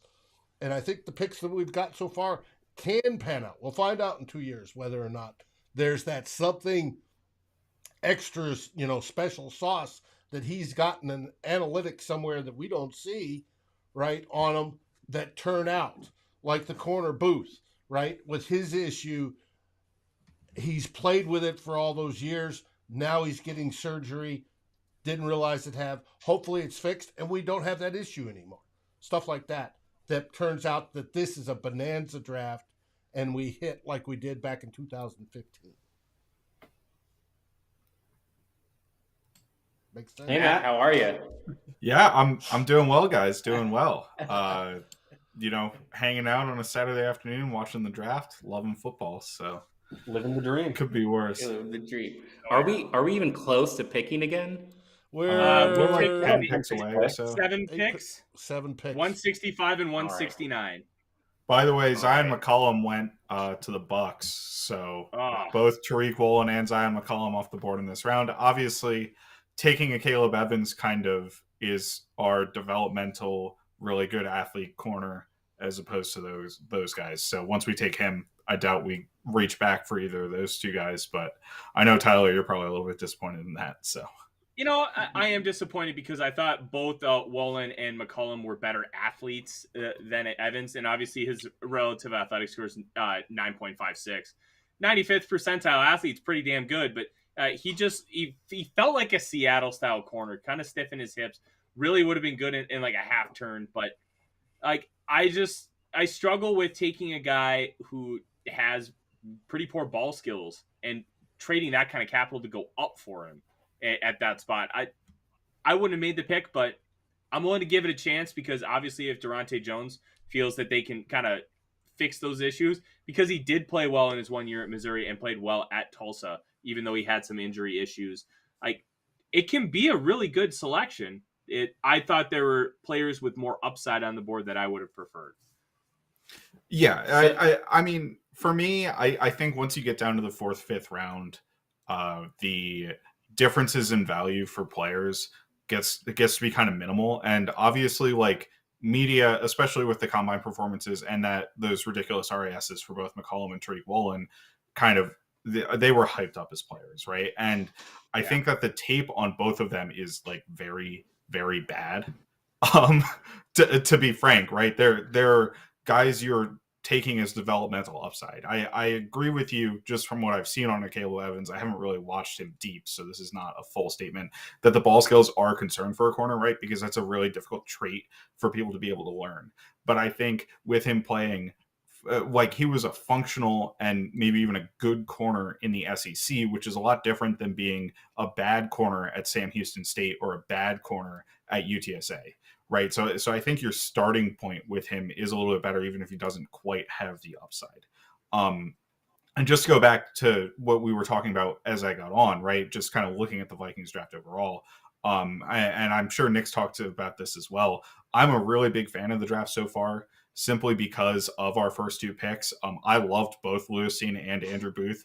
They were guys that on our Nick and my podcast, right? We were talking about taking those guys. I talked about taking both of them potentially at 12. Like, obviously, both would have been a reach at 12, right? But in terms of options at 12 with top guys not on the board, they were people that I kind of liked and would have liked to add. So I'm really thrilled that we added both of them. Obviously, Booth fell to injury concerns, so that puts a damper on his value, and it's not information that I have that I can tell. But from what he was on tape as a player, I really liked him. He was my third corner in this draft, right? And Seam would have been my second safety.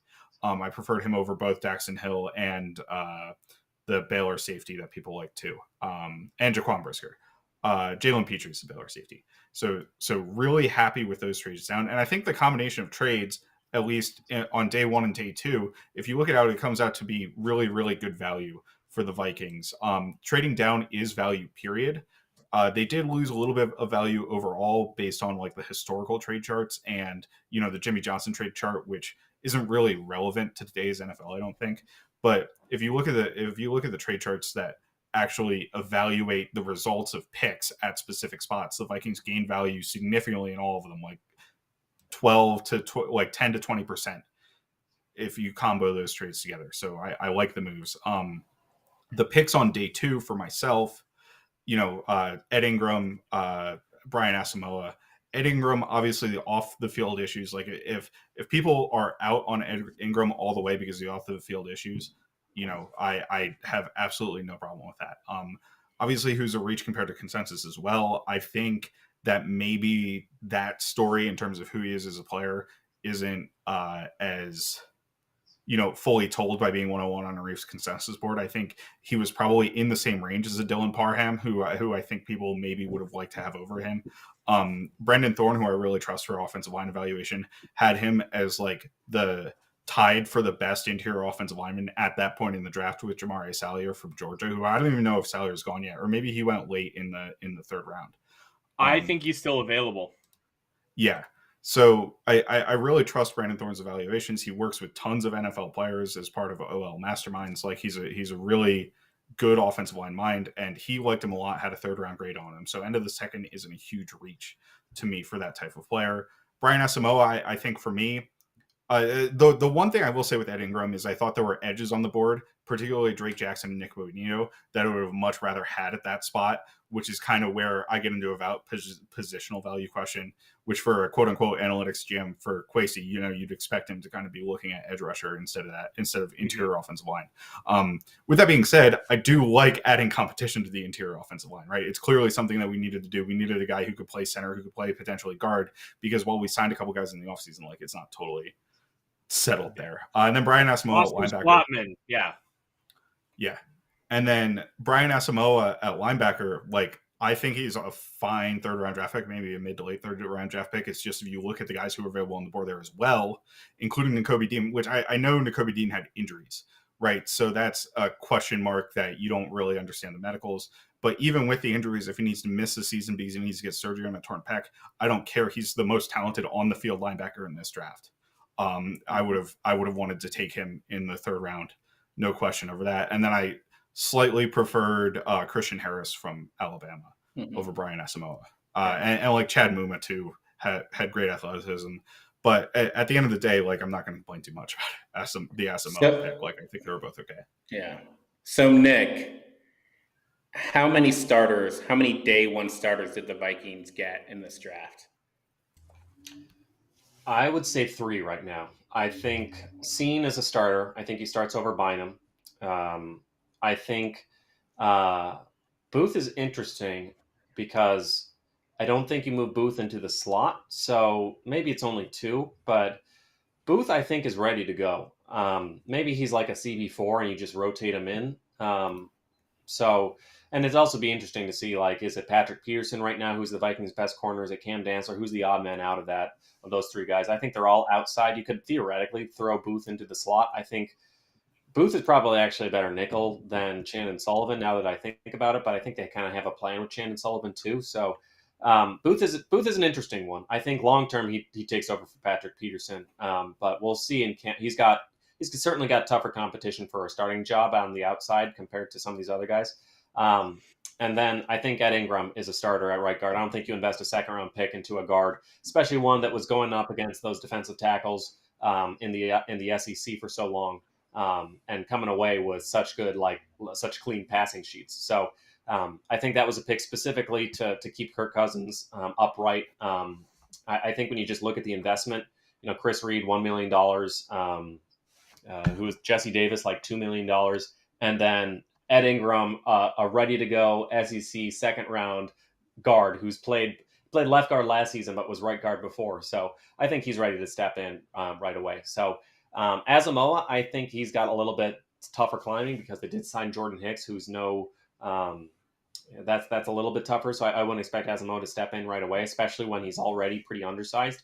Obviously, if he hits the ground running, we saw that just last year with JOK. An undersized linebacker hit the ground running. So I wouldn't put it past him. But I think for the rookie class, you're looking at 2, maybe 3 if Booth wins a starting job. So that's kind of how I see it right now. Past that, I think the guys they've taken have been developmental. It's not bad. Tyler, no, I got a question you can for walk you away too. from a draft with 3. That's like an above average class, and that's on top of the fact that I think high ceiling, very high athletic traits. Andrew Booth, I think he's not like an all world athlete, but he was a 5-star athlete coming out. And I think he's extremely explosive, and he's got good long speed, good agility, not like great, but good. So and on top of good size. So projectable traits, and some of these other guys, the 4th round cornerback they took, even though it was a bit of a reach, is like a very athletic guy with great size. So I think they're getting guys who can contribute pretty early. And then I think these guys they're also managing to get guys who I think have higher ceilings if things go out pan out the right way. I got a question for you, Tyler, as well. Do we feel like we missed out on some of the tight ends here, or is that just, fool's gold in terms of positional value? Because we saw a lot of them go off the board. We missed the tight end run. There are a couple guys that are still available that have like maybe some upside, but they're like dart throw sleepers. The 3 guys that I really wanted to target were Daniel Bellinger, San Diego State, Jeremy Ruckert, who went late yesterday from Ohio State, and Jake Ferguson, Wisconsin. High upside athletes who have great blocking acumen already, that have shown the propensity to grow as receivers. All 3 of them played really well in the Senior Bowl. All 3 of them played in offenses that didn't feature a tight end, with Bellinger and Ferguson playing in heavy run systems, and Ruckert playing at Ohio State, who arguably in 2020 had the best receiver room in the history of college football. Like, you're not going to throw to a tight end when you have like that many stud receivers in the building. So those are guys that I really wanted. Grant Calcaterra's on the board, and he's an interesting option, but he did have the quasi-medical retirement where he had some concussion issues, decided to step away, and then decided to come back a year later. Not too dissimilar from what Jalen Phillips we were discussing about last year, and he went in round 1 as an edge rusher to Miami. I think we missed the tight end run. Guys like Chase Allen and Austin Allen from Nebraska and Iowa State could be interesting options as far as somebody you like, hey, this guy has upside. He never really got the full run. Let's kind of see what we can do. But I was hoping Isaiah Likely might fall, but he got picked by the Ravens because the Ravens are a great organization and they just draft good players. Yeah. All right, I think we missed tight end. Yeah, the fans are asking, Matt. Oh, go ahead. Flip. The fans are asking, 2 picks away, best players available. Who are we thinking? For me, it's Kingsley Enagbare and Dominique Robinson, both edge rushers. Kingsley, I love Dominique Enagbare is Robinson. more power guy. Dominique Robinson is a super athlete. Like, he's 23, but he's as athletic as Danielle Hunter is. So he doesn't have the addition of youth, but he absolutely has the athletic testing and the size. So one of those two guys is probably my first choice here. Outside of that, I kind of like wide receiver. I am interested to see what Justin Ross can be at the NFL level. Yes, I know Justin Ross. Yeah. Little excited. So look. Well, here's the thing with Justin Ross. He was dominant early on as a freshman. He torched Alabama in the national championship game when they won like 44-16, and then he got diagnosed with like a genetic condition where he had to have neck fusion surgery. And then he came back this past year. He just didn't feel like himself. He's never been a speed guy, but he's a more vertical version of Michael Thomas, where he's a big body. He knows how to use his body in space. He runs all those slant routes incredibly well, has great ball tracking, can catch it at its highest point. But he's not going to be a burner down the field. He's going to win more with technique and with size. And he's great at contested catches too. This is a guy that we projected a couple years ago before that injury to be a first-round pick. You draft him in round 5, like you're getting incredible value. If he never pans out, it's okay. If he becomes a starter, which I think is incredibly plausible for him, you win. But you have to be comfortable with that fusion surgery, which obviously he played at Clemson. He should be fine long term, but then again, I'm not a doctor. Yeah, 100%. And he also had an injury this past season. I believe he had plantar fasciitis, or it was a foot or lower body injury. And his athletic testing was terrible. However, his athletic testing came after very little training after having that injury. Timothy also mentioned Mekhi Polk. He's one of my favorites in this class. In terms of wide receivers in the late rounds. He's super young out of Mississippi State. Obviously, he played in the air raid offense at Mississippi State, so he doesn't really have a full route tree or stuff like that.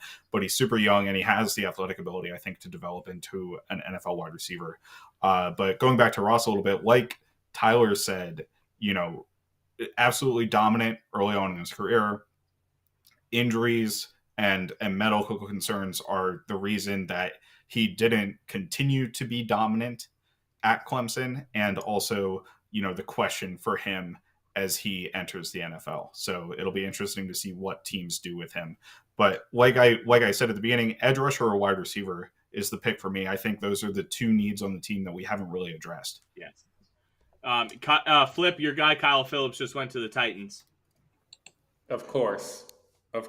I mean, on the other hand, Tyler, you did say that the third round was too rich for him on Monday, so I guess you can claim victory there.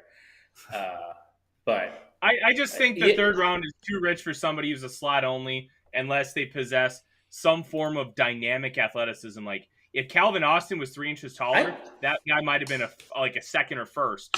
But I just struggle to draft a pigeonholed wide receiver on day 1 or day 2. Unless they possess some sort of dynamic ability. Phillips is a great technician, but you can find those guys on day 3 relatively often, and we've seen that being vetted out in the past. Guys like Wes Welker, Danny Amendola. Name any Texas. Did we trade again? We traded again. Amazing. That's absolutely incredible. I love this. It's like he has a bet. Like you're trying to see how high, like somebody dared him, how many he can pull off on his first trade. So if Kyle Phillips would have been there. All right, there's a reason I have Field Yates and Jordan Schultz's Twitter pulled up. Let's see if we can get them to tell us what the picks are. Oh no, the Raiders traded with the Rams. The Raiders traded. No, Vikings still on the clock. The Rams traded ahead of us. Okay, they're the. I was about to have heart. No, so. Just to finish on Kyle Phillips, I think you always pay for route runners. I think that's the one skill that you're looking for in wide receiver. And Wes Welker, Danny Amendola, great examples, but it's just the position has changed so much since those picks were made. And I think Welker and Amendola kind of opened the NFL's eyes to how valuable route running is. So ultimately, I get why Kyle Phillips fell. I don't think it was a slot-only projection. I think it was more that he has a little bit of Troy Williamson in his game when it comes to the drops and small hands. So didn't want to tear that scab back open, but I get it. And Oh, y'all that's know twice me. I don't get attached to any prospects that don't end up in purple. So we'll see who they get instead. There we go. Yeah, Rams picks man, in. we Vikings actually get on to the clock. pick. We've been teased for so long. Until they traded again. I had to Damon prod Clark, and there's needle some good Matthew linebackers. I know Collar. they took one.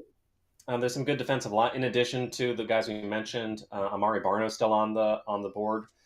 John Ridgway, if they want to get some more nose guards or people who can sort of play that defensive interior, if they don't want to just leave it up to James Lynch on the back ends or as the backup. So there's a lot of different ways they could go, and of course they could also surprise us. We're starting to see guys getting taken off the board who are completely off the consensus board. So this is when you get into like the deeper reaches. Like Broncos just took a guy who was ranked like 424 on the consensus board. So Nice.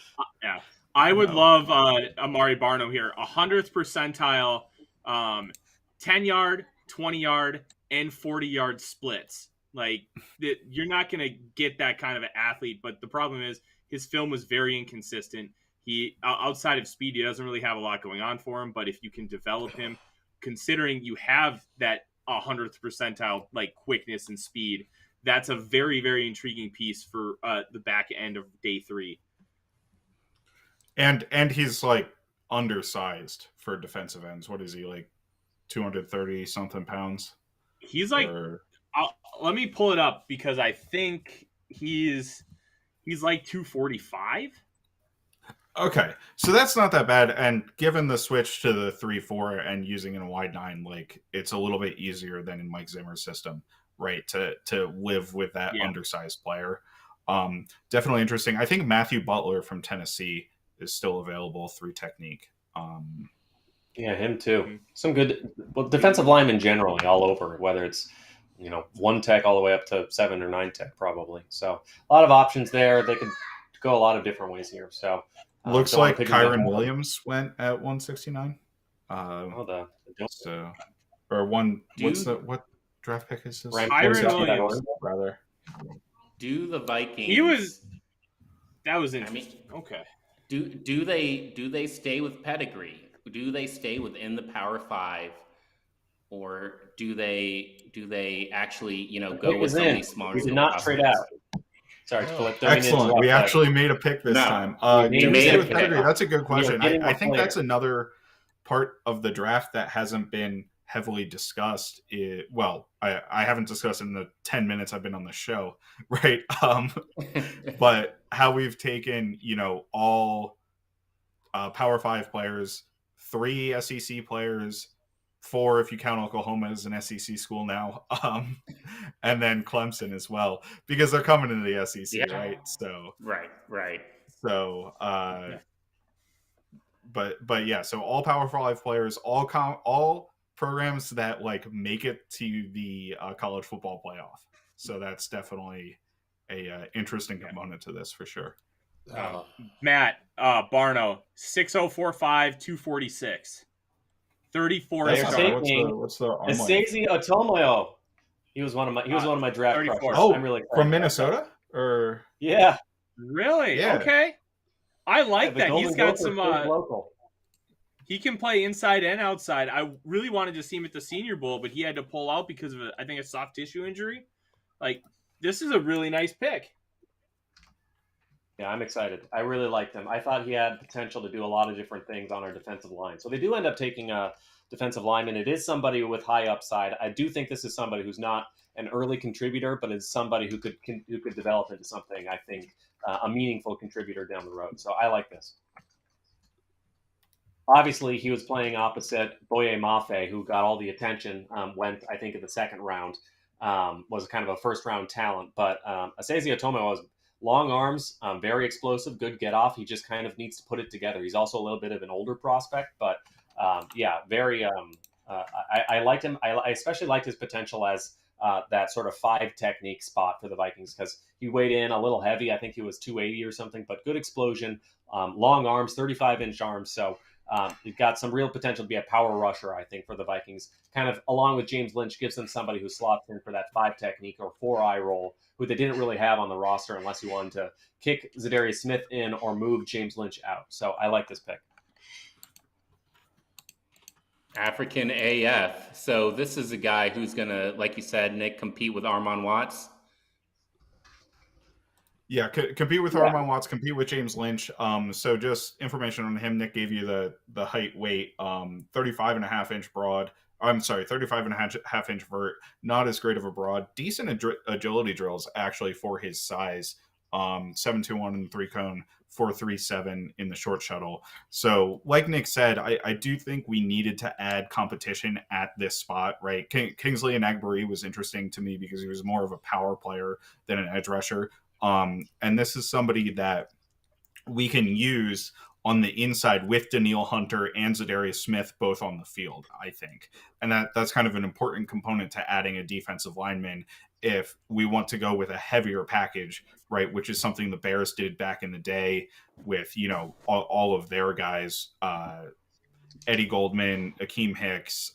They had another 90, or I forget his name, that they like to have on the field with Khalil Mack and their edge rusher Leonard Floyd back when Vic Fangio was the defensive coordinator there. And you know, in those sorts of packages, you need a larger base end who can play that 5 technique position. So I like the addition. Yeah, 66.3 percentile athlete. He's got a lot of great size. And as you mentioned, that vertical 87th percentile, but the speed drills, not what you'd like to see, but like 5th round, versatile chess piece that can kind of play anywhere from like the 2-eye to the 5. That's a really nice value.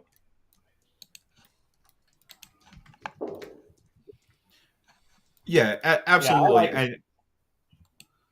I like it just because right now they didn't really have anybody to play this position. I mean, when you think about the switch to a 3-4, you need 3-4 defensive ends who are more like defensive tackles.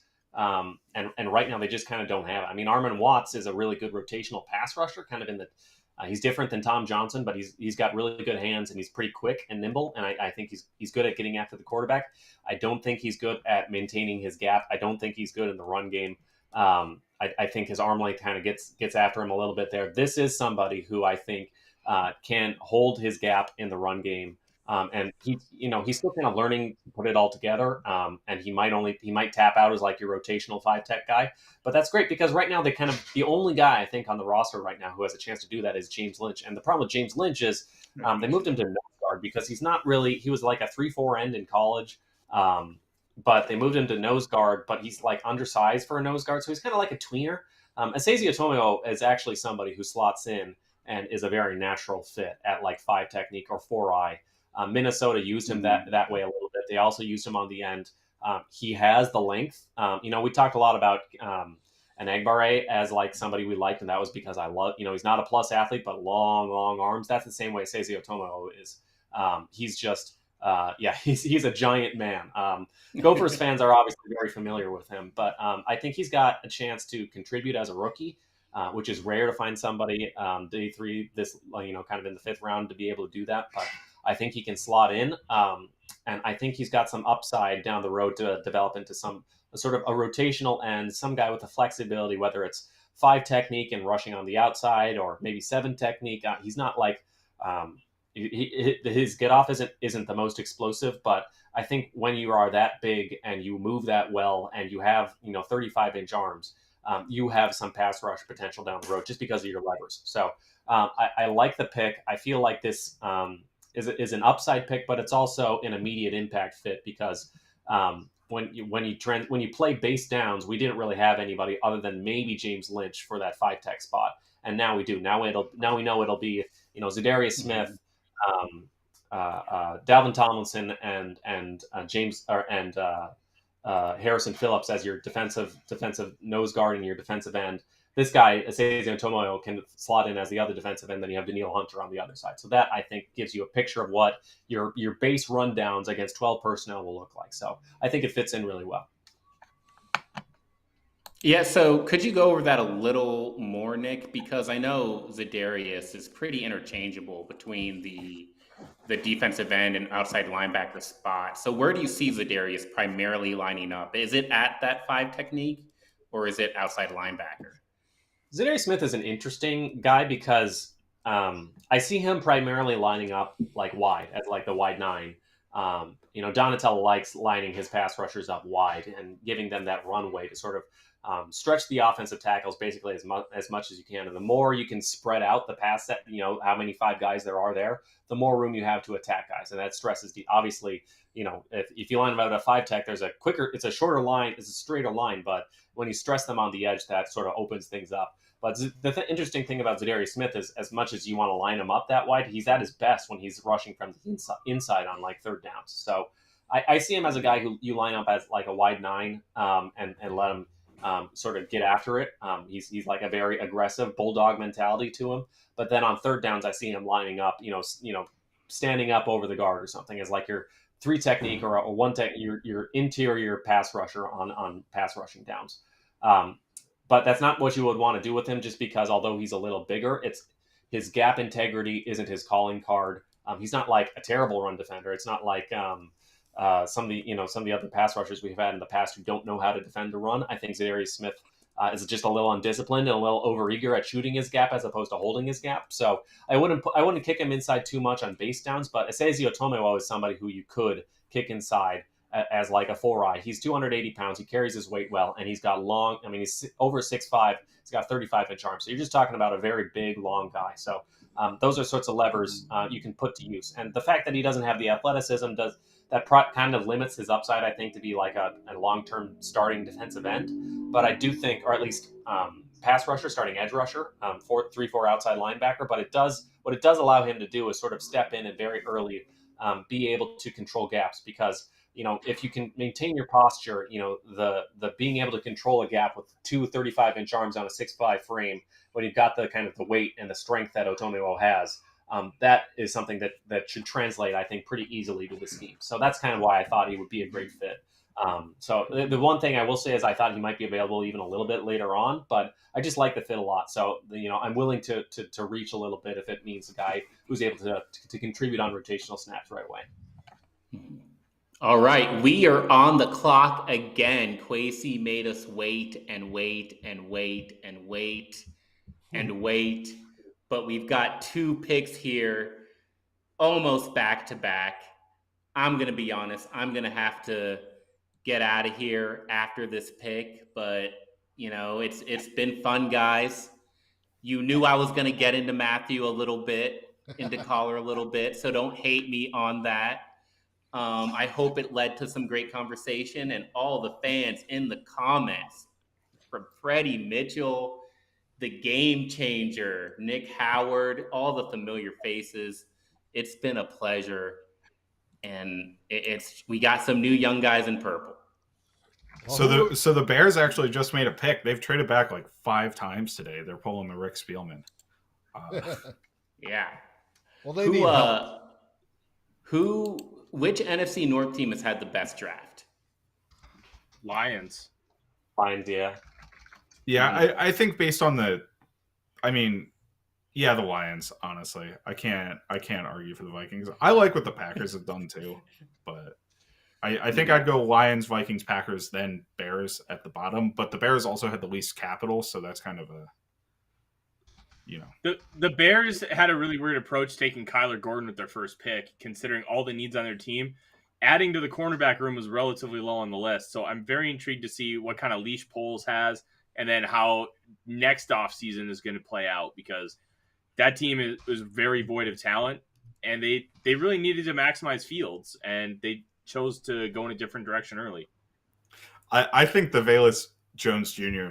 pick in the 3rd round is hilarious. Like, that was terrible. He's like a fringe UDFA. And he's like 26. Yeah. I think they got to trade Fields at this point, but that's a conversation for another day. Yeah. So, but at the end of the day, the Lions getting Aiden Hutchinson got a lot better. Getting Jamison Williams, that's an explosive player, and See, I didn't love the Kentucky John Pascal at 46 for them, but they obviously got the two best players added to this division, right? They also had the first two picks in the division, so it's kind of 50-50. Mm-hmm. Let's see. Hopefully, we get a wide receiver for the Vikings here, right? That's kind of what I'm hoping to manifest. Our receiver coach said he didn't want any, so I really like Bo Ty Melton. Chandler. Is that a running back? To go with? Yeah, that's a running back. He was at Tennessee for a few years, and then he transferred to North Carolina last year. Really fast, has some power to his game, and he can catch the ball in the backfield. I'm a little surprised he fell this far, but he's also, I think, 23. Really old for a running back. Wait, did we take him? Yeah, we took him. That's why I said Ty Chandler. Oh, I thought that might have been the Bears pick. No, he turns 24 in 2 days. So that's really good player. He's got a lot that you like, but man, we should have just stayed at 26 and taken Pierre Strong Jr. All right, Tyler. Yeah. I did zero work on the backs in this class. Tell me what to think about Ty Chandler. He can do it all. He is a little bit older, but I'm gonna pull up his production. I don't think he has a ton of tread on the tires because he was mainly in a timeshare at Tennessee before he transferred and was the guy last year. He's gonna fit in his own system. Has some breakaway speed to his game. Contact balance is nice. I think the value's there, and we need to add to our running back room, especially with the fact that Dalvin Cook might be gone after this year. Alexander Madison is going to be gone after this year. And you could be left with Kenny Nwangwu as your only back, and he is not exactly what you call a traditional back in the sense that he doesn't have the vision that you would want to see from a running back. 600 college carries? That's not that much. That's good. Okay. Like I was hoping for more of a receiver. Yeah, well, no, he can run. Was he like a rotational guy? I think he'd be a rotational guy right away. I think he could eventually be a starter. But I'm just trying to think of all the other running backs on the board. There's not a lot of great ones left. So this is probably your best one. He ran a 1.46 10-yard split, which is bananas.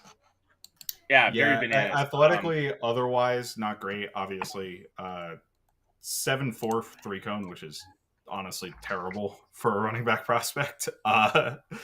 And honestly, his jumps weren't great either, so that's a little bit concerning just from when the 40 time does not match up with the jumps, you worry about explosion a little bit, and whether they're just like a person who is good at running track as opposed to actually an explosive athlete.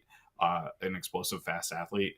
So that's a little bit of a concern for me on both ends. I did think that the Vikings might invest in a running back in the later rounds, so that taking the position doesn't surprise me so much. Obviously, we do have Alex Madison and Kenny Nwangwu, but they're a little bit different. Well, I guess he's more of a Kenny Nwangwu-like player than anything for our roster. 5'11", 200 pounds with a really, really fast 40 and not great agility drills. He will be a Madden favorite, fast and nothing else. So, but like an all-around back, I think this is some Alexander Madison replacement value. It'd be interesting. I don't see them carrying necessarily 5 backs with CJ Ham in the mix as well. So they've done it in the past, but would they do it again this year? I don't know. So do they move on from Madison? Do they trade somebody? Do they do something else? It's a crowded room, or maybe this is a practice squad candidate. It's not too early to think about guys who you stash for a year. So interesting to see how the running back takes out. Yeah, it seems like Madison would be the odd man out, or they try to swing a trade with Dalvin Cook and get picks next year. But either way, I'm going to give this pick a B-. And you're going to call Skull guys, calling it a day. Y'all keep on trucking along. Best draft show I've ever been a part of. I'll tell you that right now. Hey, can we expect a Vikings hot take on Thursday? Oh yeah, we've got picks to we've got 6 questions on Thursday. We've got a whole new draft class to go over. Eric and I told you about 6 prospects in our last show, and none of them got drafted. So we may just have to do 6 actual guys who got drafted this time around. Until then, take it easy, Skull Vikes. Peace. Well, See you, Flip. I'll say this. See ya on the Jordan Reed. Flip. Jordan Reed likes the pick, the Ty Chandler pick. He was at the UNC Pro Day, so he tweeted at the Pro Day. He's matched everything I thought he was on tape: quick feet, vision, decisive runner, plus a pure hands catcher out of the backfield, and has experience as a return specialist. So you get a little bit of everything with Chandler. Obviously, the agility drills are not something that you're a big fan of. The straight line speed is very nice, but I do agree with JR. I did like his vision in the open field. Oh, excuse me. But I don't know if he has what kind of upside he has, but I do like it. But is some of that return capability in punts? That's a good question. I don't know. Did he Punt do any returning returning in takes a college? special dude that's fearless and can make decisions like that because he's got people right in his face. Versus a kick returner who has a little time to look.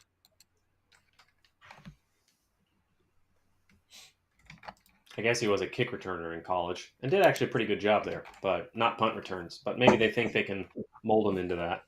Because I think we're probably pretty set at kick returner with Kenny Wangwu. Coming off 2 touchdowns, that's pretty darn good. So, yeah, absolutely. And that's kind of like, I mean, looking at his athletic profile, right? He's kind of a lesser version of Kenny Wangwu as an athlete, right? Where he's got the speed, but he doesn't have the explosion or agility numbers that Wangwu put up with his, ability as a kick returner. Obviously, it's good to have competition in that spot, but I would think that Wangwu kind of has that nailed down.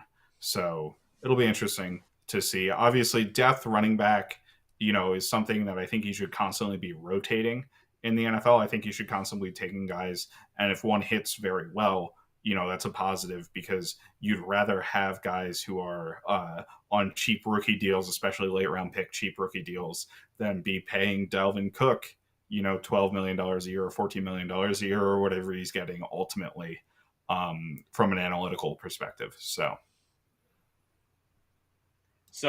you guys will appreciate this. Somebody just commented on one of my tweets.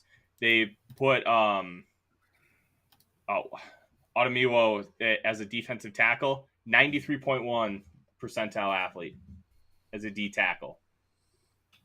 Very comparable to Logan Hall's athletic testing, actually. Oh, I love. And he's another like Logan Hall is another one of those tweeners. I think, and that's kind of where I see him slotting in. I don't really see him as a defensive end, except as a 3-4 defensive end. I see him just like really lining up on the tackle, whether it's outside shade, inside shade, whatever. I think he's going to be, sort of in the trenches there, like with the bullets flying and all the bodies colliding. So that's kind of where I see him doing his best work, and that's why I think, even though he's a raw prospect, I think he has a chance to contribute early, just because it doesn't take. If your job is only here, you're huge and you've got long arms. Just sit here and control your gap. Get your hands on the guy and control your gap, which is kind of all you really need from that 5 technique spot. It's not a pass rushing 5 technique. It's a gap integrity 5 technique on base downs. Because on base downs, you're worried more about there's more gaps to control, and there's bigger bodies, so it's usually more rundowns that when you deploy those base defenses. So I think that's what gives him a chance to contribute, and I think it's also what gives him a chance to.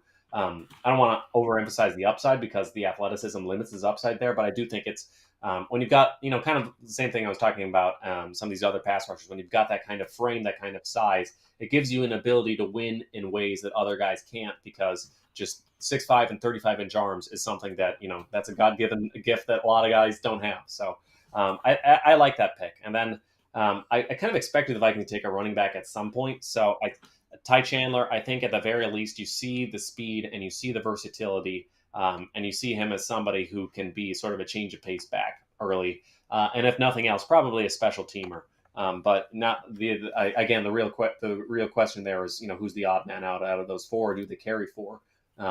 Because that's going to make it tough to put together a final 53-man roster.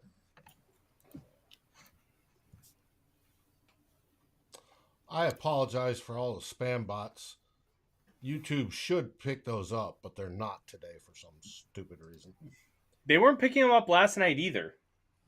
And I've been trying to kill them as fast as they come in. Some real names I've completely never heard of in the last four picks: Tegan Quitoriano, Luke Wattenberg, Samuel Womack, Marcus McKeithen. So we're getting into the parts of the draft where a bunch of guys you don't know about. I think I've heard of Wattenberg, but I don't. I thought Wattenberg would be I thought he'd be a potential guy for the Vikings on day 3 because he's a zone center. He's got good athleticism. Kind of like, Nick Harris came out of Washington too. He's not quite on that level, but he's a good player.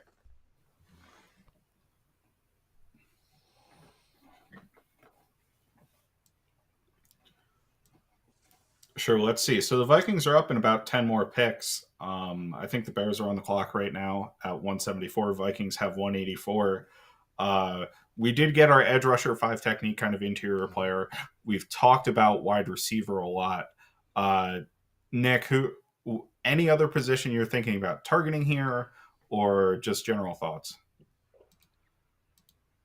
I still would like to see them come away with a receiver or a tight end, some kind of passing weapon, because I feel like it's always good to keep adding guys there, and the chance that you hit on a Stephon Diggs or even just like even a KJ, like another KJ Osborne wouldn't be a bad thing. So I like the receiver room they have right now, but there's room to upgrade it, and I think especially in the tight end room, there's room to upgrade there. So those are on the offensive side. That's kind of where I'm thinking. Otherwise.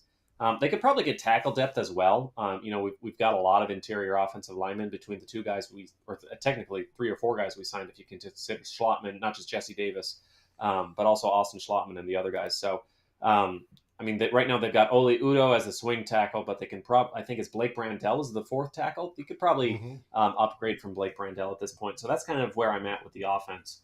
On defense, they still need pass rushers. I'm surprised. I'm not really considering Asezio Tomewo as a pass rusher. I think of him more as a defensive. He's not really like a nose. He's not really defensive tackle, but he's not gonna have the same job as Zadarius Smith or Daniil Hunter, which right. I think we need to add depth behind that, given that like DJ Wanham, in my opinion, is not very good. So yeah, exactly. So Wanham is fine as a rotational pass rusher, but you can upgrade on fine, especially when he's your 3rd defensive end.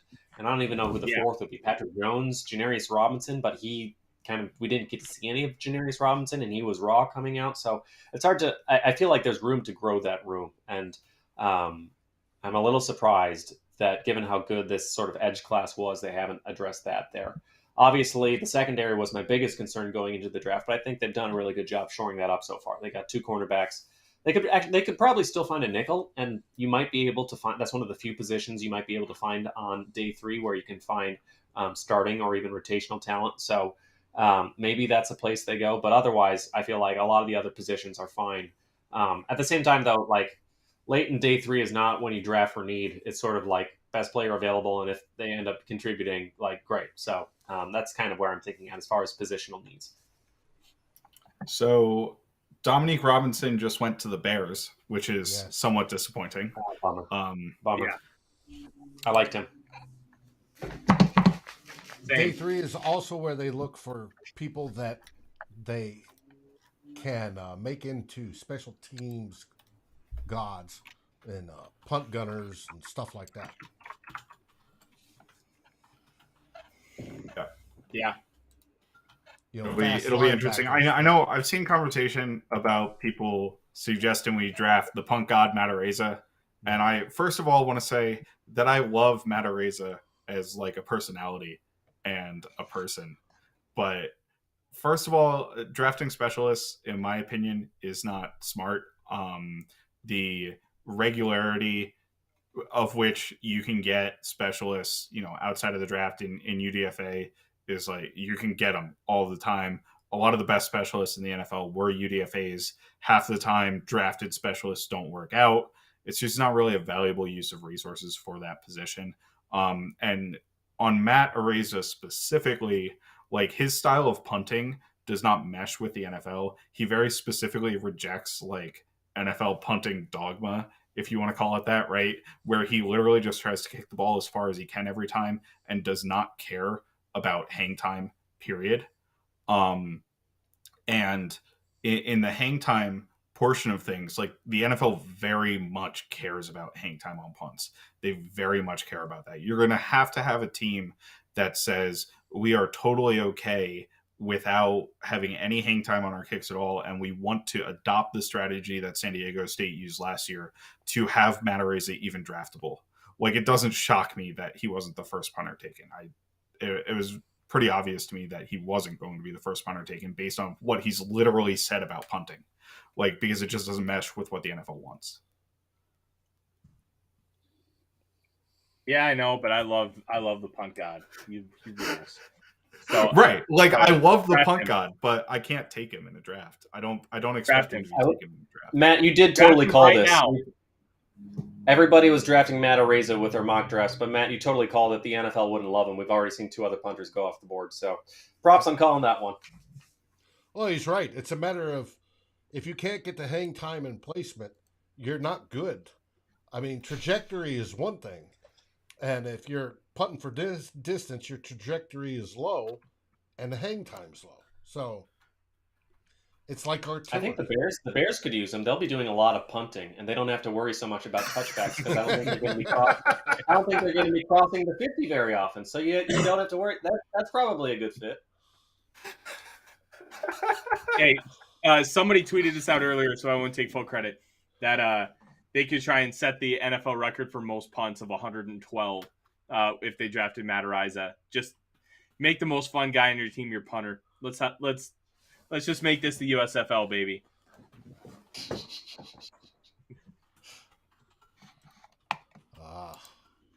All right, still a lot of talent left on the board. When are the Vikings picking in the 6th? They got 2 6-rounders, right? They got 2. 182 and 191.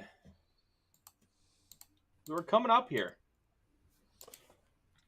And then in terms of division rivals, if I have it right, the Packers are at 179, which is coming up. And then the Lions are at 177. Okay.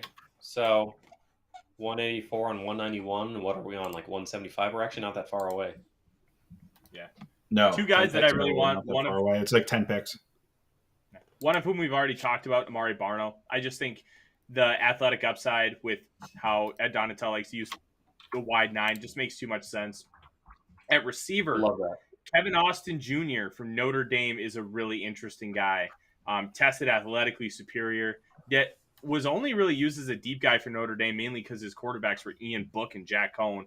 Not exactly what you call top-tier talent at the position to really push the ball and maximize a passing offense. But I really liked what I saw from him at the Senior Bowl. He needs a little work on his technical acumen, but you can't beat a guy who's got speed and potential to continue to grow as a receiver, as a potential X. Bo Melton's another really fun one from Rutgers. He also had abysmal quarterback play because he was playing at Rutgers. He flashed big time when he was given the opportunity to catch the ball. Great in the open field with the ball in his hands. Like, I'm surprised Melton's here. I thought he would have gone at the beginning of round 4, but this receiver class is really deep and kind of weird in that sense. Like, there are some good players that they can pick up.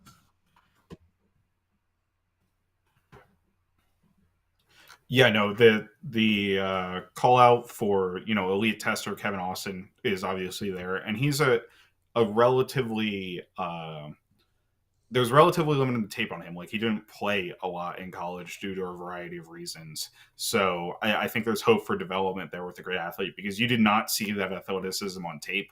Like, I don't think his testing numbers showed on tape. In the Cincinnati game, I mean, Sauce Gardner was the number 4 overall pick for a reason, but he totally blanketed him and made him look slow, frankly. And they ran about the same speed. But this is the 6th round now, right? It's not like we're drafting players that we're expecting to be contributors right away.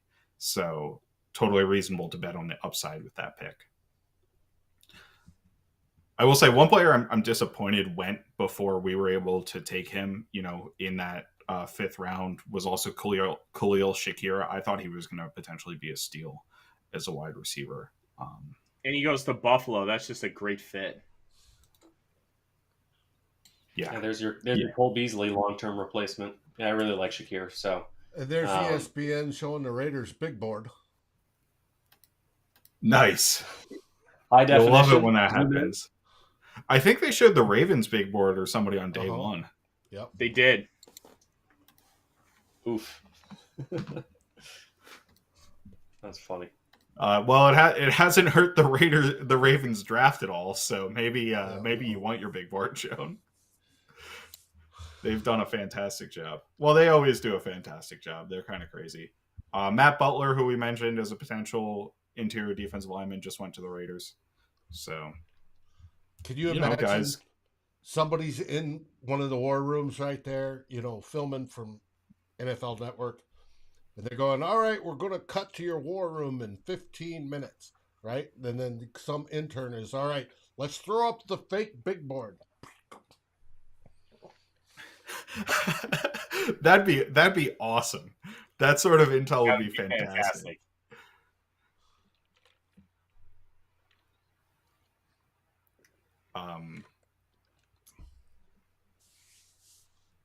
All right, so who do you guys hope we take in like 7 picks? In 7 picks for me, like I said, wide receiver still. I'm pounding the table for a wide receiver. Justin Ross specifically, if not Justin Ross, Mikai Polk is my second. I like Mikai Polk a lot because of the youth. And then 3rd, let's go Kevin Austin Jr. for wide receiver. I'm a big Bo Melton guy too. There are talented players available at the wide receiver spot.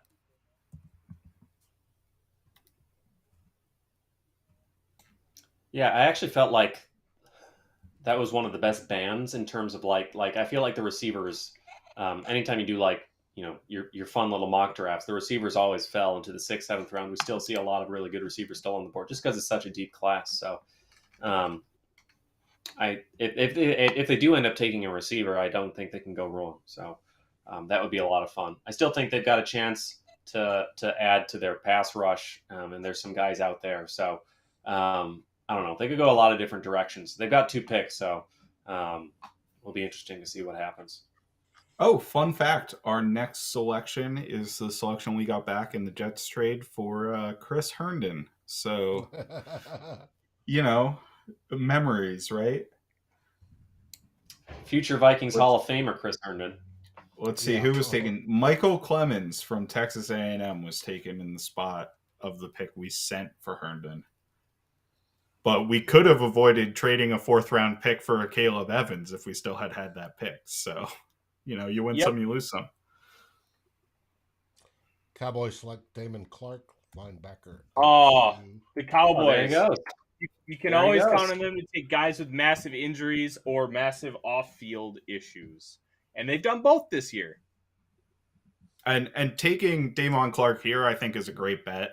We're talking about how it's the point of the draft where you kind of do that. He had, spinal fusion surgery for him that was identified at the combine with a herniated disc or something that's going to keep him out for 2022. However, outside of that, he's a 2nd round player. He plays super big, super physical, very, and he's very super athletic. smart. And he's smart too. Yeah. He's not regularly out of position. Obviously, probably better going forward than in coverage at this point in time as a player. But this is a true early day 2 pick, I think, without the medical concerns. And they're getting him at the very end of the 5th round. So he is somebody, if we hadn't taken Brian Asamoah, I honestly would probably have been pounding the table for here. But I think we've got enough in our linebacker room with the guys to develop that we don't necessarily need to draft a 2nd linebacker at this point. Mm-hmm. Yeah, I like Damon Clark, but not until late on day 3, just because you're talking about a guy who I think was a year away from being a year away. Like, you love the traits. He clearly looks like an NFL athlete out there at LSU. But with a back, he's not playing as a rookie. And even if you drafted him, I think he's still a long ways away from being a starter. So the fact that we have Durante Jones on the staff probably makes me even more comfortable that we passed on him when he was available. So I won't lose any sleep over him going to the Cowboys. But it could work out for the Cowboys long term, because obviously he does have standout athletic traits. And those are the kind of guys that I like taking swings on day 3, are guys with prototype, special measurements, special size, special frame, special athleticism, special explosiveness, because those are the kinds of things that will make you not just like you're a solid rotational contributor, but having the upside. Like, I would rather spend those late round picks on lottery tickets, guys who could end up being starters, rather than guys who could be very solid special teamers, very solid backups. So I like going for upside on day 3. James Mitchell just went to the Lions. That was one of the tight ends that I thought the Vikings could target. He tore his ACL in week 3, absolutely destroying any chance I had of making the college fantasy football playoffs. But really good player, inline guy, can go. Has a lot of good receiving acumen. But that torn ACL really pushed him down the board in this deep tight end class. So that's James Mitchell, tight end. Who is it? Virginia Tech, or am I? Yep. No. Virginia Tech.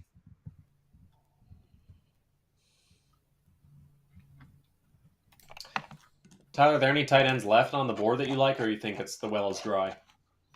I think the well's pretty dry. I'm trying to even think of. Let me pull up the consensus board and see if Cowboys see what we John have. Ridgeway, defensive tackle, Arkansas. Death taxes. Jerry Jones takes a guy from Arkansas. Yeah, but I liked Ridgeway. I thought the Vikings might wind up taking him, just because I feel like they could, they could use some more depth along the interior defensive line. And I while it's not like an upside pick, I like getting like big, stout run defenders. So that's a solid pick. Wouldn't have hated that for the Vikings later on. Yeah, and this is the range where you want to take good, stout, solid defensive run players too, right? Like, you're not taking those guys high in the first round or second round, but there's a ton. I mean, the Ravens do this all the time, right? Where they get those guys, Brandon Williams, Michael Pierce was one of them in the later rounds or UDFAs, and they just turn them into really quality players. Okay. All right, so best tight ends on the board: Grant Calcaterra, who I mentioned before, Jalen Weidermeyer, the tight end from Texas A&M, who ran a 5.03.40. Chase Allen and Austin Allen. Like, the tight end well is relatively dry at this point. Receiver, there's still some really good players on the board. Yeah, so what do you think of Weidemeyer, Tyler? Because obviously, like, he had the buzz of being like the first tight end, probably college preseason, and did not live up to that at all. He athletically tested very, very poorly, right? A lot of Texas A&M guys kind of athletically tested very, very poorly. And, like, he has a couple things that he does well on tape, but he's not a great blocker, and, like, ultimately not really a route runner or explosive. So that's my take. I guess. What's your take? I really think that Jimbo Fisher hid his deficiencies. If you watch the film and when you kind of go back, you'll notice that he's basically only running slants, quick ins, outs, and hitches. He's not going up the seam. He's not doing deep corners. They really did a good job of hiding what he can't do, just trying to maximize what he can do. And I think, like, when I looked back on it, it just made way too much sense why he ended up testing athletically just abysmal, because of what Jimbo was just asking him to do. And that obviously that Weidermeyer flashed initially with Kellen Mond, which is kind of funny in hindsight. But Packers just took Kingsley Enagbare. Yep. Man, getting a good falling player, disappointing. That's a great pick for them. So that's what's that like? Good player. I mean, we talked about him. Kind of like Asezio Tomoe, but much lighter. But long arms, not an elite athlete, but I think that just the length alone gives you the potential to be use the long arm or bull rush move. He's got decent explosiveness, so I feel like he had a chance to be like a contributing rotational pass rusher, maybe not more than that. But if that's what you're getting in the fifth, at the very end of the 5th round, last pick before the start of the 6th round, that's not a bad bargain. So I think he'll be a solid player. Agreed.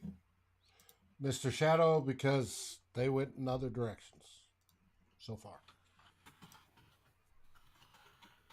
Yeah, and I mean, the Packers, unfortunately for us, have done a really great job adding to their defensive line this offseason. I definitely think it's going to be a concern for us, especially if we can't get this interior offensive line up and running. Now, we've added a ton of competition to our interior offensive line, but they've got a bunch of powerful players on that defensive line if you count Kenny Clark, and then now adding Devontae Wyatt, who I think was a good pick for them, as well as Kingsley Enagbare. Like he's a very powerful player and a powerful rusher, kind of in the Zadarius Smith mold more so than a true bendy edge rusher. So really good pick by them, unfortunately for us. And hopefully we can actually block them this year, and that'll allow us to be more competitive with them as a team, right? Like that's really been it seems like our downfall is the offensive line just can't get anything going half the time against Packers. The consensus board had an early round 3 grade on Kingsley Enagbare, and he went 100 picks later than that. So quite a steal by the Packers, at least. I get why he fell. Consensus board probably overrates him a little bit, just because I don't think he's going to wind up being, or I think he has a long road, I think, to being a starting defensive end, or sort of a guy who earns 800 snaps in a year or something. But I think he's somebody who can contribute early on and be a meaningful contributor. So good pick by the Packers. Makes up for some of their poor picks early on. Trading both their second rounders for a wide receiver who can't catch and played only against FCS competition, and reaching on a linebacker in the 1st round. So it's they're redeeming themselves. Bears too. They're kind of redeeming themselves a little bit here with some of these good picks. Punt God goes. Buffalo Jacket Ariza. Okay, he finally goes. Brandon Bean betting on punt upside. Punt God. Yeah. Well, that makes sense. Maybe they're going to change the game. Won't be doing any punt the Chiefs out of that. That's how you win in the playoffs, right? You got to punt to the Chiefs. So. I love it. I don't know. If I were the Bills, I would just not punt. I would just, use Josh Allen and just never just go for it every 4th down. So I was thinking, the Bills are getting a team that will only punt, like the Texans or the Bears. So don't get the fit there. Although after betting on Josh Allen's tools, maybe it makes sense to bet also on your punter's tools. So it's a fun fit. He finally goes. As I remember correctly, the Bills are getting a new stadium, and they might want to. Yes, they are. And it's so covered. One punter already in the 6th round with the 1st pick of the 6th round. Let's see how many we can get. That's a lot of special. That's your 4th specialist, I think, off the board. Yes. 3rd punter and 1 kicker. Okay. Good year to be a special teamer. Vikings are up here and just 4 picks. They're 4 picks away. We got Eagles, Giants, Patriots, and then Vikings.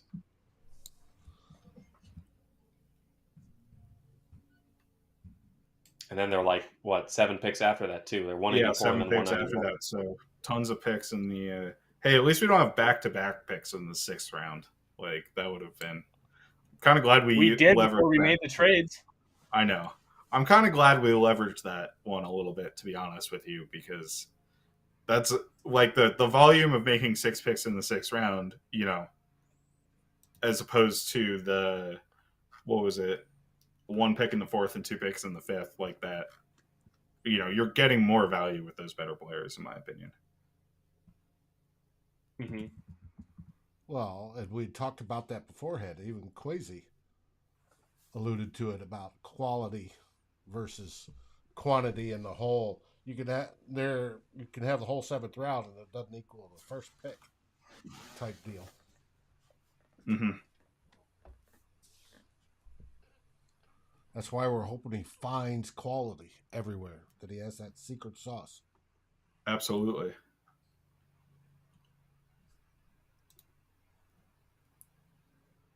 Let's see. Have we drafted? So we're what 5 or 6 Vikings draft picks in, and the only offensive player we've drafted is the guard. Yeah. Well, Ty Chandler as well, the running back. So yeah, but we have. Let's run it back real quick just to remind everybody who the Vikings have gotten here. 32 overall, first round, Lewis Seen, safety out of Georgia. Second round, 42 overall, Andrew Booth, cornerback out of Clemson. 59 overall in the second round was Ed Ingram, interior offensive lineman at LSU. 66 overall, third round, Brian Asamoah, second linebacker out of Oklahoma. And then in the fourth round, Caleb Evans, corner out of Missouri. Fifth round, 2 selections, Asezi Otomeo at 165, defensive lineman from Minnesota, and then Ty Chandler, running back at 169 out of North Carolina. So 7 selections, 5 defenders, 2 offensive players. Only 5 of the first 6 were defensive players. And to be honest with you, my guess is that kind of balance between defensive and offensive players was part of the reason why we went guard at 59 as opposed to edge rusher when there were 2 edge rushers I liked a lot on the board. Looks like we have a Packers fan in the group, Juan Schultz. Thank you for joining us, Juan. I've got a question for you. Is Gutekunst ever going to get wide receivers early for Aaron Rodgers? Well, he did. 34 is pretty early.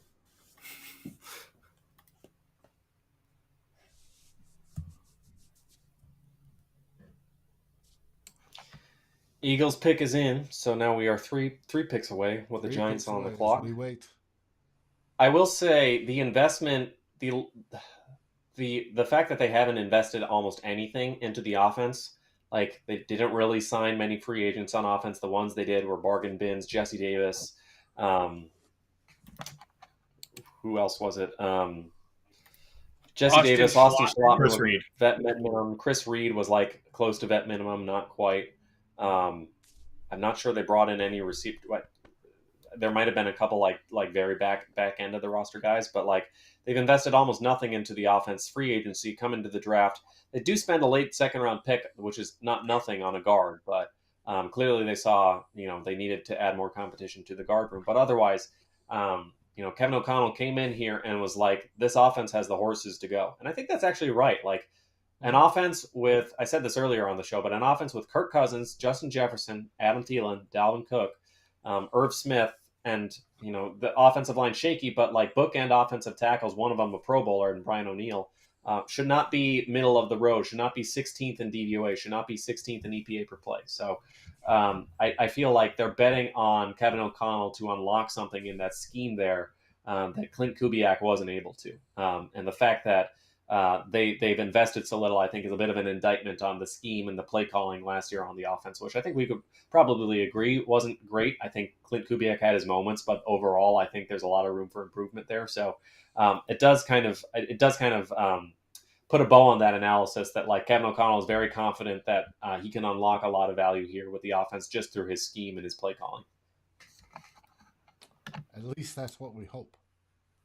Mm-hmm. Yeah, and I would say as well that if you looked at the Vikings roster, I mean, the offense was a lot more well put together than the defense was when this new staff took over, right? Like you mentioned, Nick, all of the names that we have on offense as starters are pretty much quality NFL starters, with the exception of some of the interior offensive linemen, right?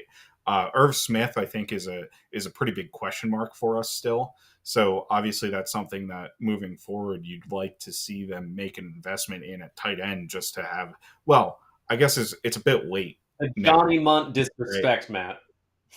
Right. To have them have an insurance blanket for an Irv Smith at tight end, right? We need him to be a valuable contributor in the passing game, because as great as Johnny Munt is as a blocking tight end, he's not going to become a contributor in the passing game, right? So that makes a difference. I guess you can you can kind of treat CJ Ham as a tight end substitute, right, in the Rams offense, where the Rams basically never used a fullback, but we do have CJ Ham, so you can kind of see the fullback role taking over some of the use of a tight end role in the Rams' former offense. So that could be a small point there, but ultimately, I don't feel great about our depth at tight end simply because of Irv Smith's injury history and his lack of, we thought he was going to emerge as a good player, but I don't think he's really shown that he's a quality NFL starter on the field to this point. There is Zach Davidson. He is a guy who they drafted, fourth round? Sixth round last year, I think. I think it was sixth round. I think it was fifth round. I'm looking it up. It's fifth round. Okay. So freak athlete, obviously. Very raw. Punter, also. Punter. There's our punter of the future, Zach Davidson. Anything you can do to add value. So, I mean, but otherwise, yeah, that's not an inspiring tight end group. So, in the investment there. Oh, Vikings are on the clock now. Are they? Yeah, Eagles picked Kyron Johnson out of Kansas. What about the Pats? Speedy linebacker. Giants took Darian Beavers, so we're at a little bit of run on linebackers. Beavers is a good pick too. So Pats are on the clock, and then we're on deck. I see the Pats pick is in. Is it? So at least on NFL.com. So maybe they're the fastest. No. Donovan West would be nice. We were talking about this earlier with Collar that Matthew Collar that it's not entirely clear if Bradbury. Who's the competition for Bradbury? Chris Reed has never taken center snaps in a regular season game. He's done it in the preseason, and he's done it. It's boring. Or there's a throwback. He's done it in practice and training camps and stuff. But so maybe Chris Reed is your emergency center, but right now they kind of don't have anybody. So Donovan West as another one of those athletic wide zone undersized centers probably makes some sense here for the Vikings too. So. That could be a place they go to. At the same time, do they take another interior offensive lineman after they have already invested a second-round pick? That's a lot. So we'll see. I don't see it. As much as I love the big round bellies, I don't see it. Yeah, absolutely. And like you talked about, Nick, I think it's a fair point that we don't have a ton of competition at center for Bradbury. I think that the coaching staff seems to be relatively high on Bradbury, so it wouldn't shock me if they didn't think they needed to add competition to this point. Obviously, the mental aspect of playing center is part of it that matters. One thing that is kind of interesting to me with Bradbury is in a lot of the conversation around Tyler Linderbaum as a player, right? One of the things that came up is how the Eagles really protect Jason Kelce as an offensive line. With leaving their tackles on islands and having big guards there to protect them. We have not had those big guards, and we've had, frankly, abysmal pass blocking guards at right guard, over the past 2 years. We got something going on, Tyler? Oh, no, I'm fine now. My AirPods died, so I had to switch them out. And then when I was reconnecting, then I couldn't hear for a while, so I had to unpair it and repair it. But no, sorry, you just looked panicked. I thought the pick might have been in for a second there. They are on the clock. I haven't seen it. The Patriots took. Oh, the pick is in. Vikings pick is in. So no trades. Staying put. Yeah. Patriots took Kevin Harris, the Justin Ross, Ross, South Carolina. Clemson. It's fullback. Justin Ross. The Vikings took Clemson. Or Clemson, wide receiver. Yeah. What? Excellent. That's awesome. That's what I'm seeing. I don't know. It's not from a blue check mark. No. Disregard. No. Okay. That had to be a fan saying, I hope it's Justin Ross. Yeah. Well, anyway, but that offensive line competition, I'd be interested to see what Bradbury can do if we get good guard play around him as a pass protector, because obviously that's his weakness. He's still great as a reach, in the zone run scheme. Vederian Lowe, offensive lineman for the Minnesota Vikings. Illini. I got all excited. Dave, this isn't fair. I know. I don't even Lowe. know who this Lowe. Lowe, just like Lowe's. Vederian, Vederian, Illini.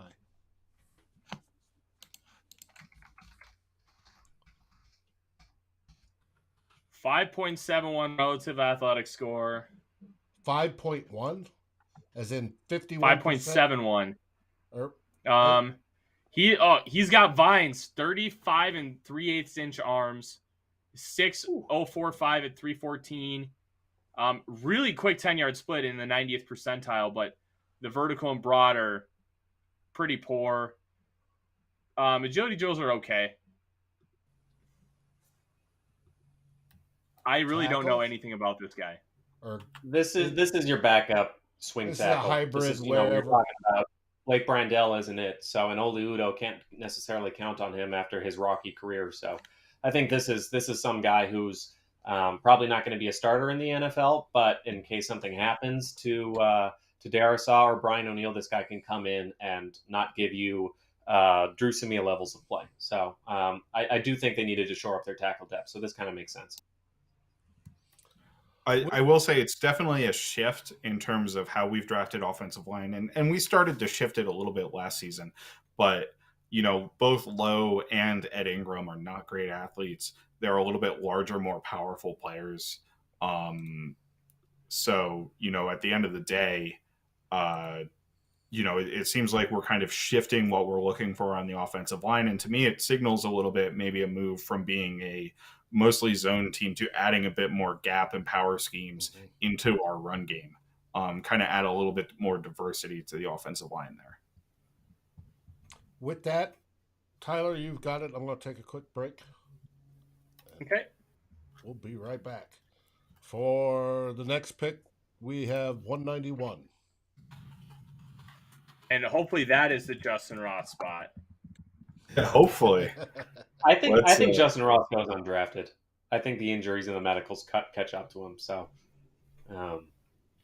it wouldn't be really cool.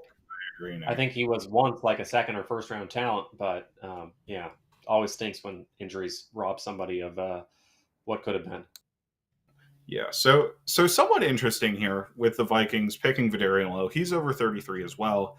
It seems like Kwesi hasn't really kept up the age thresholds that Andrew Berry kind of developed in Cleveland, which is something that we had talked about going into the draft. Seems like he doesn't really care about them all that much. I just find that kind of interesting. I find it interesting too. It felt like it after the first pick that he was going to really take it seriously because of the high athleticism and age of Lewis Cine being only 21 years old. But it has this is also a weird draft because, as it was mentioned earlier, there aren't a lot of young guys. We're getting a lot of those COVID years, 23, 24-year-old prospects. So maybe that philosophy shift changes down the line just because there weren't enough prospects to really be able to target those young players this year. I mean, there are like what? Average draft has like 1,200 prospects. This has like 1,800. Yeah. No, that totally makes a difference. And I think you're right in that the average age seems to have gone up, even if, once you get towards the end of it, the talent isn't real. Like, there's not a ton of 7th round talent compared to other years. I'd say it's pretty similar. But that 2nd to 3rd round range is what really got propped up. And I think that may have been because of the number of older prospects and the better development that some of these players have had. Mm-hmm.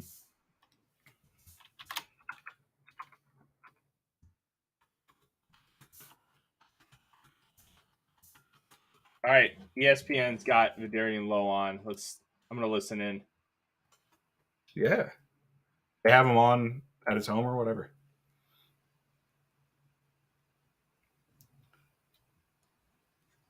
Four-year starter at left tackle.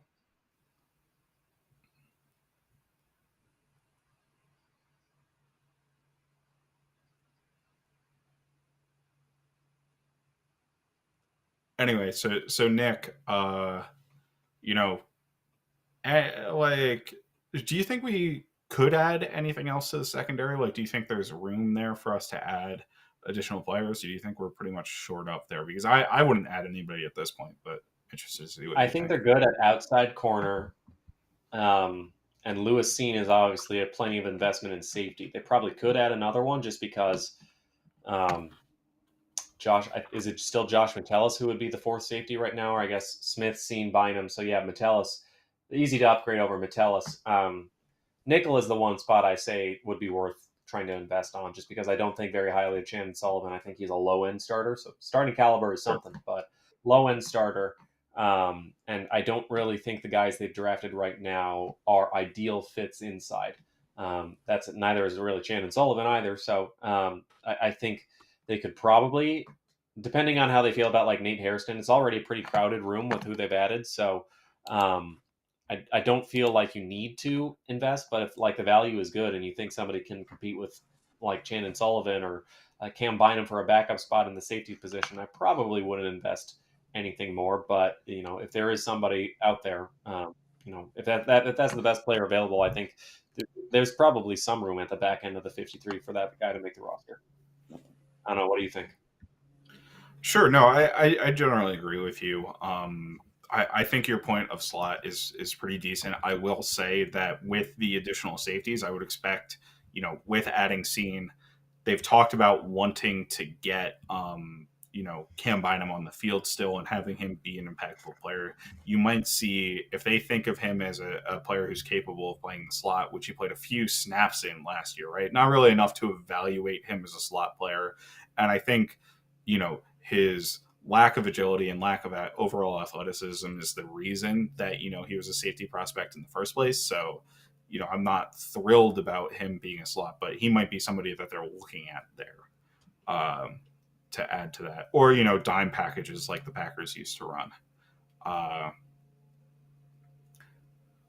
But yeah, I guess, we've got a little bit of a lull here between the first pick.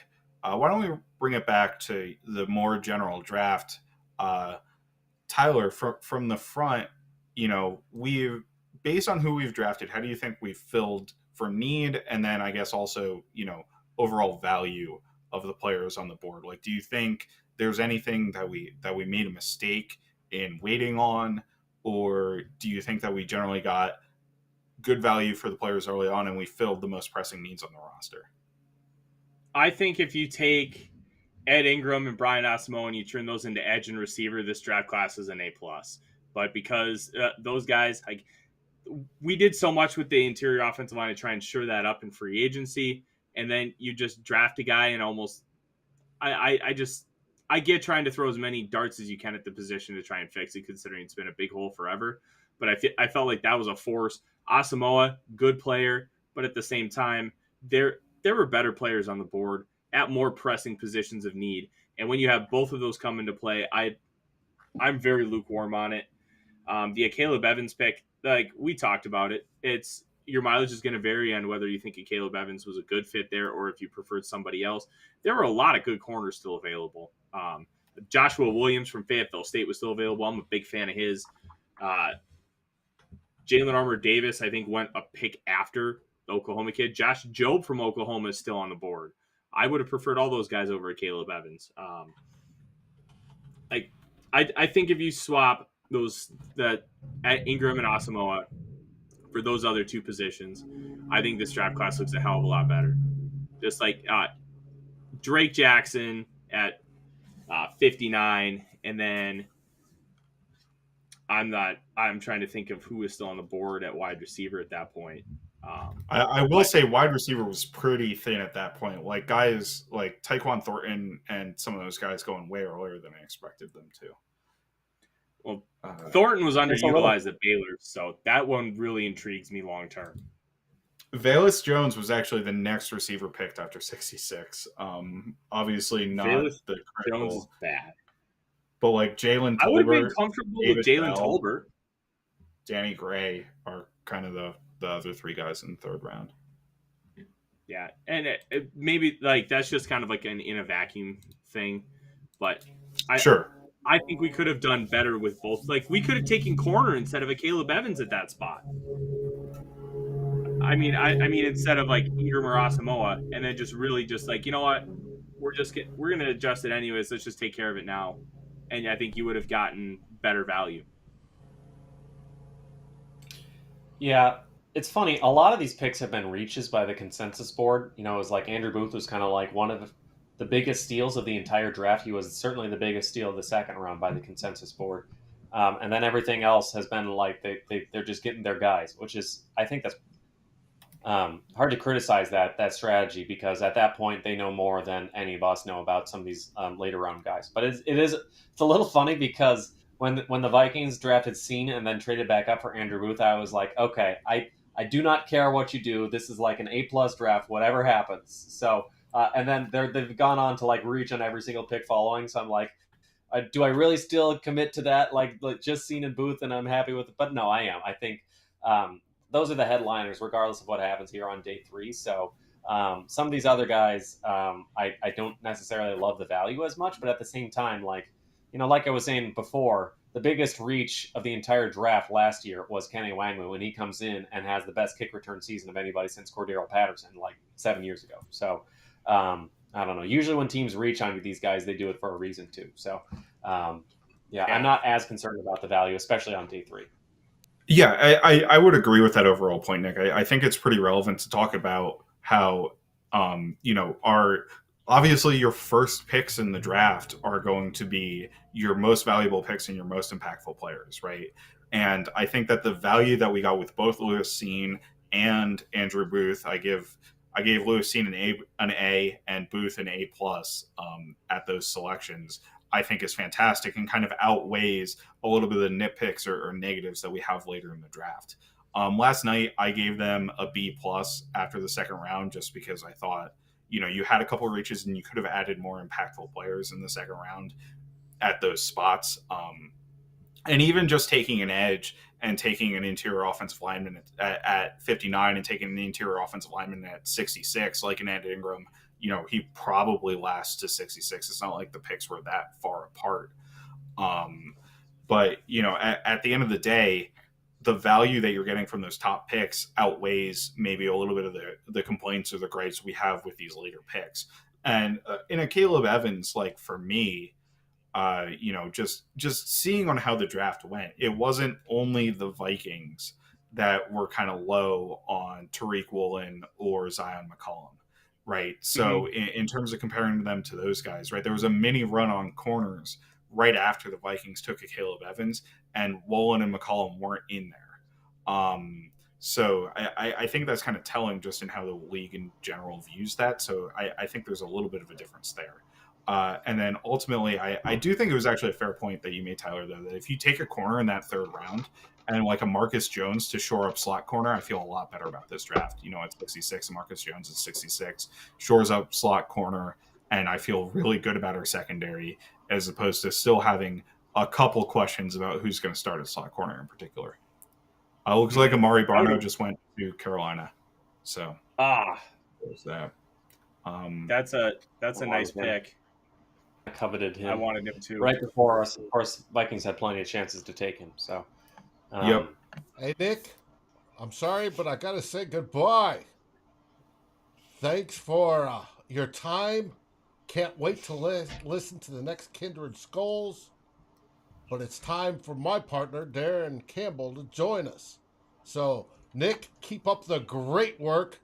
Your knowledge is awesome. Thanks, Dave. Good chatting with Nick, y'all. you're the man. Yeah, it was great. All right, I'm going to take a break here quick, Dave. Okay. And I'm going to bring in Darren.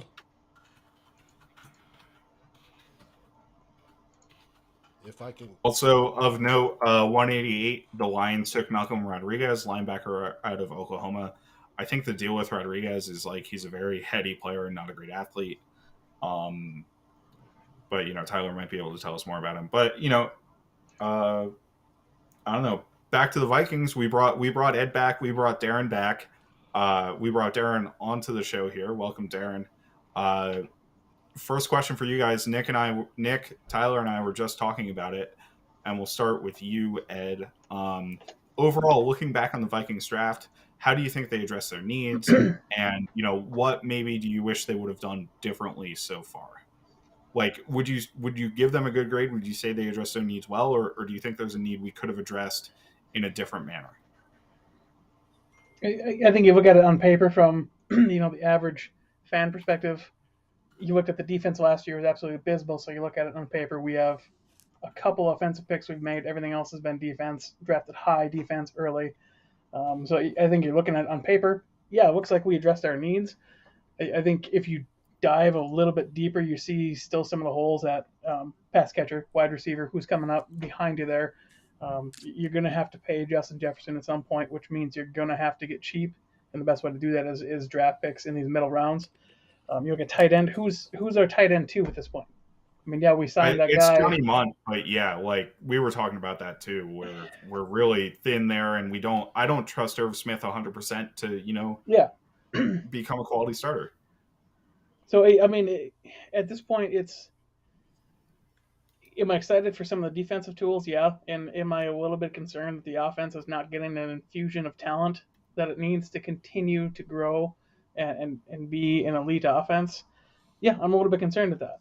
I mean, you would expect with an offensive head coach, he might have had, his thumb on the scale just a little bit more to try and influence that. and maybe this is just the remnants of the Rick Spielman era of this is kind of how these guys are ranked coming in, and Kwesi couldn't set up his scouting department and his kind of flavor of ranking these players in time for this draft. I don't know. I don't know what the answer is. So it'll be interesting to see next year's draft, kind of where we break down and what we prioritize and how that changes from this year, because a lot of the scouting was done way prior and we could not adjust that once we got the new GM in place. Yeah, so programming note here, the Vikings are on the clock right now. The Falcons pick was in. They drafted a guard. So the Vikings are up next. But and Vikings let's see if we can Jalen Naylor, Michigan State wide receiver. There we go. Got a wide receiver, Jalen Naylor.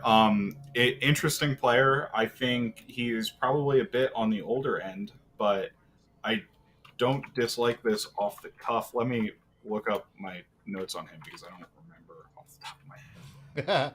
Darren, how you doing, buddy? I'm doing great. How's everybody else?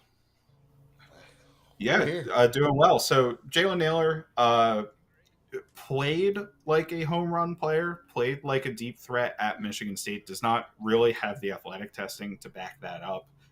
He ran a 4.5 40, so not great, but he actually has really strong jumps, 38-inch vertical, 10.8 broad, and I would say mediocre short shuttle and three cone. Ultimately, a pretty smooth route runner. And he was a high school state champion in the 100 meters and the 200 meters. So, he has track speed, apparently. It just didn't show up at the combine for whatever reason. But, I guess lacking in contested catches. Tyler, you missed a pick. It's Jalen Naylor. We can't hear you. I fixed it. All right. I like this. Naylor's a great player. Really good deep ball receiver, has excellent speed on the outside, can separate from corners. I think he's more of a one-trick pony at this point, but the nice part is he's young. I believe he was only a 3-year player when he left Michigan State. This is an interesting one. Obviously, we talked about Justin Ross. I thought Bo Melton would have been a great one here. I've got a buddy who works for Michigan State. I'm gonna ask him some more details and I'll report back. So one comment on Jalen Naylor, even though I guess he was a redshirt junior, he is 23. Whatever it was, I guess he was late getting to school. So I was thinking his teammate that was the younger one. Then that's my bad. No, that's fine. But yeah, like Tyler said, deep threat, which I think is kind of a role that the Vikings don't we don't have a pure deep threat on the team in terms of, obviously Justin Jefferson and Adam Thielen are great deep receivers, right? But they do literally everything. KJ Osborne was more of that not deep threat, more underneath receiver, kind of slot third receiver. So adding, that speed and that deep threat ability to the roster, I think is a good add. Thoughts, Darren, Ed?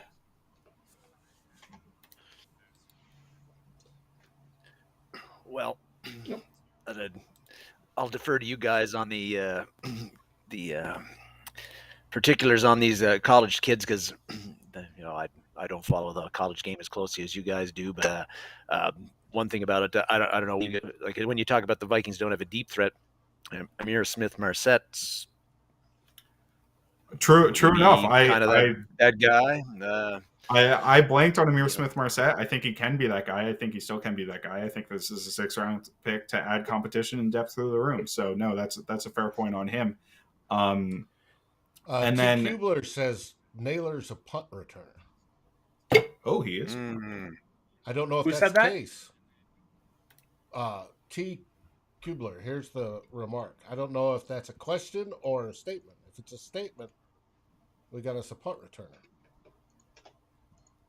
Yeah, has punt return experience at Michigan State. So absolutely. Good. You never have enough punt returners, right? Right. No, that's true. And good ones are hard to find.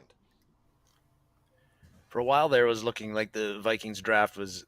They had obviously decided that the defense was so shitty last year that they had to spend every pick on a defensive player. But late, right now, they got Love at offensive tackle. I don't know. I wasn't on when you guys discussed him, but reading a little bit on him, he's a big dude, but picked in the 6th round for a reason. But guy is going to be, looks like he's going to be a development guy and provide some depth outside on the offensive line. And then, Naylor again, like as you said, he's we finally kind of addressed some folks. Tyler was on the draft a wide receiver in the 1st round, heavy. I think from what I heard from him, we didn't do it. But we finally got somebody in the 6th round. Interesting that looking at all the picks that we've made so far, it's the Vikings under. I think we were all wondering, like, how's Kwesi going to handle the draft? And looking at things right now, how different is he from Rick Spielman? Like 6 draft day trades that he made, and I don't disagree with that doing that. But one thing that was interesting for me, anyway, is that every pick they've made so far has been from a player from a power conference. So you got 2 from the ACC, 1 from the Big 12, 3 from the SEC. You got 2 from the Big 10 now. So it looks like the Vikings, nobody picked from Bologna Tech with high upside in the later rounds, like Davidson last year. It seems like they're looking at, we trust the tape of these guys that are playing against the top competition in the CFB, as opposed to some guys playing for mid majors or below, and who could have intriguing talent, but they just seem to be really trusting the power schools right now. Yeah, absolutely. That's a fair point. Everybody from Power 5 schools, the first 4 picks from really dominant programs, right? All in LSU, Georgia, Clemson, Oklahoma. So for all of those guys, trusting guys who have gone against high-level competition for their entire college career. And I think, when you're watching tape, that's something that's important to keep in mind and relevant for players as you're scouting them, right? The level of competition that's going against them matters. Now, obviously, you can see guys that's not to say small school guys can't, succeed, or there aren't some very, very good small school guys as prospects and that are obviously good on tape. It's just something that's relevant. And if you're going to be more confident with these players.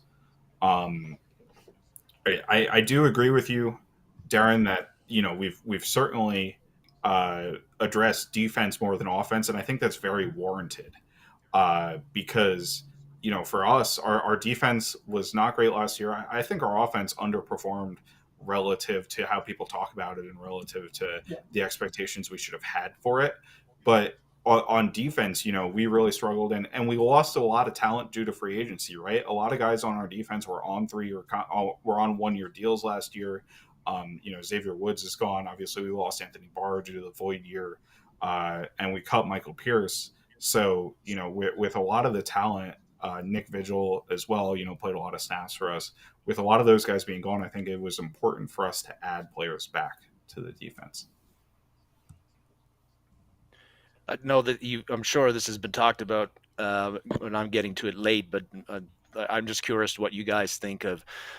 Yesterday, I thought was like a good bounce back day for Kwesi Adofo-Mensah, at least in my mind. I wasn't too keen on what he the trade on day one, but what did you think of the Ingram selection? I'm not really or R. Kelly 2.0 with the off-field stuff. I did, again, doing a bit of reading. It looks like he's strong in pass protection, weaker in run blocking, and that it seemed to me like, based on what I read, that he went earlier than he was kind of a third round guy, and we picked him in the second. We do have issues on the interior. We all know that, but do you think Ingram could potentially address them? Yeah, so it's relevant that he was a late second. I think a third round value is probably appropriate for him. So maybe it's a little bit of a reach, but with the guys that were there, I don't think he was a reach compared to the other interior offensive linemen that were available. Obviously, the off-field stuff, like if people are out on Ed Ingram because of the off-field stuff, I don't blame them at all. Right, that's 100% valid reason to not like the Ed Ingram selection. I do think it represents a little bit of a shift in our philosophy on the offensive line with the addition of him and the tackle that we added later, where we're getting larger, more powerful players who maybe don't have the movement skills that the last regime coveted. But I think adding to our pass protection, and Ingram's somebody that can help with our pass protection. He's a great puller as well in the run game, right, which kind of indicates a more move to a power gap scheme kind of deal for me. But, adding him to this roster hopefully shores up our pass protection in the interior and at least gives us a ton of competition at that right guard spot, which I think, with the level of competition we have there, the best player winning in that situation will hopefully lead to us actually having a solid interior offensive line. I don't know if we have competition for Bradbury on the roster, but having good guard play beside him where you can schematically help him out with that guard play, I think will dramatically improve our view of Garrett Bradbury, honestly. So, Matt, Tyler, Ed, another question, again, maybe it got addressed yesterday, but okay, the Vikings signed Jesse Davis. They signed Reed, and now they've drafted Ingram, all guys that play guard. It looks to me like Wyatt Davis is shit out of luck right now as far as, or not in favor with the Vikings organization, even with the new regime, even though Wyatt Davis apparently is in Dallas working hard with and all of that. Like, is Wyatt Davis a guy that has disappeared, is basically a wasted pick from last year, a pick that I really liked at the time, and I can't remember if you guys did as well? We don't know yet. Obviously, his first season was snake bitten for a myriad of reasons. He came into camp overweight. We know that. He got hurt. And Mike Zimmer just wanted to absolutely stick it to Rick Spielman and barely used any of the third rounders. And when you combine all that, I heard there was some other off the field stuff that was concerning. I don't know what that was, but it was alluded to me in a conversation. So when you combine all those things, he's just got to show up ready to go and work his ass off. If he can do that, I think that there's a real opportunity for him to become the starting right guard of this football team. Can he ever get there? I have serious doubts about that at this point. If you were to have come out after the 2019 season, probably a first round pick. He came out after 2020 and he was a third round guy. The consensus board had him in like the late 40s. So the value for Wyatt Davis was really nice. But when you look at all the little nuances, the injury, the red flags, the weight issues, it can be difficult to see him hitting the field. He's got to come to camp ready to bust his ass and try and win a job. Because it's not just about winning a starting job for him. It's about winning a job to stay on the roster. This regime has no attachment to him. They have nothing invested in him. They can just cut him, and that's the end of it. Right, and I don't know how much of it is, sticking it to Rick Spielman. I don't know how much it's not. But if you can't even crack the active roster the entire year, there's something seriously going on. So, like you said, whether it's just he came out too early, he's just underperforming, underweight, under strength. You don't sit a guy like that and not start him basically on the active roster the entire year if there's not something significantly wrong with the guy. Like you said, you can easily turn it around. Like, we've seen that before, right? You've seen players, their first year is absolute crap. and then they come back, or they get cut from this team, they get picked up in another team, and they're an all-pro. It happens all the time. But yeah, I think you have to look at it as a lost pick. It's the last regime. This is now Kwesi's show, and you got to assume like he's not going to be there, which clearly it looks like based on their moves and the draft picks, they are not anticipating he's going to provide much. All right, I got some intel from. I've got a guy that works for the Michigan State program, and here's what he told me about Naylor. Elite speed, played primarily outside. He's faster than his 40 time. He's had some injuries history and inconsistencies, especially with his hands. But he's a nice yak threat, and just a good person with no red flags. Which after the pick of Ingram, having a guy with more guys with no red flags is really nice. But yeah, just seems like he's just going to be your vertical stretch guy. Yeah, so Naylor, like you mentioned, faster than the 40 time, ran a 4.5 in the 40, but had a 1.52 10-yard split, which is a really, really good 10-yard split in that. So a little bit more explosive probably than that 40 time gives him credit for. Also had really great jumps, which is, another nice sign to back up the explosion that he has. 18.8 yards per catch last year.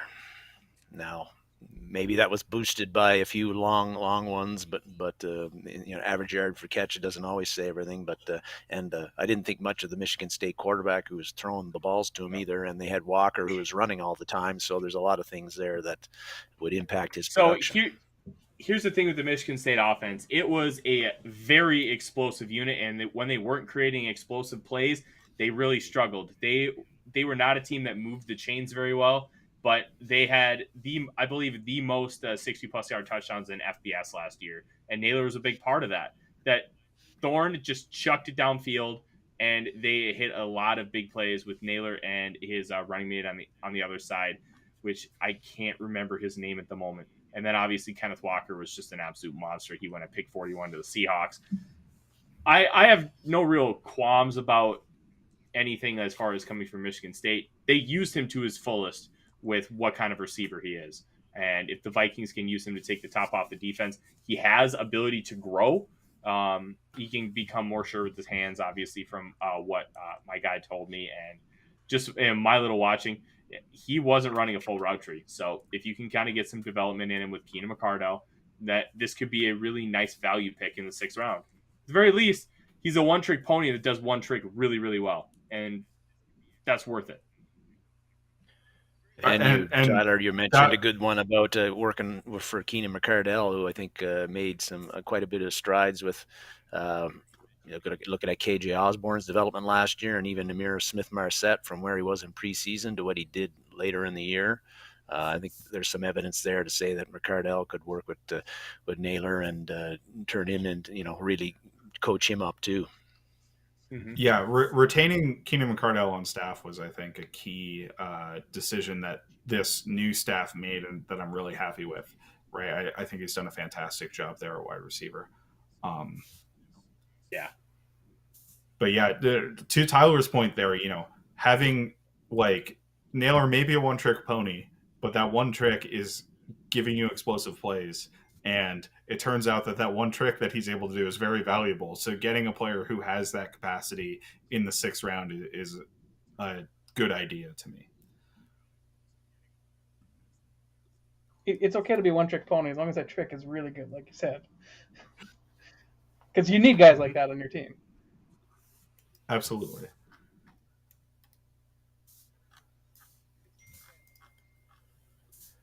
The Vikings seemed... Sorry, Matt, go ahead. Oh, yeah. So one thing I think that's relevant that popped in my head is Naylor is not a large player, right? And something we've talked about with adding Kevin O'Connell is how the Rams use their wide receivers in terms of the blocking game. So it seems like we're relatively comfortable with the ability of our wide receivers to block, and the ability of our tight ends even to block and be contributors in that passing game, or in the running game rather. in that capacity, which is kind of interesting to me because I don't think that Justin Jefferson is going to be on the level of Cooper Kupp as a blocker, right? Cooper Kupp's a fantastic blocker, and Jefferson's kind of skinny to be able to do what Cooper Kupp's able to do. Now, KJ Osborne has the size, I think, to do it, although obviously technical refinement needs time. I think Adam Thielen also has the size to do it, really. So it'll be interesting to see how we utilize them moving forward in this new offense. Well, Freddie, I know you say Bo Jackson was a 7th-round pick. Bo Jackson was also the number 1 overall pick. It just so happened that he refused to play for the Bucs. So,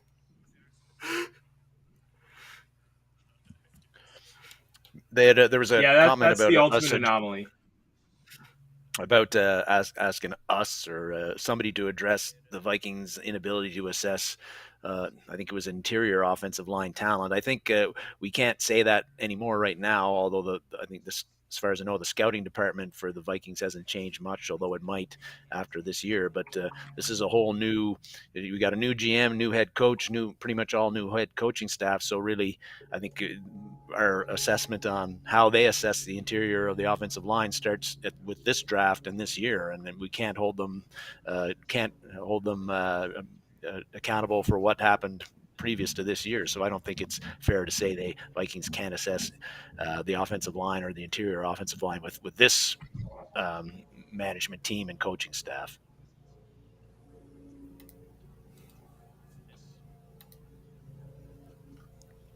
Yeah, absolutely. Grant Calcaterra just went to the Eagles, so another Very tight good end value. off the board. The Eagles have had a really good draft. Not only did they get A.J. Brown, they got Jordan Davis, who in that defense is going to be incredibly valued. They got Cam Jurgens, the Travis Kelce replacement, Nakobe Dean at a tremendous value because of the injury, Kyron Johnson, and then Calcaterra. Like, this is one of the best drafts in the league this year. Very impressed. Howie Roseman figured out how to draft, and he did a great job. They've given Jalen Hurts a lot to work with. They have shored up the defense in areas where they really needed to, and they only had 5 picks, but they did a great job of those 5 picks. And Calcaterra can play, even though he's a 6th-round pick. I think some of that is due to the medical concerns. He's a great guy to put up the seam. I like him as pairing with Dallas Goedert quite a bit. Yeah. Another player that went off the board recently that we'd mentioned a little bit earlier is Jamari Salyer, interior offensive lineman from Georgia. He went to the Chargers. I think the Chargers did a pretty good job adding Salyer and Zion Johnson in the 1st round in terms of shoring up their offensive line as well. So, and that right side of their offensive line was one of the weaknesses that are holding them back from the playoffs. So I think they'll be a competitive team next year.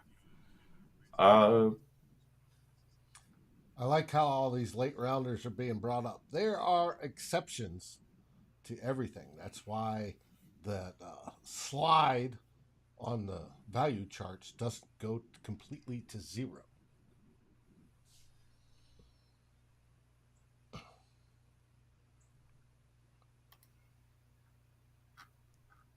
We just don't know if Kwesi can identify those guys yet.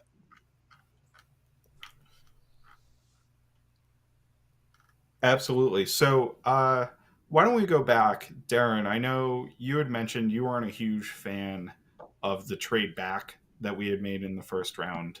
Why don't we talk about that a little bit, just as general trading, because the Vikings have done a lot of trading in this draft, right? We moved back in the 1st round. We then moved back at 34 and then turned around and moved right back up to get Andrew Booth. And then in the 4th round, we traded like 3 times within 10 draft selections. 1 to move up to get our guy at corner. And then, 2 times we traded back. So overall drafting strategy, maybe analyze the individual trades, but overall, what do you think of the drafting strategy so far? And maybe compared to Rick Spielman, I guess. I think the only reason I didn't like the trade back on the 1st round was, and it's been brought up a gazillion times by everybody, was the giving up the not retaining that second rounder. And then Kwesi ended up addressing that on the second day and all that stuff. But again, we don't know. Detroit probably likely said, well, if you don't take this deal, we got, the team after you is going to accept it. So, take it or leave it kind of thing. And he pulled the trigger. But I think it comes down to when the Vikings went into the draft, they had the 12th overall pick, the 46th overall, and the 77th third rounder, and then they didn't have any fourth round picks. So I think it comes down to do you think that the Vikings could have got more out of those 3 picks, or through getting 5 picks that from 1 to 118? And I think in the draft, despite not hold on to that second rounder with that initial first pick, I like the fact that Kwesi was able to get 5 picks from 1 to 118 as opposed to just standing pat with what he did. And then I think the only thing I would have been tempted to stick with the fourth rounder that they had, the extra fourth rounder they had twice, ended up trading twice, like whether it was at 122 or 126 and maybe sitting out the whole 5th round.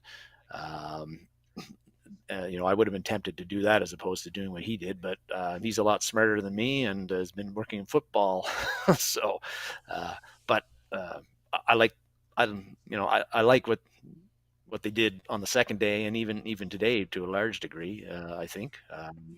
And he talked about, he seems to be following along with what Spielman did in a way, in that as you get later on in the draft, you want more bullets to fire as opposed to less, because it's just so uncertain what you're going to get from the later rounds in particular, and so it's useful to have as many picks as you can back then. Yeah, absolutely. I think that's fair points, and I would agree on the. I don't know. It is a little bit distinct from Rick for me, right? Because particularly that 4th round trade up, I don't think that's something Rick would have done, sending a future pick in order to get back into the 4th round. And then, I guess for me, I would have liked to recoup a future pick as well when trading back with the Raiders rather than having 2 5th round picks. But, that's a bit nitpicky stuff. Ultimately, the trade in the 1st round, when you combine it with the trades in the 2nd round, I think is a pretty big win. I think we left a little bit of value on the table with it, but it is what it is. Why don't we jump to you, Ed? Any thoughts on the draft strategy so far, or what the team's maybe looking like right now after the draft? I think the draft strategy is pretty in line with what we kind of saw we're getting with Kwesi, right? It's analytical guy. It's a guy that's based on numbers, and you have your options in front of you at a wide receiver where maybe you don't necessarily see your impact at 12. Based on who you have on the roster with Thielen and Jefferson, you might not be able to see as impactful in that number 12 pick versus you drop down and you get, like you said, you get 33 and 34, which if this draft truly is, after you get to that top 10, it's relatively flat for a good while, and talent-wise, maybe you like that tranche of the draft a lot more. So I think he's maximizing his value, and it's just regarding the trade, I think it gets lost in the wash a lot. You're looking at all these models, but all these models are based off of a decade worth of data or more.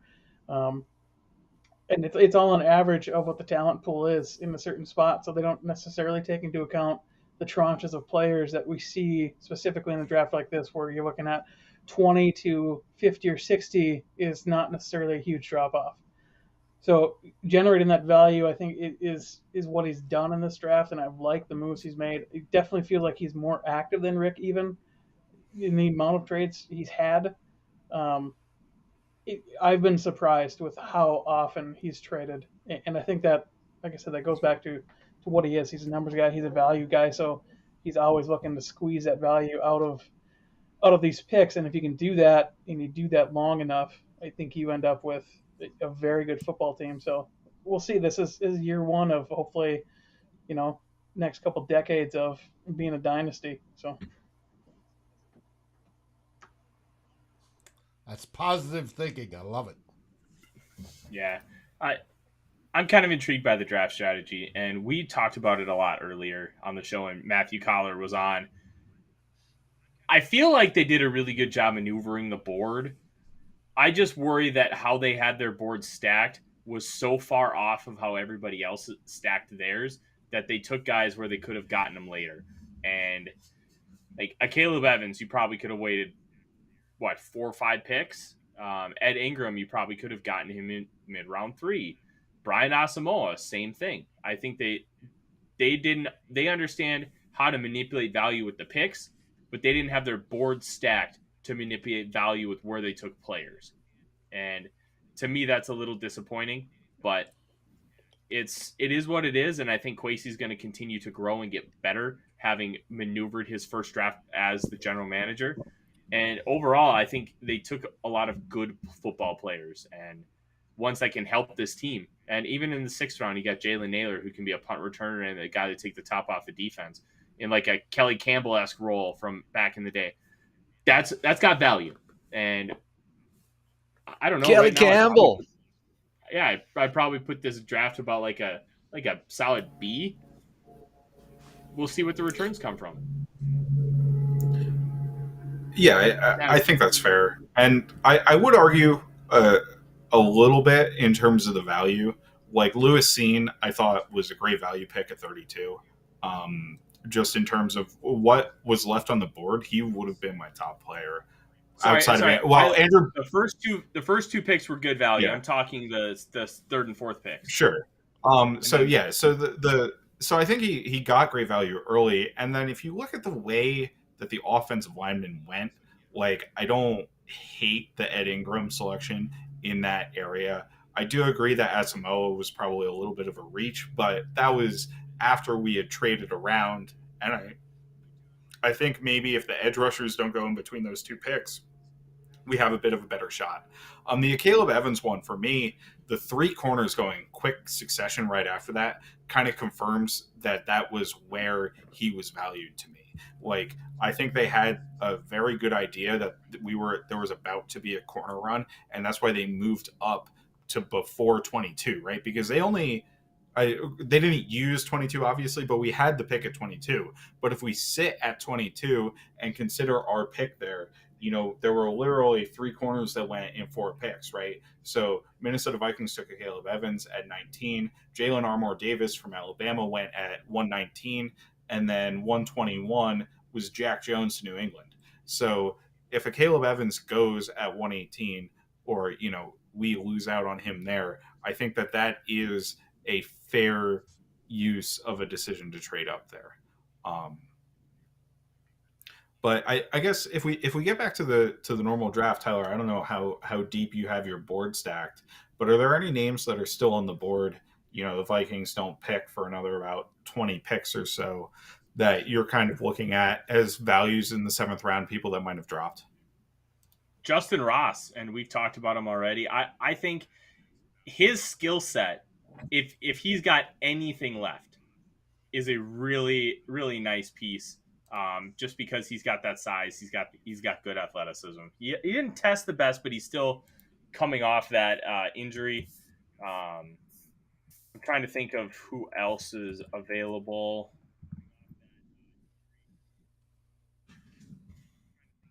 Charleston Rambo, the wide receiver out of Miami. I know we just took Jalen Naylor, but he's more of a Z. I like that a lot because I think he can grow and be a potential starter. You want to go safety again? Marquise Bell from Florida A&M is a really good one. And then you have the quarterbacks. Caleb Ellaby and Carson Strong are still available. If you want to take a guy here to kind of be a developmental piece. There's the board itself is kind of shrinking. There's a lot of running backs that are available. Some wide receivers. But nothing's really jumping out to me unless there's one guy. Northern Iowa's Isaiah Weston. Kid went to my high school, which 1 is really cool. But 2, he tested athletically on par with Christian Watson. I believe after it was all said and done, he was 7th in history with relative athletic score. Great production profile from Northern Iowa. really used as mainly a deep threat. Needs to learn some nuance and some of the intermediate and underneath stuff, but the profile is tremendous. And I'm a little surprised he's still on the board because he's that kind of athlete, height, weight, speed guy. Yeah, Isaiah Weston 6'0", 214. That's really good weight. Ran a 4.42 at that 214 pounds with a 40-inch vert and a 11.3 broad, which is Sweet. pretty great all around. Didn't have great agilities, but I mean that's still a fantastic athletic profile for somebody that size.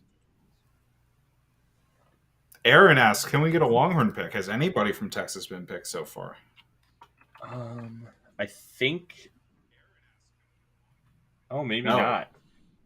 They had one of the youngest teams in college football last year, so.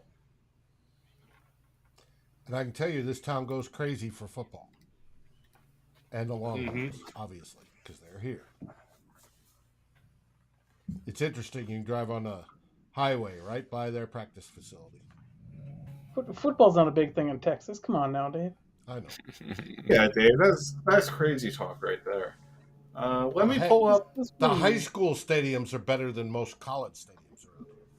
Oh yeah, some of the high school stadiums there are just nuts. Like I drove when I was in Dallas a few months ago. I drove by Plano East. Holy crap!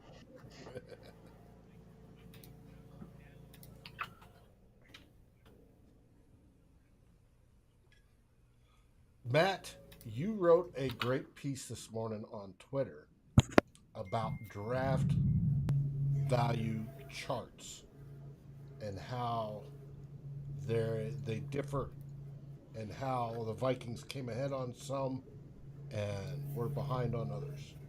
Do you want to elaborate on that? Yeah, absolutely. So, and this is something that obviously comes into the discussion with how many picks the Vikings made, or how many trades the Vikings made, rather, in this draft. They really moved up and down the board. So, most teams have proprietary draft charts that they don't share with the public, right? And they don't look like any of the draft charts that are out there necessarily.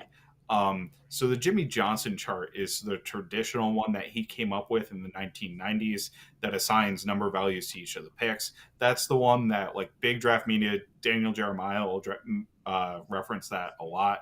And that used to be in vogue in terms of what a lot of teams use for a long time, but it's been out of use for a while. The Jimmy Johnson chart in general overvalues high picks. So if you do the numbers on the Jimmy Johnson chart, the Vikings came out behind in the 3 trades that they made in the first 2 rounds by I think it was about 10% or something like that, which isn't too big of a loss, but it's still a loss there. And then there's also the other chart that I think might be most relevant is the Rich Hill chart. Rich Hill, he wrote it for Pat's Pulpit, I believe, a number of years ago.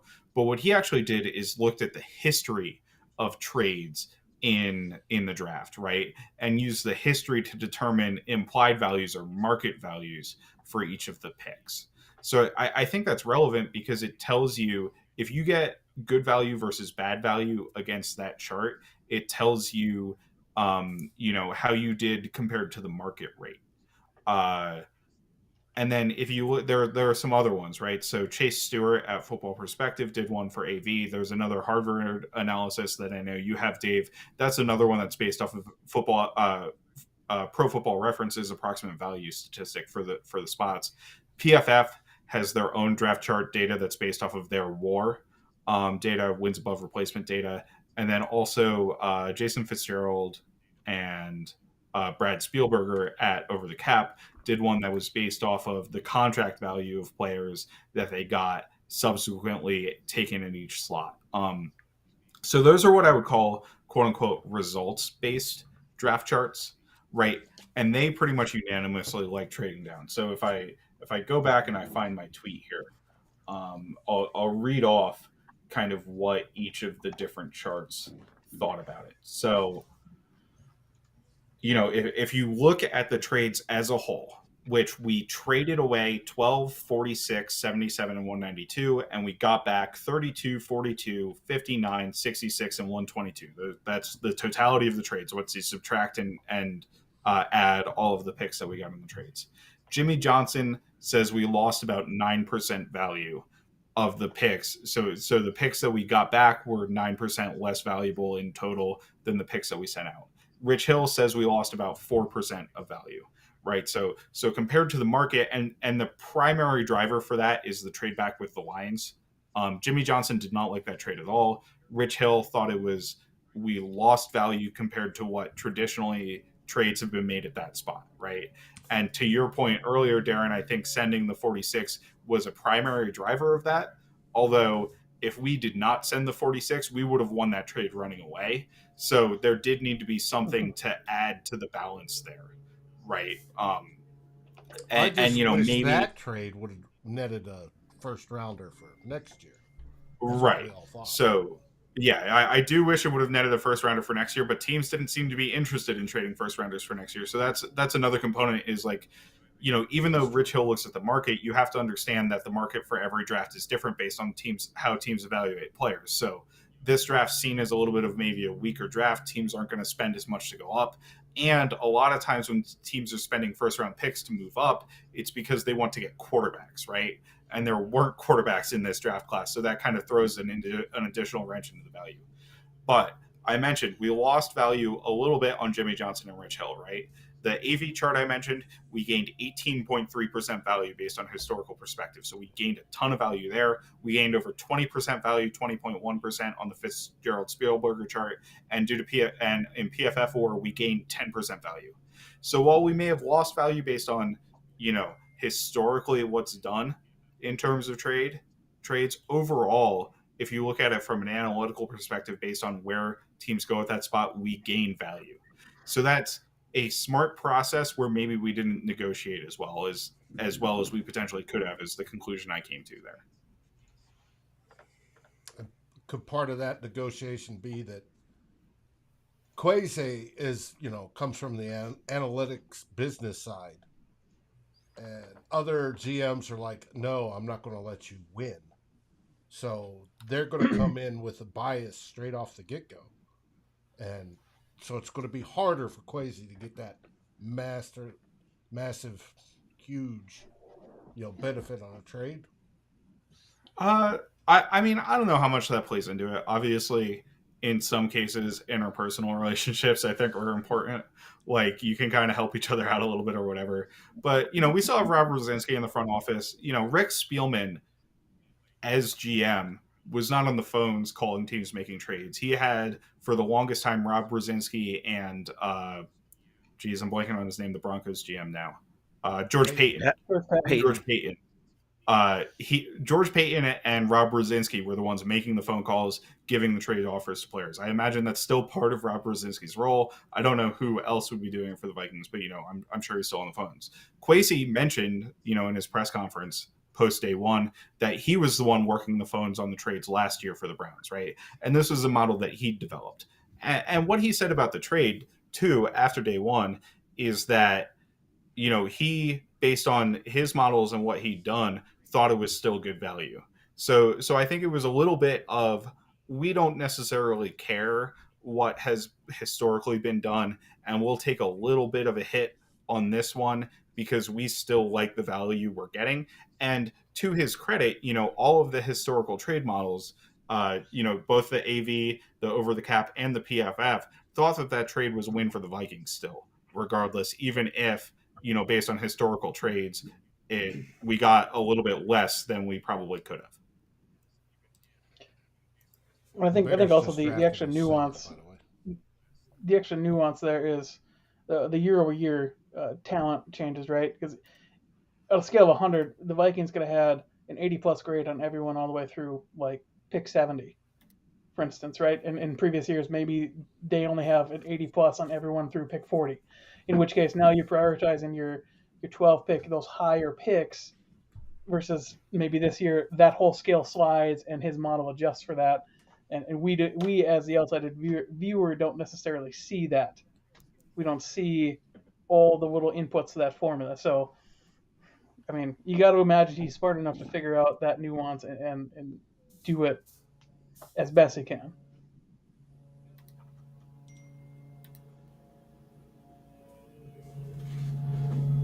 Aaron, on that first trade with Detroit, what was your impression? Do you think moving 20 spots down from, if you were drafting at 12, you can expect a very, very, very good player there, possibly Pro Bowl player. There's been plenty of them come out there. Down to 32, even though you picked up value elsewhere. 32, yeah, you expect a starter, but it doesn't equal that, hey, I got a future Pro Bowler here. Was that too big a jump for you? It wasn't for me. Like I said, I like has been mentioned other times today and since Thursday, was that I thought we could have got more for moving down 20 spots, and that's what upset me the most. And then I also was like, well, we picked a safety and not even the what's considered the best one at that pick. But I mean, Lewis seen he's got lots of talent. He's fast. He can play. You can use him in different ways. Very good tackler, and we know the Vikings were not very good at tackling last year. So when I thought about the pick that they made, I came around to it as just, again, what we got in return for what we did. I don't care about the fact that we traded with a divisional rival in that case, and I don't care that we traded with a divisional rival in the second round, even though that's been a taboo thing in the NFL, because those teams, if you feel the deal is right, you got to trust that you can make the right pick with the trade that you've done, and that you'll do a better job than the team that you traded with. And I don't think it matters whether it's a divisional rival or somebody who's not in your division. And if that was the best deal presented to you, and you feel it's the right one, then you take it regardless of what the team is that you're trading with. Yeah, absolutely. And I have no problem trading with a divisional rival, especially in either, especially the Packers trade. Like, I think we won that one pretty handily, and that's actually good that we traded with a divisional rival, because they lost value on the trade, right? So ideally, if you think you're winning a trade, I don't think trading with a divisional rival is a negative thing, unless potentially you're giving them a quarterback, right? I think that's maybe the exception, right, where they're going up to get a quarterback, and that's an exception to trading with a divisional rival. But theoretically, you should win value on your trades. So trading with a divisional rival can be good things, because you're hurting them actually by trading with them. One small draft note here: I just saw Connor Hayward, the Michigan State player, tight end, actually got drafted by the Steelers, and so he's going to go play with his brother Cam Hayward, who's obviously the Steelers defensive lineman. Kind of cool, right? Getting to play football with your brother. So here's an interesting thing. They have two of the three Watt brothers, Derek and TJ, and now Connor Hayward, the brother of Cam Hayward, is probably going to kick TJ Watt's brother Derek off the team, because he's a tight end fullback hybrid. So we've got a little family drama going on brewing now in Pittsburgh.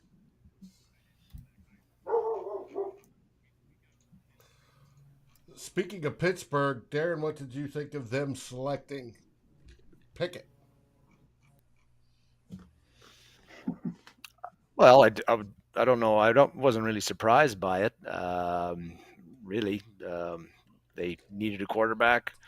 If you really going to, if you're them, do you really trust Rudolph or Mitch Trubisky as the guys that you're going to have next year and maybe beyond that? So, and Pickett was, to some people's mind, was the best quarterback in the draft. Tyler, of course, does not agree with that, and I don't have an opinion on it. I don't have an opinion on it one way or the other. But I know I wasn't predicting that the Steelers would take Pickett, but I certainly wasn't surprised that they did it. And for them, you can see why it's a defensible pick. That was. I'm just. I wonder what people think about the fact that Carson Strong has not been selected yet, and whether that's a surprise or not a surprise. I know he's not the most mobile guy, but the big arm and all of that. But he's still there. It's a surprise. He's got a potential like top 5, top 10 arm as far as how it translates to the National Football League. And then all of a sudden you look at it and he's still available. I know he's not the most mobile, but he can slide in the pocket, and he's very accurate at all levels of the field. Like, if you take Kenny Pickett at 20 and you're not even going to draft Carson Strong, unless the reports I've heard about his knee being fine are inaccurate, like, the NFL just doesn't get it.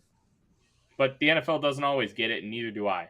Like, that's just kind of how it is. I think Carson Strong's a damn good football player and can translate to being a very good NFL quarterback. As far as tools go, he's got the second or third best set of tools in this class. Like Matt Corral is the only one that's even on par after Malik Willis. Him still being available here is just nuts to me. So Tyler, what do you think is the issue there with him? Is it just that NFL? I know we all don't know what NFL teams think because we're not in the rooms, but is it just the fact that he doesn't seem to suit or his physical skills, other than the with the mobility and the very lack of it, that's just not what teams are looking for in their quarterbacks these days? Although Bailey Zappi got drafted in the 5th by the Patriots, and he's not a Bailey runner Zappi. either. I love Bailey Zappi, but I don't understand why he went above Carson Strong. To me, it's the knee. Teams must just be freaked out by the knee. I heard that he medically was cleared the combine, no long-term issues. I heard also a couple NFL teams cleared them individually. I don't know, but a lot of teams have their quarterbacks. And the only teams that drafted ones, the Pittsburgh Steelers telegraphed they were going to take one. So they took Pickett. And then the Falcons need one they got Ritter. And then the Titans needed one long-term with Willis. And then the Panthers with Corral. And then the Commanders with Howell. After that, is there another team that doesn't feel like they have their guy? Like Seattle, but they genuinely like Drew Lock. They actually like Drew Lock more than most people. So that's insane. I don't know what John Schneider's smoking, but I don't know what he's smoking, but he's had a good draft. Like, I'm compiling an article for NBC Sports, and what he's done so far in the draft is pretty impressive.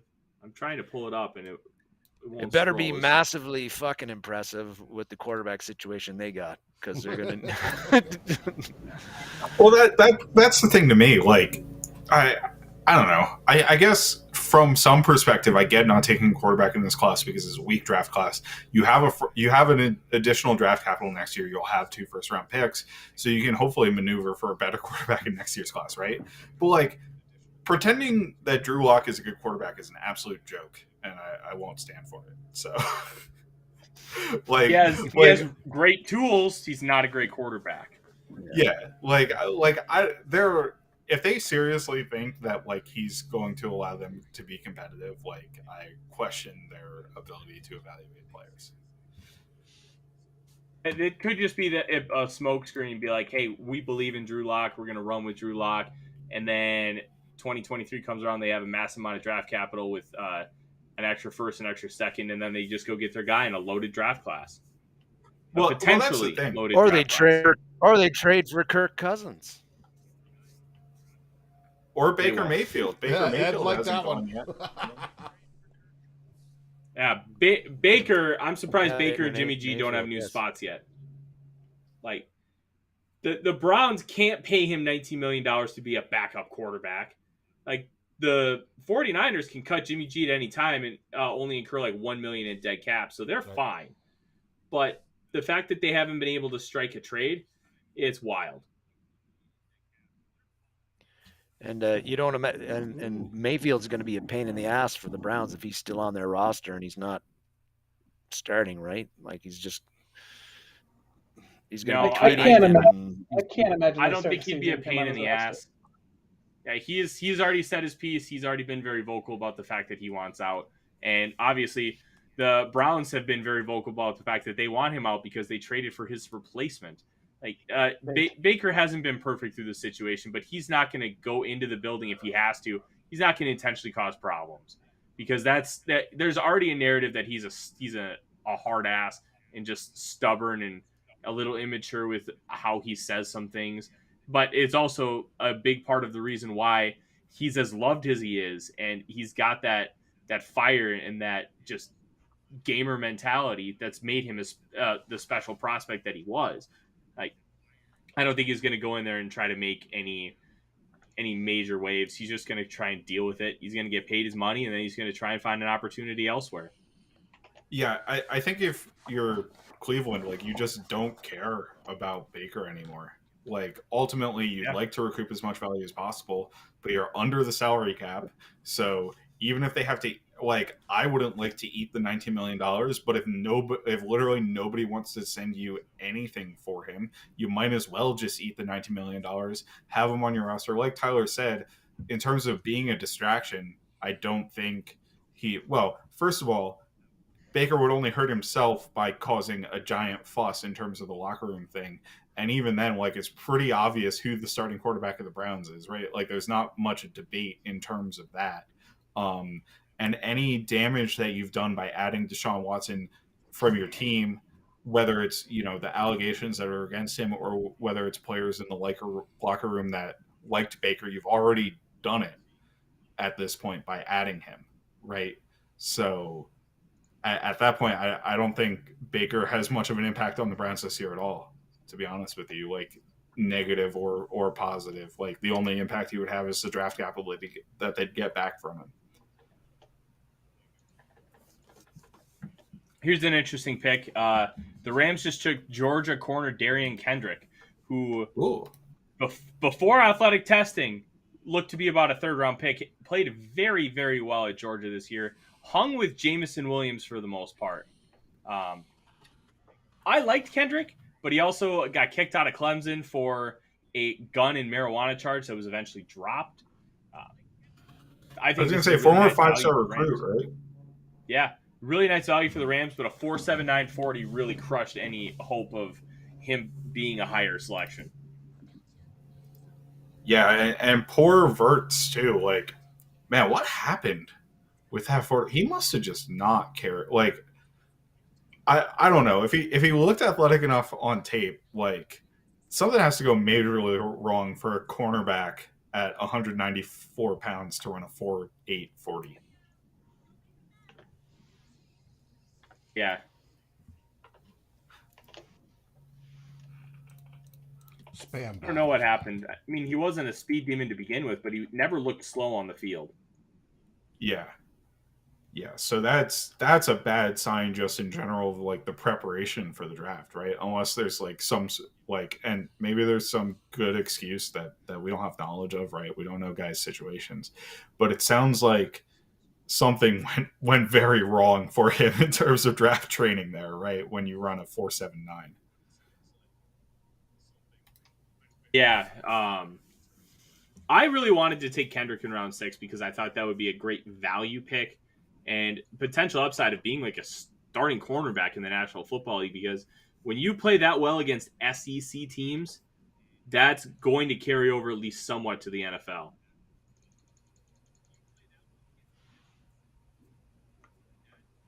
It's like no risk in round 6, and you could potentially get a starting corner if the testing just was an anomaly. Like, Orlando Brown had historically bad testing, and he ended up getting traded for a first-round pick. Yeah. Out of curiosity, what's the record for players that have been drafted by a team? I know, was it Ohio State broke it recently? Or maybe it was Alabama. At one point, it was the 2001 Miami Hurricanes. I think they had 11 or 12. Georgia, they just had another to one go. Tight end John. Yeah, that's why I mentioned it, because Georgia has 1, 2, 3. A lot. So they had 12 players taken, I believe, before just now Kendrick and the tight end, John Fitzpatrick.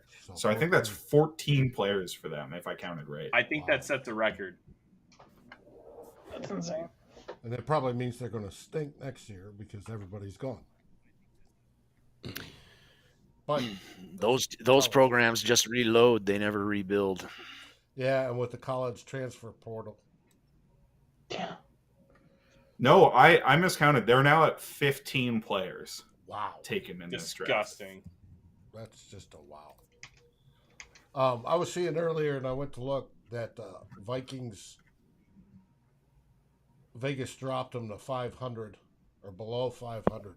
I just looked on the Vegas live sites, and I'm seeing right at 500, 8.5 wins for the season. Okay, so you were right. It was 2004 Ohio State and 2020 LSU. Each had 14. That's just counting the modern NFL draft because they eliminated rounds 8 and 9 after 1993 and just went to 7 rounds. Plus, it used to be like a 12, 18 round draft back in the day. Yeah. Yeah. But fewer teams. Bring back the 12-round drafts, man. Let's add a fourth day to this. Let's go.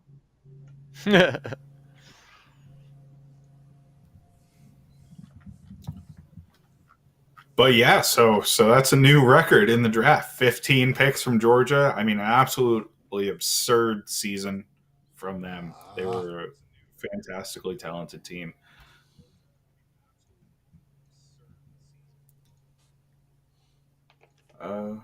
Let's see, where are we at now? So that was pick 213, John Fitzpatrick. We are at 227, so we got 14 more picks to get through until we are back on the clock. I don't know. How do we feel about how our divisional rivals have done in this draft so far, Darren? Well, Detroit had, I think, a very good first day, and everybody was raving about that. I don't really see that the Packers got their wide receiver in the second round. I guess the question with Watson would be, I'm trying to think, and people follow college football, and you guys will know more than me, but there seemed to be a lot of concern that the Packers got Watson, and I know he's highly touted, but I'm trying to think of the last North Dakota or any North Dakota State Bison guy who's been like a super duper star in the NFL, even though they're just a great program in what they do, and the Bears didn't pick until today, it seemed. and nobody likes what they've done. So I think Detroit did pretty well the first day, and the Packers, I don't know. I'm not awed by what they did. I don't think the Vikings. I don't think the Vikings have been outclassed in any way in this draft by their divisional rivals. Klein from UND. Christian Watson, I don't think is a terrible pick. As a wide receiver, he's obviously a very talented player, but I do think it's interesting that they're trying to be competitive immediately, and I don't think he's a player that contributes immediately for them, right? He's more of an upside selection, so it's definitely a bit of a question there. And obviously they missed out on receivers with the big receiver run that happened in the middle of the first round, so maybe they missed out on their chances to get immediate impact guys, but that was definitely fortunate for us on that. And I would add, I would expect Detroit to have a great first day if you got picks with their trade. You got picks at the level that they're at the numbers that they did in the first round. If you can't have a good day when you have the picks that high, then you shouldn't be drafting at all. Posting Phil Hansen was the last NDSU good player. There we go. No, I will say with the Lions, I think they're building something, that looks pretty nice right now. They got, Penei Sewell last year. Obviously, that's another high pick. With the additional first round picks that they've had, and they'll have 2 next year as well, I believe, from the Rams still. Do I have that right, Tyler? The Lions still have 2 first round picks next year. Yeah. Yes, they do. So, that's still, they're going to have a lot of capital to build. And obviously they don't have the quarterback right now with Jared Goff, but hopefully on their end, right, if you're a Lions fan, your hope is that you are able to build up the team around it so you're able to drop in a quarterback and be competitive right away. It'll be interesting to see how that pans out.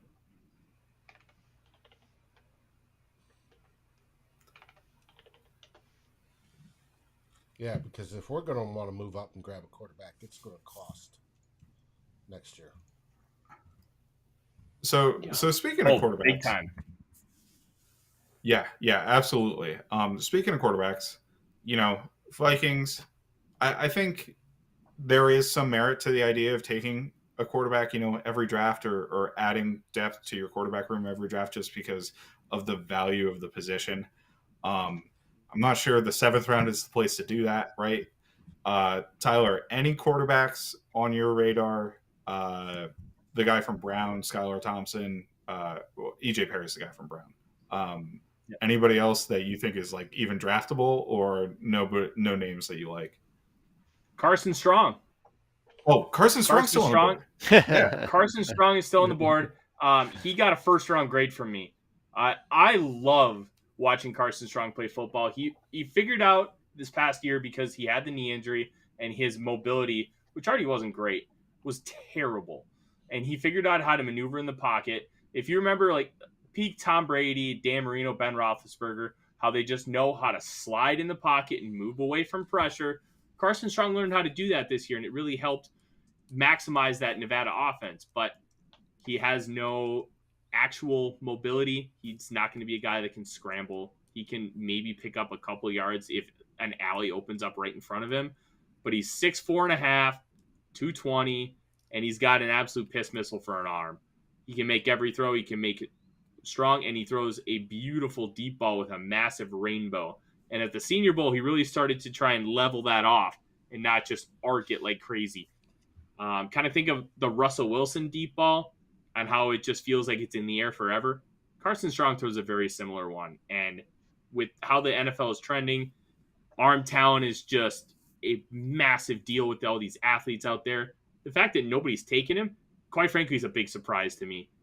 I was told by multiple teams, that multiple teams and the NFL Combine had cleared the knee and saw no long-term issues. So I don't know what the deal is. Maybe there's more to it. I know that he had some rough interviews at the Senior Bowl and at the Combine. So that could play a big part of it. A great camp arm. If somebody was smart enough, and grabbing him in the 7th, precludes the bidding war for UDFAs if he makes it that far. He should be drafted. He should have been drafted before Sam Howell, before Desmond Ridder, before Bailey Zappi, and he's still on the board. It's a big disappointment, but if he would have stayed, he would have been buried in a great quarterback class. How great of a name is Strong for a quarterback with a big arm? That's like Appalachian State has a center named Bear Hunter. Right. CY Smoke Monday. CY's just great stuff. QBs going in the cap. Wasn't there a kicker that the Bears had for a while there, and his name was like Shank Chris or something Blewett? Ridiculous like that? Blewett, yeah, there it is. Like, how are you gonna have a kicker with that name? Like, just you show up and you try. I don't care what you do in your tryout. If your name is Blewett, I'm sorry, you're not getting the contract.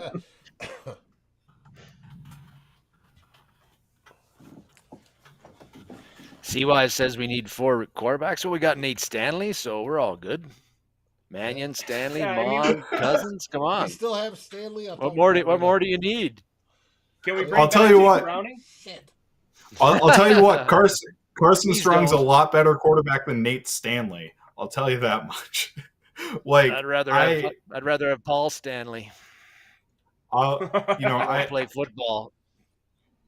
I wasn't a huge Carson Strong guy, simply because I think the mobility was so bad, and I understand he has some pocket movement, but I just don't think, unless you're literally a Tom Brady level pocket mover, with his complete lack of any mobility, I didn't love him as a prospect, and I thought that was going to be kind of a death knell for him. But, you compare him to Nate Stanley, and he's so much better than Nate Stanley that it's not even funny, even with the lack of mobility. I hope Nate Stanley was got. I'm sorry, Nate Stanley and Nate Stanley's family, but you were not a very good quarterback. Guys, I'm going to take a quick break. I will be right back. Sounds good. AKA smoke break for Dave. Yes.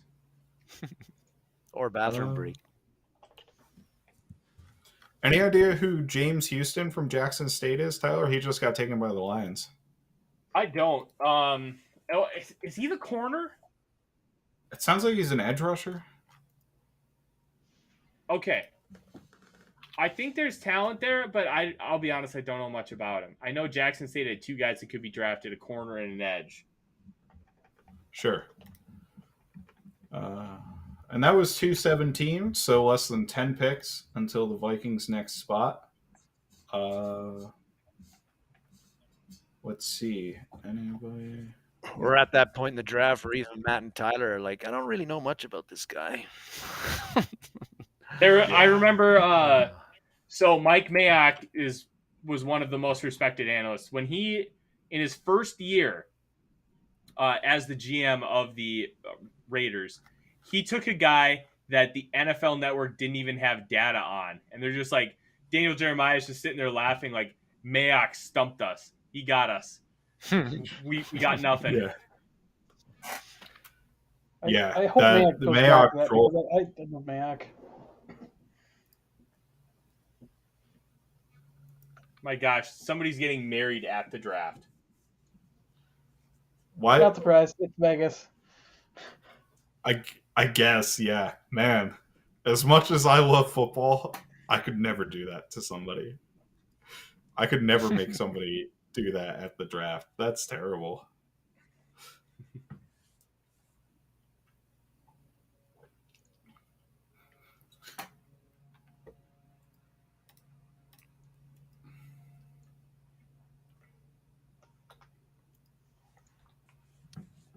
You got a couple? They're 2 crazy football fans? Why not? Yeah, it's Vegas. People do weird stuff in Vegas, man. Very true. Very true.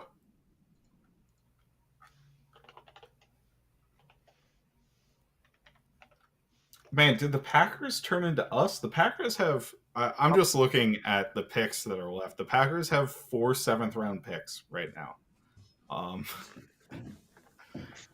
After this, they'll have made 7 picks on day 3 for 11 total picks in the draft. If they keep all of them, so that's kind of wild. Good old Rick Spielman draft right there. Yeah, right? I'm just saying, Are we sure he's not Mike Zimmer and hired as a Crochet consultant and for the Packers? Or? I guess. I mean, he's doing TikToks now, so maybe he's looking for other ways to make more money on the side.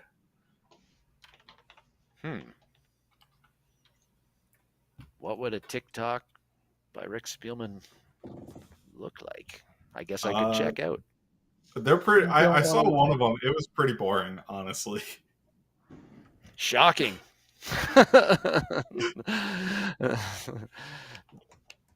No, I will say for the Packers. Go ahead, Tyler. Didn't Rick do one where he was it looked like he was in a storage unit? Oh yeah, there were like boxes, but that's the one that I saw. Yeah, and I stopped it after like 30 seconds, and I was like, this is not worth my time. But going back to the Packers draft, I know we talked about them not adding immediate impact to wide receiver, and I think that was a clear need that they needed to do. But I do think they got some good players, right? Like, I like Devontae Wyatt a lot. I really like the Zach Tom pick that they made in the 4th round. Really athletic offensive lineman. And unfortunately for us, like, the Packers are fantastic at drafting OL, right? I mean, they've just hit on so many guys over the years that I'm kind of concerned that they got a couple of other good ones. And Sean Ryan, who I wasn't as big on, but I like Zach Tom a lot. And then Kingsley and Agbury is kind of a steal in the 5th round, right? He was a consensus, early 3rd round prospect, maybe a late 2nd round guy. So outside of their additions to wide receiver, which is not like they didn't add anybody, they added Christian Watson, who we just don't think is ready right away, and they added Romeo Doubs from Nevada. They did a good job. Also, the Quay Walker pick is definitely a reach compared to consensus.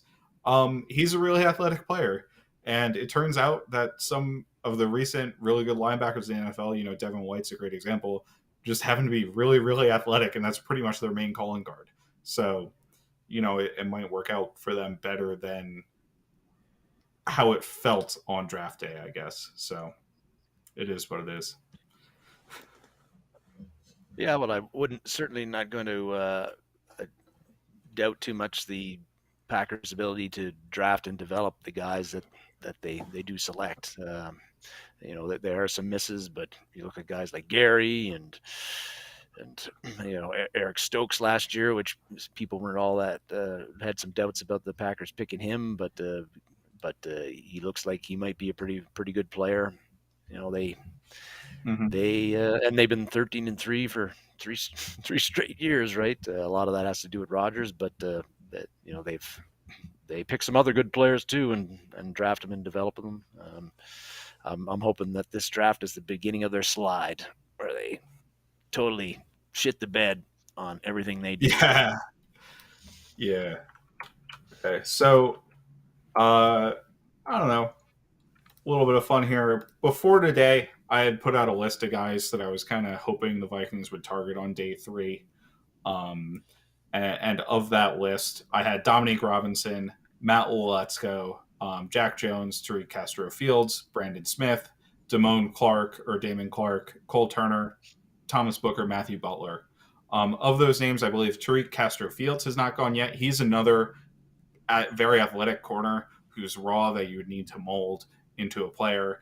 And then Justin Ross and Mekhi Polk are also on the board here. So obviously we've talked about Justin Ross being a faller, and that's an injury concern issue, right? So I'm not sure that he's even going to get drafted at this point.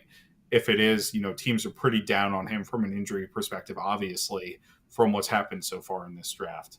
But ultimately for me, there's not a lot of names that I'm really pining for here right now. Unfortunately, with what we've got going on.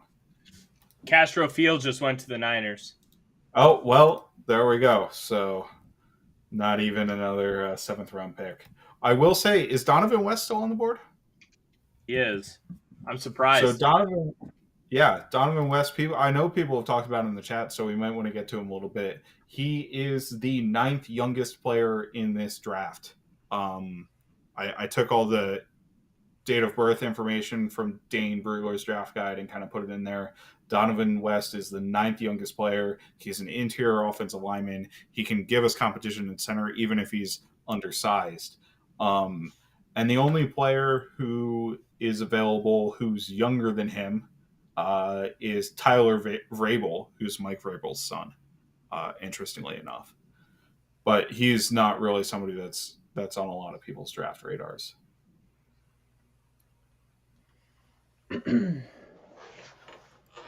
Outside of that, you get to go down to Jalen Weidermeyer, who, we talked about a little bit earlier. Just I don't think he's got the athleticism to be, an NFL player, unfortunately. Yeah, I don't think he does either. But I'll tell you, I would throw a dart in round 7 at him.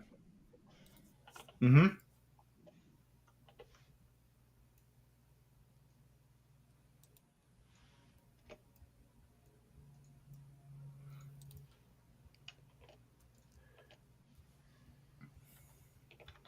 The good news is that the Vikings, unless they do some trade, they've got the 6th pick in the 7th round, so the boredom won't last very long. Fair enough. We're getting pretty close up to it. And that Tariq Castro-Fields pick, to your point, Tyler, was the last pick of the 6th round. Right, So, and the Jags pick is in for the 7th. first pick in the 7th. I think that team's got, what, 30 seconds to make their pick in the 7th round or something like that? 5 minutes. Should be, my opinion. Yeah. Yeah. Rapid fire. Let's do it. Right.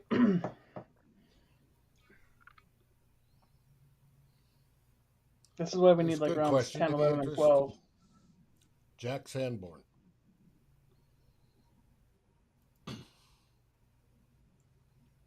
Any of you two? Matt, Tyler? Jack Sanborn. Linebacker. I recognize the name. Is he Wisconsin? Yeah, Badger. Yeah. Yeah. Probably not a great athlete as a linebacker. Think about your stereotypical Wisconsin linebacker, and that's probably a good descriptor of him, right? Not a great athlete. That is. Smart player. Just go full stereotype, and you won't be too far off. Well, this is where Spielman's looking for team captains. Yeah, Leadership. there you go. The character kind of deal. Character and former 5 stars. That's kind of where people like to throw darts here. GMs love former 5 stars. They just never developed in the college ranks. Brown's pick is in. We're getting closer. And Sanborn was a team captain for Wisconsin. So, So who did Sanborn go to? Were they saying Jacksonville? No, they're asking, would we consider? Oh, okay, yeah. Or should he 'Cause be? I was just seeing somebody named would Montgomery we consider Brown. him? Yeah, I mean, at this point, I'll take anybody. Like, honestly, I'm not really sold on a particular position. With linebackers, a lot of the times they can add special teams value in the late rounds, and that's something that teams look for in the 7th round. Somebody who adds to special teams rather than maybe a player, on either offense or defense. But, I mean, sure, I think he's as good of a dart throw as a bunch of other people, but I'm not particularly in love with him, I guess is what my response would be there. Would you be in love with anyone at this point, Matt? I don't think so. I'd be pretty excited if they took Justin Ross just the potential of what he could turn into, but I don't have a lot of hope for that at this point. So it's kind of, that. And, like I ran through earlier, none of the guys that I was really intrigued by on this day have made it to this pick outside of Ross. So here we are. Maybe let's hope for an athlete, right? Let's hope for some guy with strong athletic testing that we can get the coaching staff to mold. Possibly. What Vikings are going to take a long snapper here? No. Long snapper. Yeah. Austin Cutting. Let's go. Yeah. Oh my god.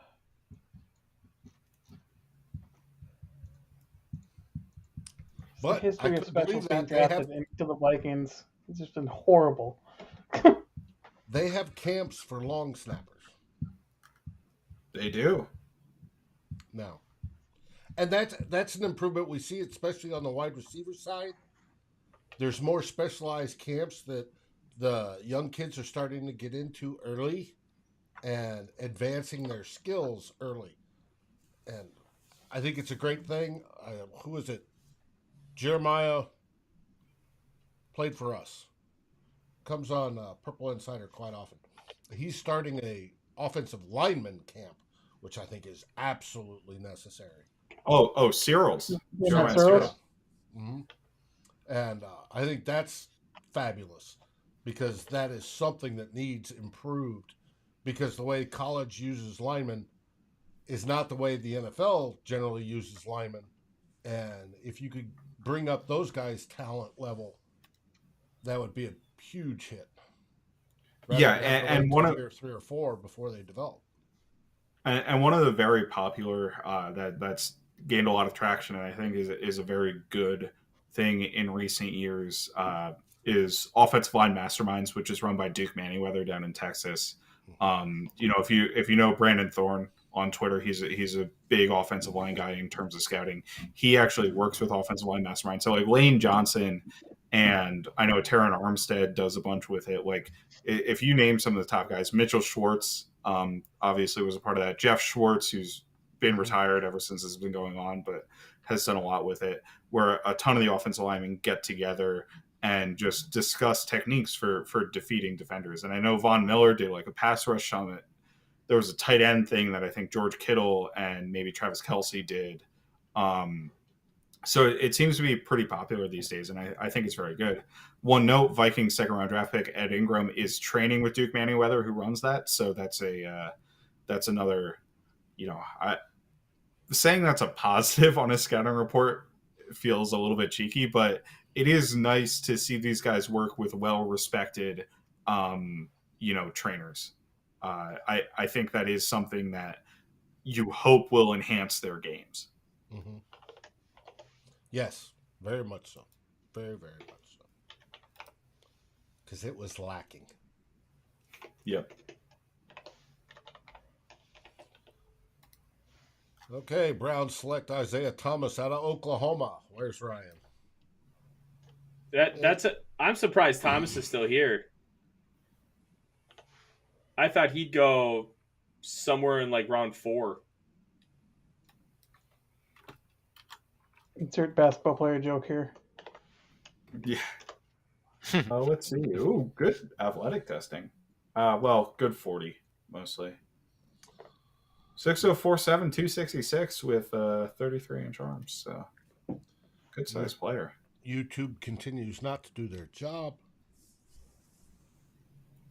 Get a load of this. Top athletic comparisons for Isaiah Thomas: Preston Smith, Bradley Chubb, Kenny Holmes, and Jeremy Thompson, and then Kylie Fitz. So, a couple of nice names at the top there. Yeah. Dolphins select Cameron Goody out of California. Outside linebacker.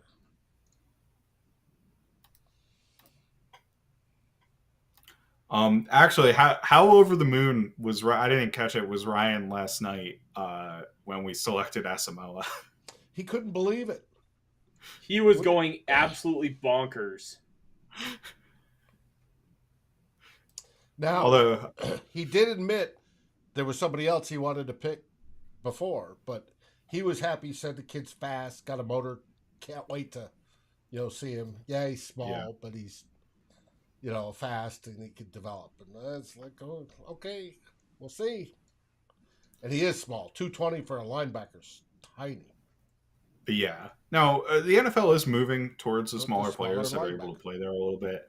And, he's not that different from Eric Hendricks, but go ahead, Darren. I was just going to say, I was thinking about the Asamoah pick was you and you, Matt, talking about the NFL is going to smaller players and sort of these hybrid players. That's kind of what, I don't know if you guys watch the CFL at all, but I had to for many years because I'm from Canada. But the CFL, because the end zone's 20 yards, not 10. The field's wider, it's longer. You got 12 players instead of 11, and you only got 3 downs. So it's always been like in the CFL, your safeties play linebacker in the CFL. Your linebackers are edge rushers in the CFL. You don't have those big wide bellies in the interior because nobody runs very much. And it feels like the NFL, with the way teams are spreading teams out and using 3 or 4 receivers all the time, that they're kind of getting to that, looking for those kind of players too.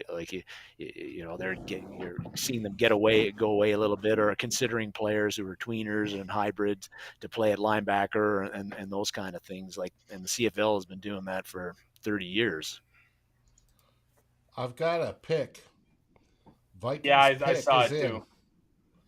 Tight end from South Carolina, Nick Muse.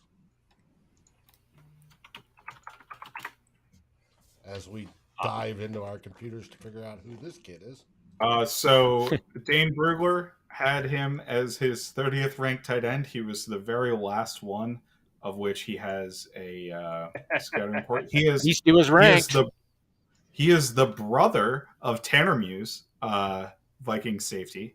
I think we might no longer have him on the team, but he was UDFA for us or something, right? No-star recruit. He's 6'0", 4'4", 258 with 31-inch arms, so decent size. 31-inch arms for a tight end? No. Yeah. No. Mainly a plus blocker. No, wait, sorry. He's a rugged blocker, but he doesn't really have great length for it. Is kind of the report on him. Which 88th percentile relative athletic score, 4.71 second 40, 1.63 10-yard split. Jumps are poor. Agility drills are good. I wonder if this is a potential H-back option and trying to move away from CJ Ham. Yeah, he has H-back frame. Yeah, I'd say more H-back than tight end. Pure tight end.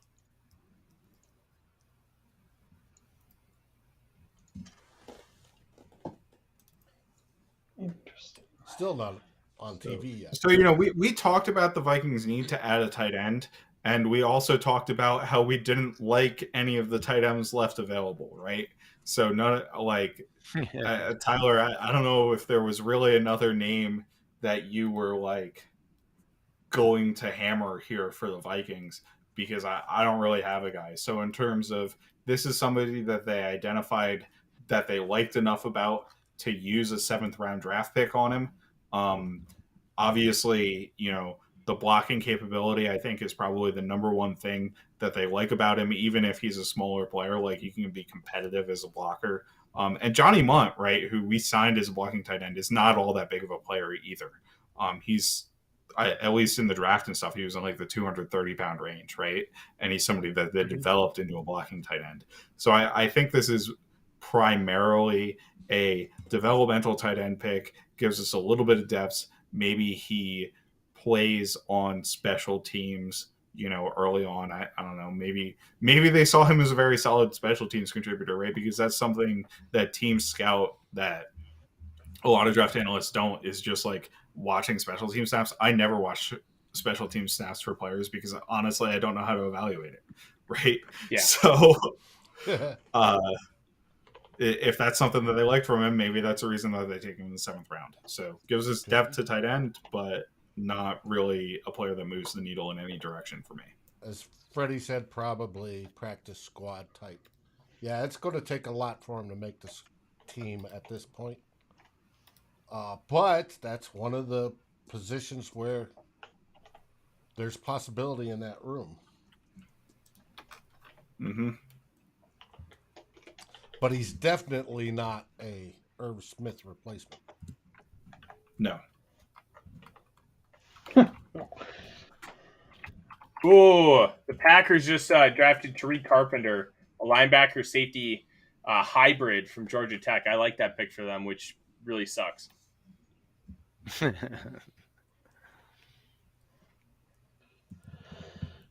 With the last pick, Bo Melton was still on the board, and he just went 2 picks later to Seattle. That's a guy I would have taken. Dynamic with the ball in his hands, never played with a good quarterback, just underrated. Quick correction for something I said earlier. We did not have Tanner Muse. The Raiders were the team that had Tanner Muse. Our North Carolina safety was Miles Dorn that we had, who I believe is still on the team. So I was wrong on that. But well, now that the draft is over for the Minnesota Vikings, because I surely do not see them trading back in with a future 6th round pick for some guy in the 7th here. What's your overall impression so far, Ed? Good, bad, indifferent? We'll wait and see. I think I'm mostly indifferent at this point. I think it's the defense-wise, it's hard to see this defense not improving over basically last in almost every statistical category last year. So, did we need to dump this much talent into the defense and draft it? I don't know. I wish we would have done more to help the offense. But again, we don't really know what we have. I mean, Quinn Kubiak was not burning the world down with what he was doing. So maybe we have enough there to get unlocked by Kevin. I don't know. We'll see.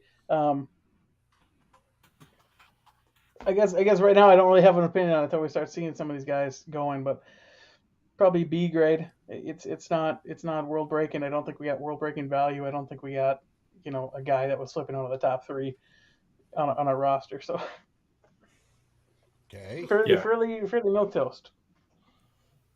Darren, what do you think, or you want to save it for next week?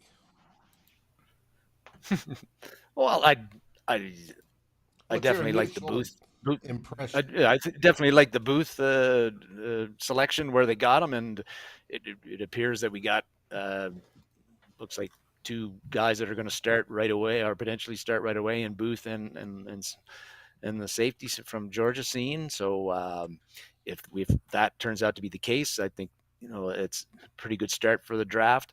What I read, I actually like the Asamoah selection with the kind of pass rush ability that he appears to have, and kind of that hybrid guy that could create some problems if he's used the right way by Ed Donatel. And but yeah, like a lot of stuff that happened today, like everybody else, there's kind of like throwing a lot of darts there, and will they get a bullseye on some of the darts that they've thrown? It remains to be seen. Yeah, I think, like Ed was saying, there's really not that, for me, there's not that wow marquee selection that would make you think automatically that, man, that kid's going to be like the impact player that we need. But so yeah, right now, hate to give a grade, but I think a B or maybe even a B- would seem fair at this point. Matt?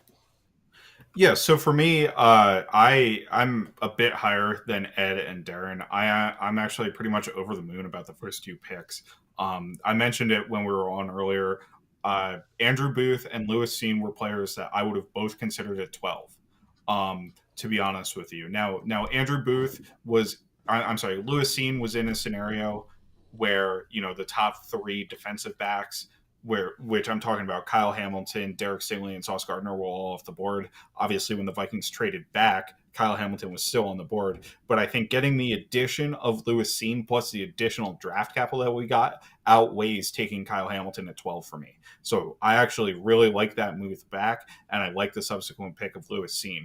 I think picking Cine at 32 was great and specifically important because the Bucs were rumored to be very in on Lewis Cine, and after they traded back, they were at 33. So we had to take him there, and we weren't going to have him available at 34 is, I think, the reason he's a first-round pick over, say, a corner like Booth. And then I really like the maneuvering to go and get Booth at 42, where we picked up great value from the Packers, and we're still able to move up and get him. Booth was my number 3 corner in this class. I liked him better than Trent McDuffie. I liked him better than Kyer Elam. I liked him better than both Roger McCreary and Kyler Gordon. All of those guys went above him. I would have had no qualms taking him at 12. Obviously, the injury pushes him back, right? So the injury is a question mark, and that's a bit of a concern overall, just for a player in general, for the number of injuries that he's had that have caused him to miss time. But in terms of on the field, I think he's a really talented player, and I think he's a perfect system fit because he plays man very well, and he played a ton of different coverage that is there in terms of quarters, press bail, all that sort of stuff. So I think he's a great, impactful player. Once you get into the Ingram and Asamoah picks, I think you can nitpick about value.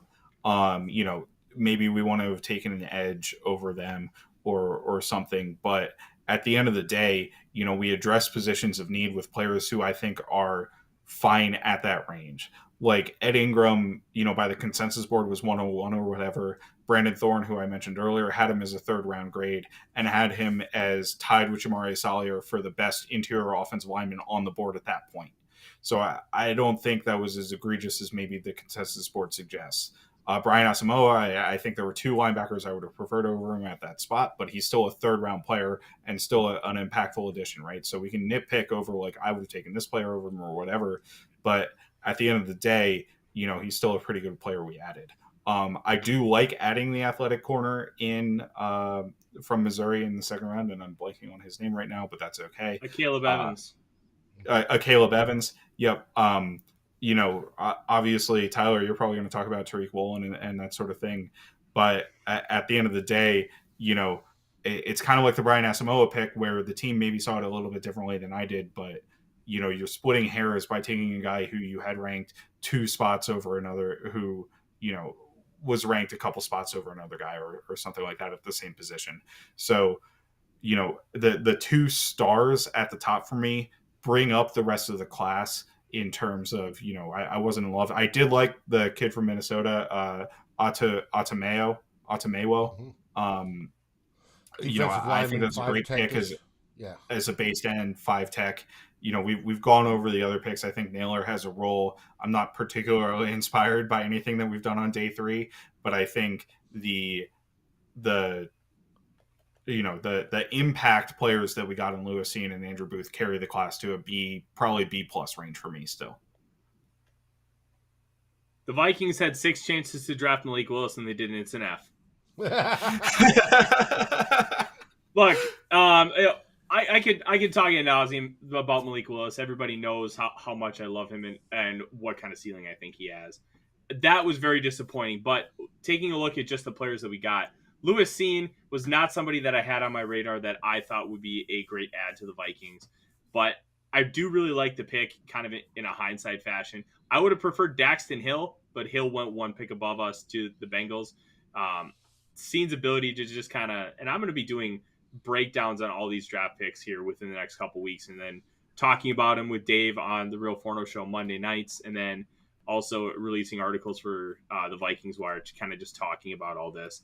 I like the pick. I like that he reminds me of Sendejo, except really, really fast, athletic, and smart, whereas Sendejo just wanted to come down and kill you.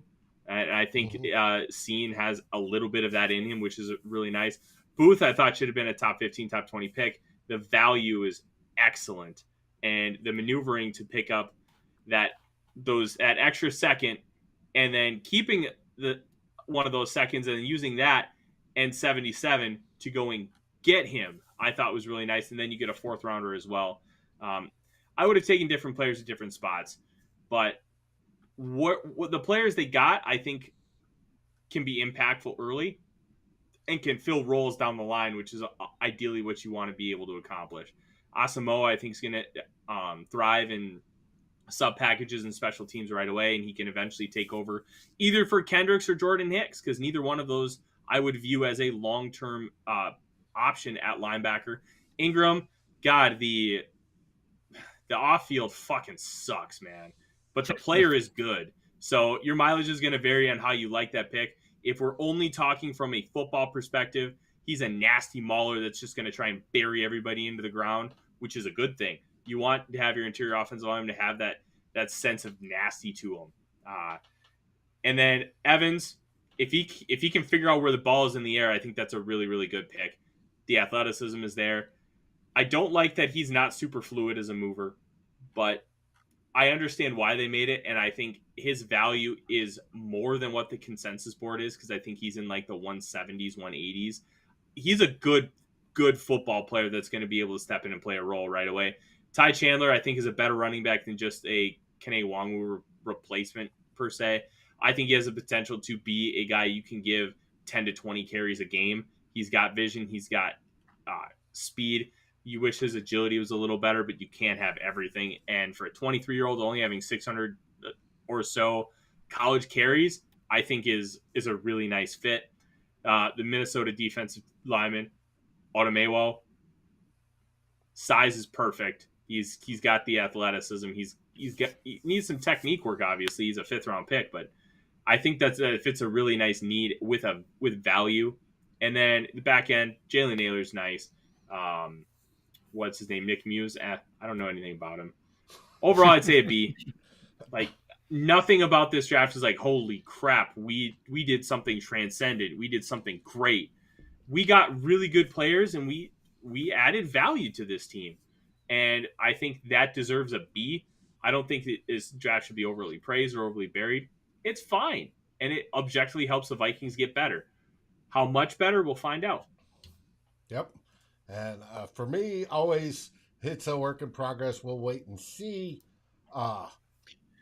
It's not bad for a rookie GM and rookie head coach. We knew that there was going to be some sort of disjointedness, and that'll be resolved over the next coming years, especially on the staff side as Kwesi molds who he's keeping and who he's gathering into his vision. So for now, I think the Vikings did well. I don't think they lost anywhere on how many wins or losses we're going to come in with this next year. If anything, we may have gained some. So it's at least over a C in my books. It's on the positive side. So I don't see anybody in the division still. I think it's going to come down to the Packers and us as usual. Lions did improve. Bears are the Bears right now, so we'll see. I want to thank everybody that joined us in the remarks today. You guys have been wonderful. I appreciate you coming on and putting up with the stupid spam bots that YouTube, for some reason, doesn't want to stop from coming. I appreciate that greatly. And I want to thank everybody that's been on, from Ed, Darren, Matt, the folks before, Tanishka, Flip, everybody that's joined us, our special guest Thor Nystrom yesterday, and Matt Collard today, Nick Olson, Nick, I can't wait to listen to this week's Kindred Skulls. Ed, have you got anything coming up for the group? We're gonna be rolling with Scolders here coming soon. Gonna be talking about this draft class with my partner Mike Anderson. But yeah, we've been pretty quiet this offseason so far. Me getting married and going on honeymoon, and him having a second kid here. So, sometimes life takes over the football offseason. But I'm just so happy we got these guys in our group. Matt, Tyler, all these other guys that do all this hard prospect searching. It's been awesome having that kind of content and that kind of player knowledge that we can kind of hear, throughout all this process. I mean, some of these guys I would have no idea what's going on with them without you guys. So appreciate you guys' work that you guys have been putting in on this. It's been awesome. Cool. Matt, when can we expect that Kindred Skulls? Yeah, so I'll need to talk about it with Nick. Usually we record Wednesday nights. Here we haven't really fully decided what we're doing. So obviously there's going to be a draft review, and then we're also going to dive deep into the tape on the prospects. I don't know if we'll have, full tape reviews ready by Wednesday, right? It's going to take some time to sift through these guys. But like Tyler said, you'll expect content from Nick and I on Kindred Skulls. Expect him on the Real Forno show to put out stuff. So we should have great stuff for you. And I will say one thing is I was a little bit over the moon, like for the Vikings. I think we did a great job filling needs, especially in the secondary of the first two picks. Like that was critical for me to get those guys. I was a little bit over the moon. If we had taken Drake Jackson at 59 or whatever, I may have been thinking about tweeting Kwesi Adofo-Mensah for president. So just maybe a little bit. I love it. Yeah. Darren, I'll see you next Saturday as we resume Two Old Bloggers. You'll have plenty to write about. We'll plan that during the week. Thank your family for putting up with all this, and hopefully it's getting warmer up there in Yellowknife. It is. Tyler, Monday, right?